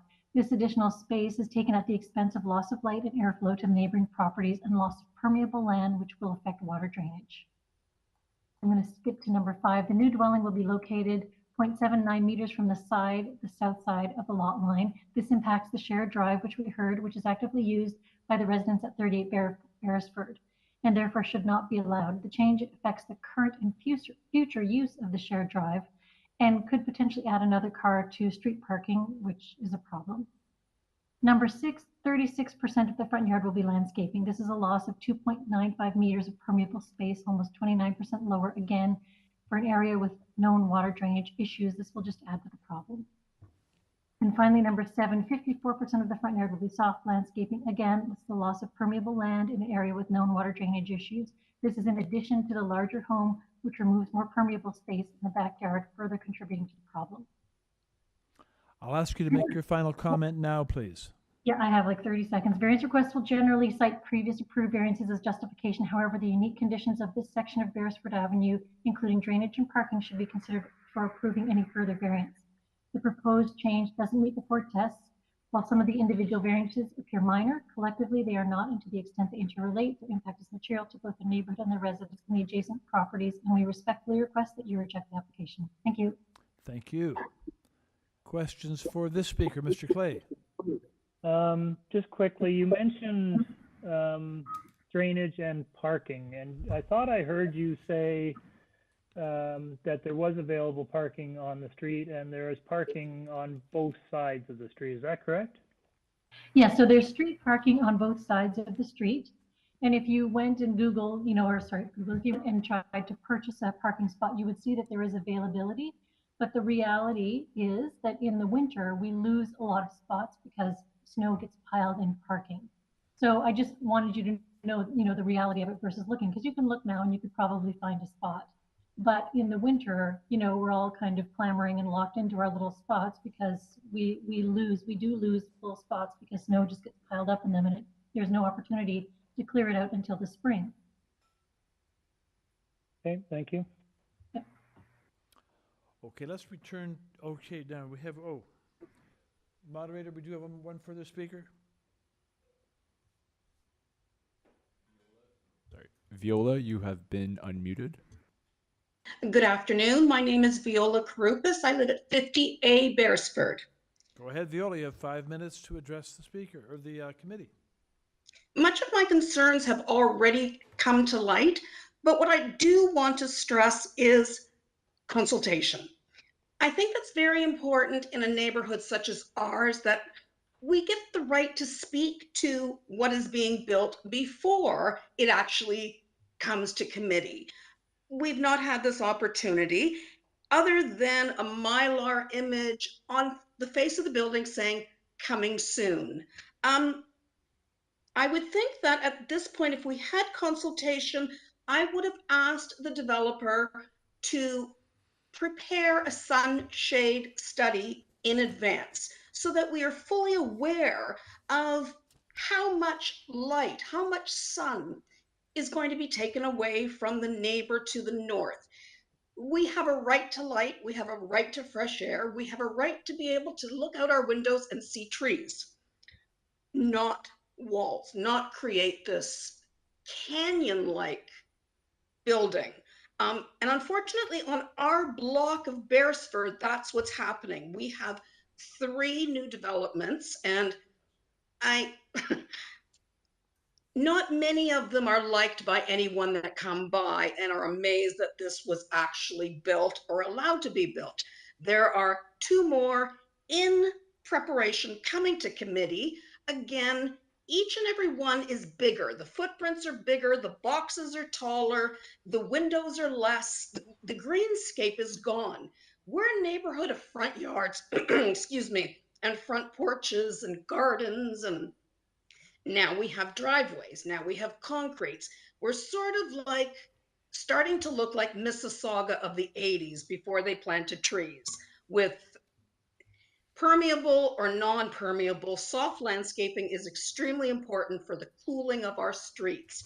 We've lost so many trees due to storms, and the ones that are getting planted, unfortunately, not in my lifetime will I see shade from them, but they are important to be put into our front yards and our backyards and not have everything hardscaped.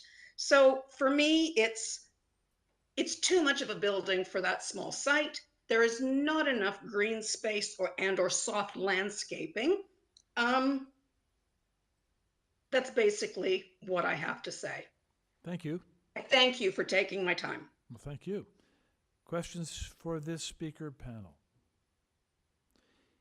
Okay, I'm not hearing any, so let's go back now to the agent, who I will ask to have an opportunity to for rebuttal and with addressing concerns raised here. And I'd ask the agent to confine remarks to simply the issues that were raised by the speakers. Yes, okay. So I just want to, I guess I want to address the existing right of way for, I guess, the house number 38. As I'd mentioned, we are removing the garage at the back. There's an existing garage. So the vehicle that was parked there will now be parked at the garage at the front. So it's the same amount of cars that way. And the parking at the rear, I believe there was no parking at the rear, but we are doing a driveway at the front, very similar to what 38 did. If you look Google Map it, you can see there's a car in front there. So we're going to have the same situation there as 38. So the amount of vehicles will be exactly the same. Actually, the right of way will be more of a private drive for 38 because 40 will not use it as a driveway, probably. I'm just saying that there's no reason for a car to go back there other than as they mentioned, getting something back there for landscaping or doing some work or something. The height of the projection on the second floor, if you look at the front elevation, is actually 5.79 meters or 19 feet. So, you know, a dump truck could almost get back there if it would fit within the right of way. Maintaining trees. The existing tree that is there now, because we're building the driveway, is only, 0.1. It was just planted. and it will be maintained or moved. We will replant. The owner wants to replant and encourages all the neighbors. There's a lot of boulevards that don't have trees, 38, 45. There's a few houses as you go up and down the street, you'll see are missing trees, and we encourage the city to plant trees, so because they're in favor of that. I'm not sure some of the other issues that came up, and actually we're just trying to keep we're in keeping with the same style and the same size of structures that are, or dwellings that are being built in the area. Number 46, for example, number 37, number 30 across the street. They all have the same style and size of this dwelling. So we are trying to keep with what's being built. And you know, it's 21st century, people are moving in and things are growing, the city's growing. So we feel that this is minor, you know, in keeping with what is going on in the neighborhood. One of the issues that was raised that you haven't addressed was soft landscaping. Could you address that, please? Well, we are maintaining the front yard, so you know it is what it is. We're maintaining the foundation walls at the front and side, and by removing the garage at the back, we're actually increasing grass space there or soft landscaping there. And if there's drainage issues, I mean, it will drain into the backyard. So, you know, the deck from the rear yard is actually 7 meters or 23 feet. You know, minus the stairs gives you 19 feet. So there's still, you know, sufficient green space at the back, or all grass. And, you know, there are trees that are being maintained and for shade and everything else. So, you know, the sunlight or the light for unit 42 or dwelling 42 to the north, I mean, that's an open deck. So natural light is going to come through that deck and shine into that, you know, addition or the section at the back that she's concerned of. We're not closing that in. And you know, it is higher, but it is open. So light will get through. Okay, let's open it up to questions from the panel. Mr. Clay, go ahead first. Yes, I have a couple questions, but I wonder, staff, you're showing the survey. Could you scroll up? I tried to look at the site plan and it was all blurry on my, and I couldn't read anything. I don't know if anyone can I can't make out on that one either. So it's just the quality of the site plan. Yeah, I have the same problem, Larry. Yeah.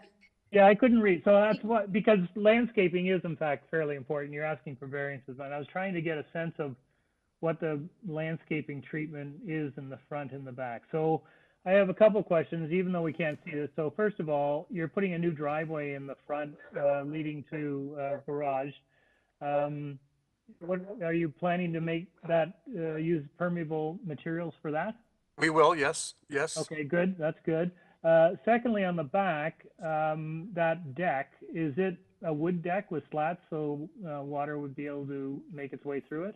Yes, because it's actually sort of a semi walkout from the basement because the basement is so high. So it's uncovered and with slots, wood deck material. Yes. So water would be able to go through and permeate, presumably. Yes. The other thing is that the next door neighbor to the south was concerned about the narrowness of the driveway. You had mentioned, I think, that you weren't planning, this is an existing condition, the setback on the south, is that correct? You're Correct, planning yes. to you're using the existing foundation, you're just going straight up. So correct. You're not encroaching any more than you already are in that drive, is that correct? We are not, no. Okay, thank you. Correct, yeah. Okay, Mr. Nipfel, then Ms. Chan. Thank you, Mr. Chairman. Following up on the points that Mr. Clay just raised, the deck itself, underneath the deck, what is the material on the ground? There's a walkout from the basement. Is it paved? Well, probably interlock. And there'll be a floor drain there. So any water that does go there will be into the drain because it's sort of a walk up, a 3 riser. So when you walk out from your basement, there's 3 steps up before you get to grade. So any water that's on the deck will go below into a drain and then out. You presumably wouldn't have any difficulty with that area also being permeable pavers. No, they wouldn't have an issue. No. Okay. There is the rear deck. It's actually, and I apologize.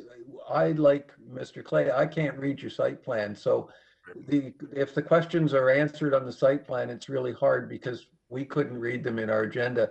The deck itself is misleading if you only look at the site plan because it's raised up so high that I would suggest that it produces a privacy issue for both neighbors. And therefore, I'm suggesting that there be privacy screening put on the north and the south edges of the deck, 1.5 meters in height. Would you agree to that? Yes, we would. We were trying to maintain some light to get through, but I'm sure that the top part will be open. So the owner will agree to that. Yes. And then the other thing that I think might be helpful in whatever decision is made, you answered the question that you're not imposing on the right of way and that you're going straight up. But in fact, you're not going straight up. At the front corner of the building, there's a protruding bedroom. So if we could move this drawing that's on this right there. And the question from the adjacent neighbor had to do with whether or not there was a height problem there. I think what we need to do is reference the side yard setback as only being applicable to that protruding third floor bedroom. Otherwise, an approval of that variance would allow you to move the entire building closer to the property line. And it stated there to second floor box out, so it's only for that. The main I know, floor. I know. Yeah, it is. It's clear on your site plan, but I think, and I'm speaking as to you as well as to my colleagues. I think we need to tie that variance to a limitation, as the planning department frequently does. It says that it only applies to the projected, whether you refer to it as the second or the third floor bedroom. Understood. Fair enough. Thank you. Ms. Chan.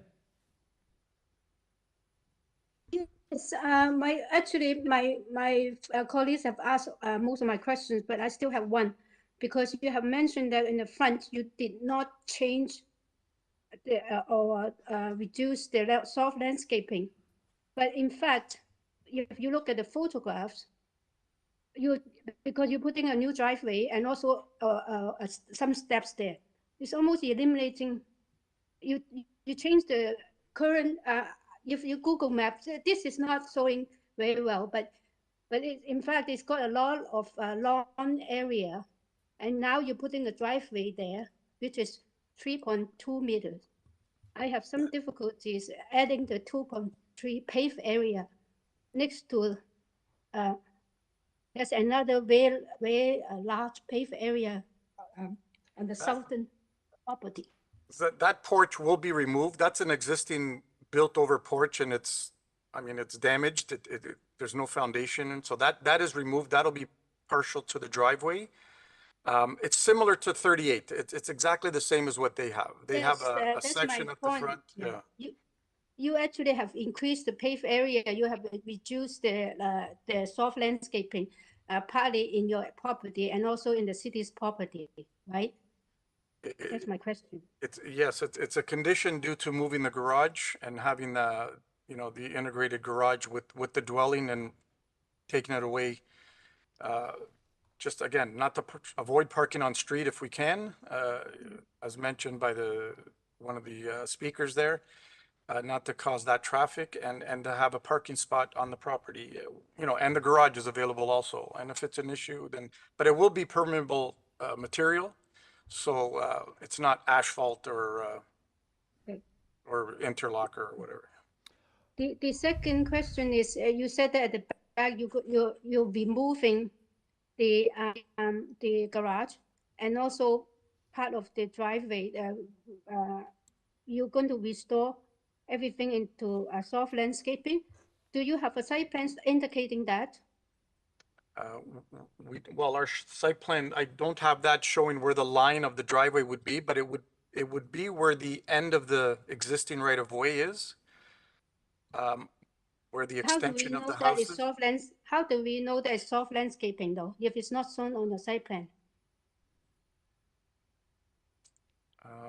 Well, I can only tell you what we're going to do. I'm sorry, it wasn't shown, but you know, there's no need for that interlock or pad for the garage. So the sod, I mean, they want to put the, they want grass back there, right? So they can enjoy it.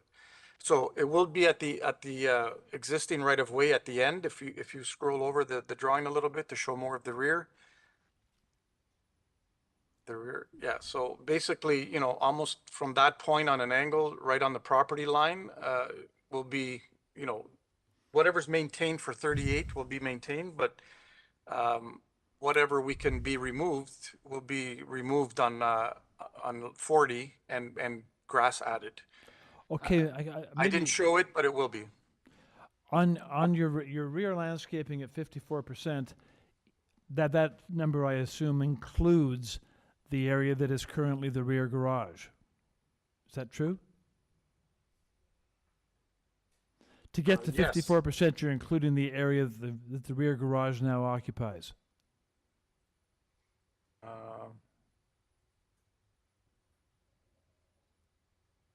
Well, it's all front yard here, so I don't see what for rear yard. I didn't think rear yard was an issue. Yes, well, rear yard landscaping is deficient. Your pardon me, I'm sorry, not 50. I've got the wrong one. Oh, pardon That's me. number 7 is the front yard. Yeah, so I'm. They're both front yards. 6 and 7 are both front yard. Rear was not an issue. There is no rear yard soft landscaping triggered. Pardon me.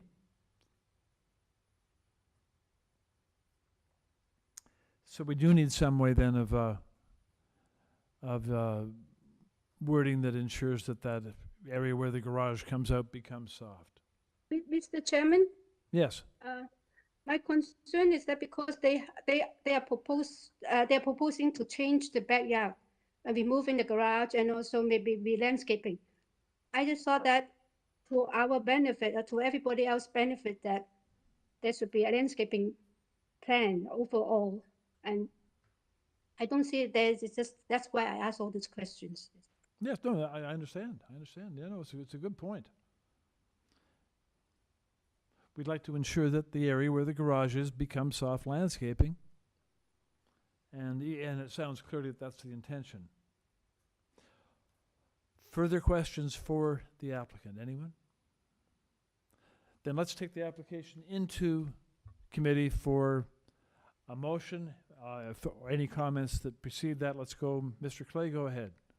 Sure, I'll start, Chair. I'm pretty familiar with this neighborhood, and the proposal before us is pretty consistent with some of the new development that's happening in Swansea. It's a very desirable community neighborhood. It's not surprising that when we see very small bungalows come up for sale, that applications are before us for larger dwellings. I don't think it's out of place at all with the surrounding community and neighborhood and the type of new builds that are going in there. I think the design is reasonably attractive. I think some of the mitigating features that the applicant has mentioned should go a long way to address concerns. I think this is quite a fairly supportable application. I think we've collectively raised some conditions that I think we'd like to apply, but I'm pretty comfortable with this application. Very good, thank you. Any other comments? Mr. Nipfel? Mr. Chairman, the only thing I would like to reiterate, we heard from every single person in opposition that there was no consultation on this application, and that's just not acceptable. If somebody wishes to propose change in a neighborhood, it's just common courtesy to discuss that change with the neighbors and with others that might be affected by what you're proposing. I would recommend that whatever we do with this application, that a note go into the file, into the minutes that indicates that there was a concern that there was no consultation in this case. I would venture to say that this portion of the hearing would have been substantially shorter had there been consultation. We spent time trying to figure things out that could have been discussed in consultation. So I'm very concerned by that. Good point. Ms. Chan, go ahead, then Mr. Byatt. I'd like to make a comment. I do not know where this one will go, but the one concern is really, to me, is the front, because in conjunction of the next door neighbor that is a new development, they have a paved area. The width is probably 4 meters. Plus this new proposal, we're increasing another 3 meters. So it's probably about 7 meters of paved area at the front. That's something that I do not like to see, but so having said that, the overall proposal of the house, I think it will fit into neighborhood because both sides is already that high and that big. Mr. Byatt? Thank you, Mr. Chair. I think my colleagues have said a lot of what was in my mind as well. I realize that the proposal itself, in terms of the structure itself, is not problematic for me. I was concerned about the rear deck, but I note that it's above ground, substantially above ground, so that the turning radius for the neighbor at I believe it's number 38. Oh, sorry, 48. I think. Sorry, 42. That they need that sufficient turnaround space for them, for their vehicle, because they'll still be trying to access their garage. But having said that the house is going to be a lot longer, and with the wooden deck, which will probably be as far back as their neighbor to the north at number 42, because they also have a wooden deck from the site plan. It would be appropriate for us, I think, if it's possible, to put in a condition that the wood deck, a good wood garage that is replaced, be maintained as soft landscaping, and that at least as a condition. The other piece that I just like to comment on, which I think Ms. Chan has just mentioned, it is very unfortunate that the neighbor at number 38 has a paved area directly in front of the house when they're actually using a garage. If they're using a garage, they need a parking pad in the front. And so by extension, when this application, should it go through, adds a driveway, there is a very substantial area of space that is now hardscape. I think that becomes a problem. How could we deal with that? I suspect that perhaps to mitigate that the condition be applied to the wood garage being replaced with soft landscaping. Okay. But what about the rest of the backyard? He said that will be also soft landscaping, although it's not indicated on plans anywhere. Exactly. Yeah. Good point. Good point. Okay. Well, we'll see who wants to take a crack at this. There's a number of things we want to build into this as we go. Chair, I'm happy to start. And I imagine my colleagues will pile in when I overlook something, but as they always do. Please go ahead. Take a shot at it. I'd like to move approval of this application, subject to forestry condition number 1, and the following conditions: that screening for the rear deck be applied for both the north and south sides, that permeable pavers be used in the front for the driveway area and that portion of the right-of-way that that is, I guess, associated with this development. That the side yard setback be limited to, Carl, was it the second, I think the second floor? It's the top floor. I don't know. It depends how you read it. I'd say the top floor. Okay, top floor. And that the rear yard consists of soft landscape. I don't know how much further we can go with that because we don't have the dimensions and they're not seeking a variance for the site rear yard setback or rear yard landscaping. So you know, I think we just have to have something more generic, you know, that speaks to that. And the site plan does not show a garage back there, so I'm assuming that that it's going to come down, and just a condition that reiterates that I guess where the garage has been removed, that be replaced with soft landscaping. So you're putting that in, you're putting that condition in? Yeah, as I think about it, I don't think we can do anything more because there's no variance for this rear yard, nor do we have the dimensions. So I think the agent indicated that the removal of the rear yard garage would result in soft landscaping being put in to replace it. So I think that's, unless anyone comes up with anything more specific, I don't know what more detail we can put in that condition. Okay, I think you're right. Would you be open to putting interlocking pavers on the basement walkout? That's the area that's underneath the deck. Yes, thank you, Carl. I had that written down, but I overlooked it. But yes, I think the agent agreed to that as well. I think we probably need to specify, I liked your condition about the driveway being permeable.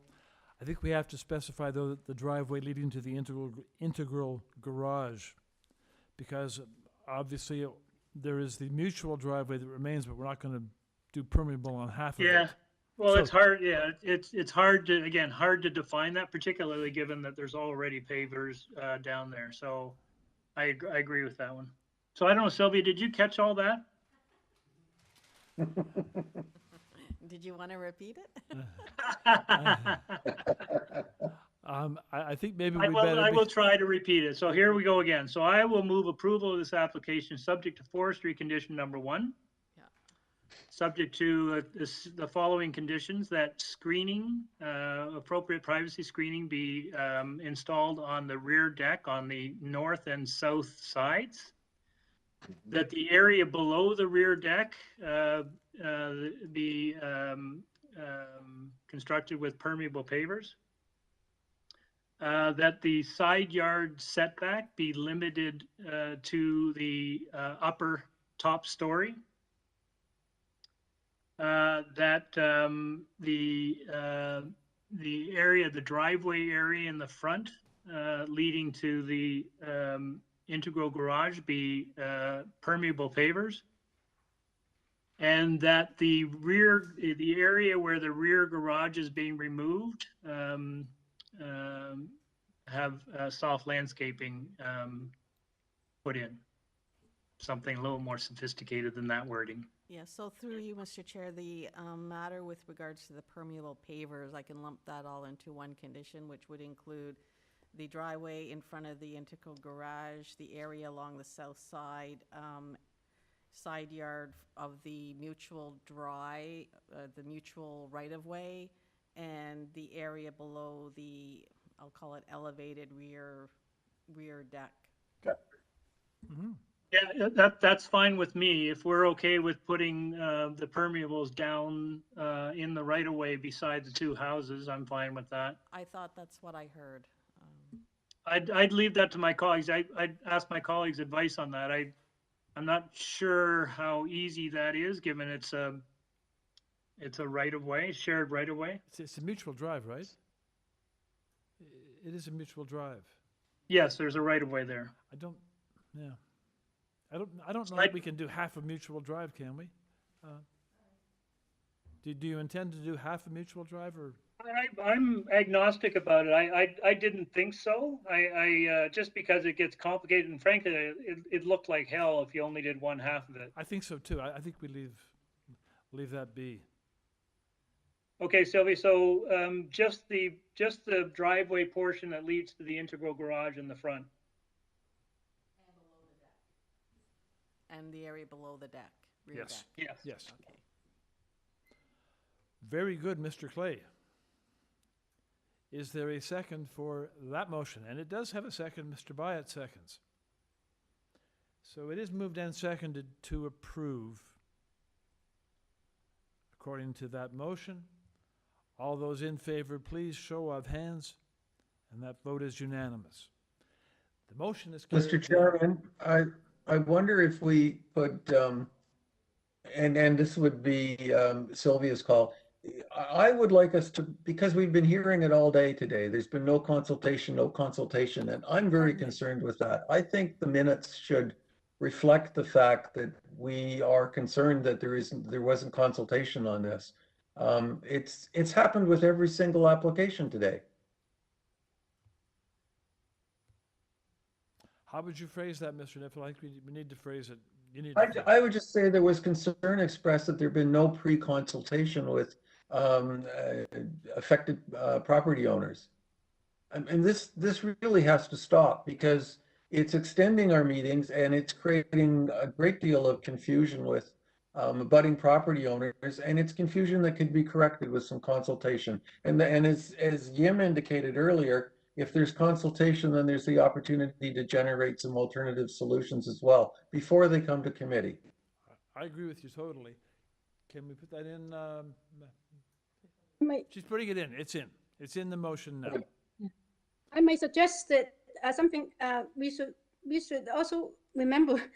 Instead of just putting it as a comment, we have a choice to defer the case if there's absolutely a lot of opposition and also no consultation. Yes, Maybe we should consider that some kind of action. Absolutely. We have our choices to defer and refuse. So let's keep our options in mind. On this one, okay, I'm going to go back now to the vote. I think we should take the vote once again. So it is moved and seconded to so approve, and that motion is amended now to include the comment about no consultation being of concern. So those in favor of the motion, please show of hands. And that vote is unanimous. So the motion is carried, the application is approved. And we move on to number 19. 208 Moore Ave, on which application before us we have submitted materials. Covering letter from the applicant, February 25th. Presentation materials from the agent, June the 6th. There is an 11 signature petition in support also. So let's have the agent join us, please.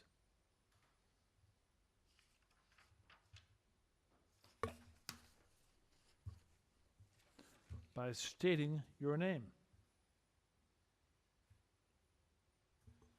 This is Tim Vandenherk here. I'm calling in from Saskatoon. Very good, thank you. Okay. On this application, panel members, any requests for presentation? Any questions for the applicant? Mr. Bayek, go ahead. Yeah, I was quite intrigued by variance number 2, of course, and then having a look at where this property is located and the nature of the property, and I understand the challenge with that the space below the proposed deck is already existing, I think, with presumably flagstones or some form of paver. My question would be that variance number 2 is asking for 0% of the area to be maintained in soft landscaping. Is it a possibility that the materials that are currently or would be below the deck could be replaced with permeable materials? I'm going to speak on behalf of my sister. Apparently she's having some technical issues. You people are able to hear me fine? We hear you fine. Go ahead, please. Okay, great. Yeah, I don't think that was in her plan. She was hoping to maintain that permeable paving stone surface, but I'm certain she'd entertain that requirement if it meant approval. I certainly think it would help her property as well as other properties in terms of just the permeability of water. The deck itself is not an issue, it's the materials underneath it now. And I understand the challenge because her property is again an unusual one. Okay, my sister's texting me and apparently she's being muted by the moderator. I really think she should speak to this. She's not actually shown as a registered speaker, is she? Through you, Mr. Chair, she's not on the registered speakers list. She's not a registered speaker, Mr. Van den Herk, so we're going to ask you to speak forward, please. Okay. Yeah, so I guess, yeah, I can, I'm going to try something here, guys. I'm going to just get her on the phone, but I'm sure she would entertain that demand. Well, you can do that if you like. I think the committee may wish to impose it, but because everyone should understand that's listening is that the focus, you can hear it today, the focus on soft landscaping has become very, very sharp. You know, the City of Toronto recognizes that we are in a time of climate emergency, and every property, to the extent that it can, is intended to do its very best to absorb its own stormwater. So you've heard it. Right. So this is a paving stone, like it is a permeable material. It isn't a complete concrete surface, right? That's in picture 3 or slide 3 of the PowerPoint. It is permeable now? Yeah. Yes. Yeah, it's a bunch of paving stones. It's in slide number 3 of the PowerPoint. Paving stones, so that yeah, okay. So paving stones are better than concrete asphalt, but they're not the same as grass, and they're not as good as permeable pavers. Yeah, so the plan here is to not disturb any of the landscaping. It would basically remain as it is. The deck would just be extending out from its current position. There's a rendering on slide 5 if, yeah. Mr. Chairman, could I ask an additional question which might be helpful? Go ahead. Is what your sister is proposing to do, is that what all, she was built, this building was built as part of an enclave, and her information indicated that her particular deck is different than the others, and that the other people have decks similar to what she wishes to install. Am I correct that what she's proposing here has been matched by the other homes in this enclave? Yes, I think she's the only property in the enclave that doesn't have a sizable deck. And the big driver for this is a mobility issue too. She suffered a ski accident, I think pre-COVID, like 2 years ago plus, and there's lasting impacts to that too. So just really trying to keep more area level with the main floor that she can access without any stairs. And the existing paving on the ground floor, does that continue on to the adjacent properties? I'm assuming they were all built together. Maria, do you know that answer? They were all built together and they all have interlocking as far as I know. Did you guys hear that? Yes, we did. Thank you. Yeah, we did. Thank you very much. Okay. Okay. Any other questions for the applicant before we take this into committee? Let's take it into committee now then for a motion, unless there are further comments. Ms. Chan, go ahead. Yeah, I look at this proposal. Actually, it's a very unique site, and then I think that it is just very reasonable what they were looking for. But given that it's already interlocking, and then just hope that next time if they ever replace, just replace with more permeable pavers, I guess. But I have no problem with the proposal, and I will move a motion for approval. There aren't any other conditions either. No. Mr. Byatt, second? No. I just wanted to add a comment before I second the motion. I think Ms. Chan's point is quite correct. I'm not in objection to the fact that, you know, I understand rather the fact that this is an existing condition, and I don't wish to add a greater burden to the applicant by requesting that the pavers be all interlocking bricks be removed. But hopefully when they're creating the, building the deck, that wherever they disturb the current interlocking bricks, that hopefully they'll be able to replace them with something more permeable, even if it's 20 bricks. It'll be better than nothing. And on that count, I'll second the motion. Thank you for that. Okay. It is moved and seconded to approve. All in favor, please show hands. Motion carried. Application approved. Thank you. Okay, the final element or item on the morning agenda is number 20, 93 Hatherley. And on 93 Hatherley, we have applicant materials as submitted, a 4-petition signature in support,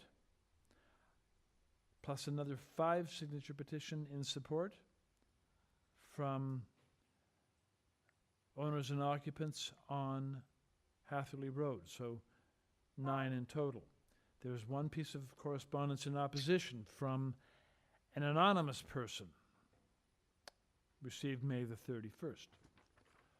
Okay, let's go to the agent who is standing by. Moderator? Good afternoon, Mr. Chair, members of the committee. My name is Mark Vieira. I'm the agent and the designer for this application. Good afternoon to you. Okay, panel members, presentation, questions?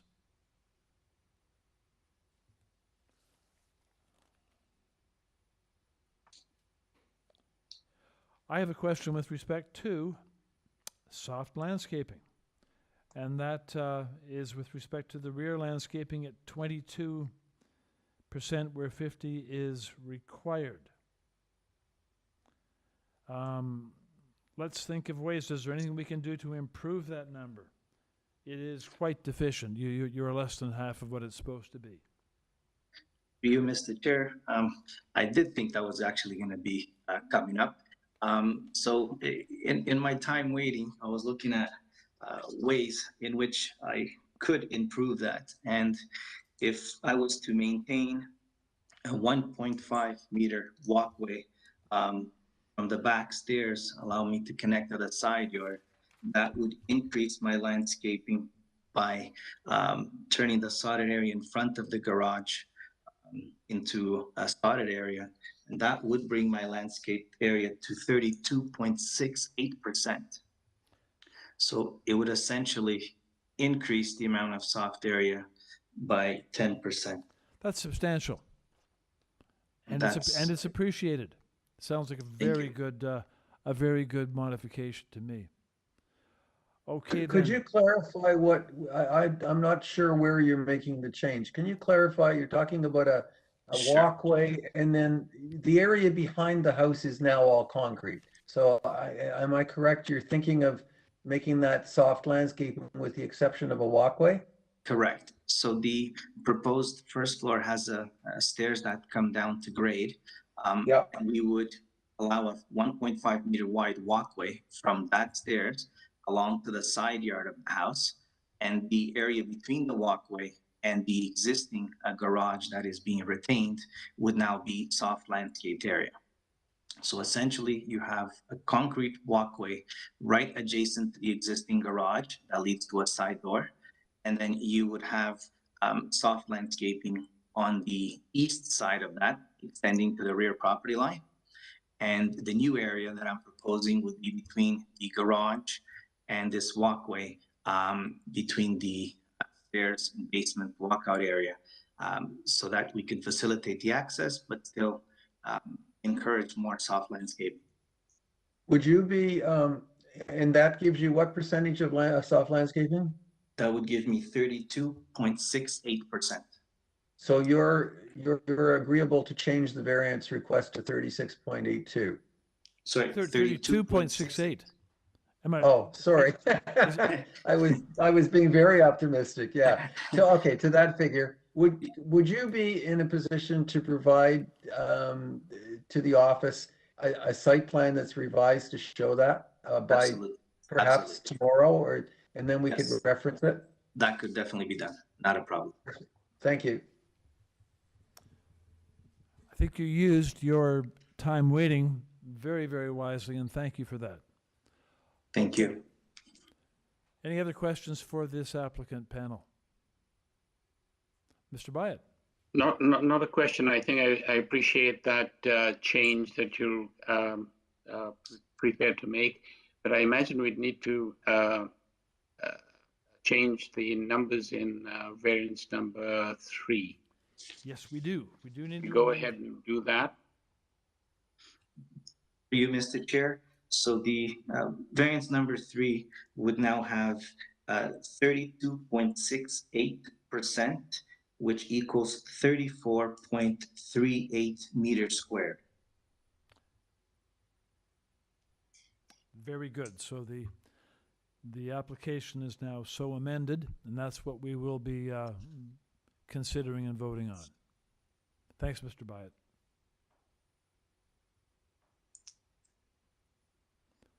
Okay, let's take the application into committee for a motion. Any further comments, if there are any? Mr. Nipfel, go right ahead. I just wanted to ask the applicant one further question. There's a main floor and a second floor deck at the back, I believe, and there's no screening provided. I'm wondering if he's discussed the privacy issues with about that with the adjacent neighbors. Through you, Mr. Chair, I believe my client has canvassed the neighborhood to speak to them and show them the drawings. We did get some letters of support. 91 Hatherley is currently under construction. Similar new structure right on the property line. We are proposing a privacy screen. On the side elevations, you will see that we have a series of wood-like columns that are basically creating a screen for that second floor patio. So the left and right side of the patio is being screened. Okay, and on the ground floor, the wall extends out and provides a barrier as well, doesn't it? Yes, it does. Okay, thanks very much.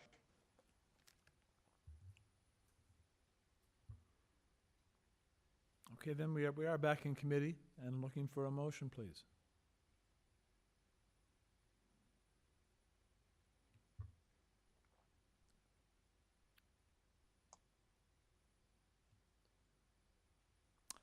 Mr. Byatt, go ahead. Thank you, Mr. Chair. I think this is a supportable application with a couple of supportable amended application. I would like to also add the suggestion that I think Mr. Nipfel had with regard to that the approval is based on a revised, I believe it was the revised site plan, Carl? Yes. Or you indicate that the rear yard, the revision to landscaping will be tied to the site plan that's going to come in, something like that. Through you, Mr. Chair, if the, excuse me, if the agent could provide that revised site plan to the case manager and committee no later than the end of Friday, because the decisions go out on Tuesday next week. So that's Friday the 10th. Friday the 10th. It needs to be in the hands of staff by Friday the 10th. Okay. Thank you, Mr. Chair. I would have no objection to that. We can probably even get it done today, just to ensure that there's no confusion.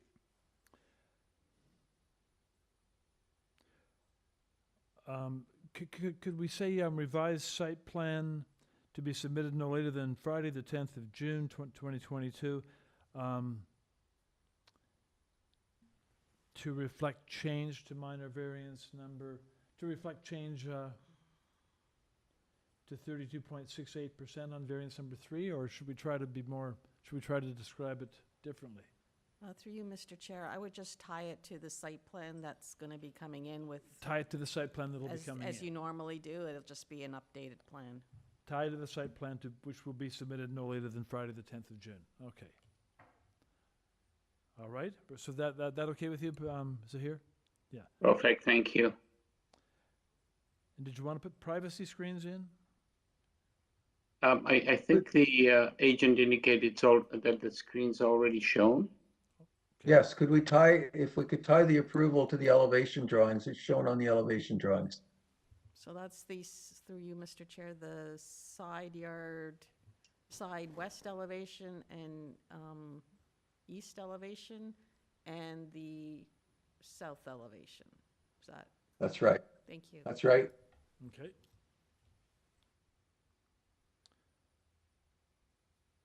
Okay.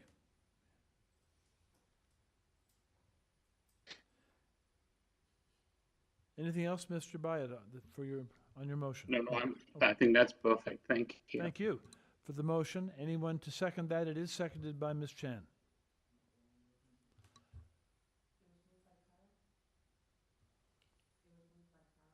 It's moved by Zahir Byatt, seconded by Ms. Chan. And so it is moved and seconded to approve. All those in favor, show of hands, please. Unanimous vote carries the motion, and the application is so approved. And very good. That wraps up the initial morning agenda. So let's just, we're going to be recessing now for a bite to eat.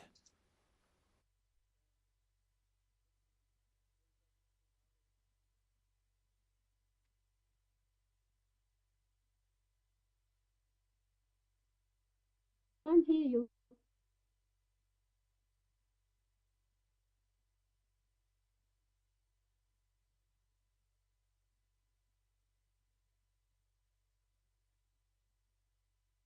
So, Mr. Chair.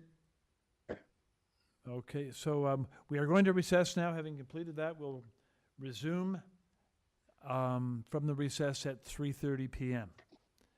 So I'll see the panel then, and thank you everyone for the work so far.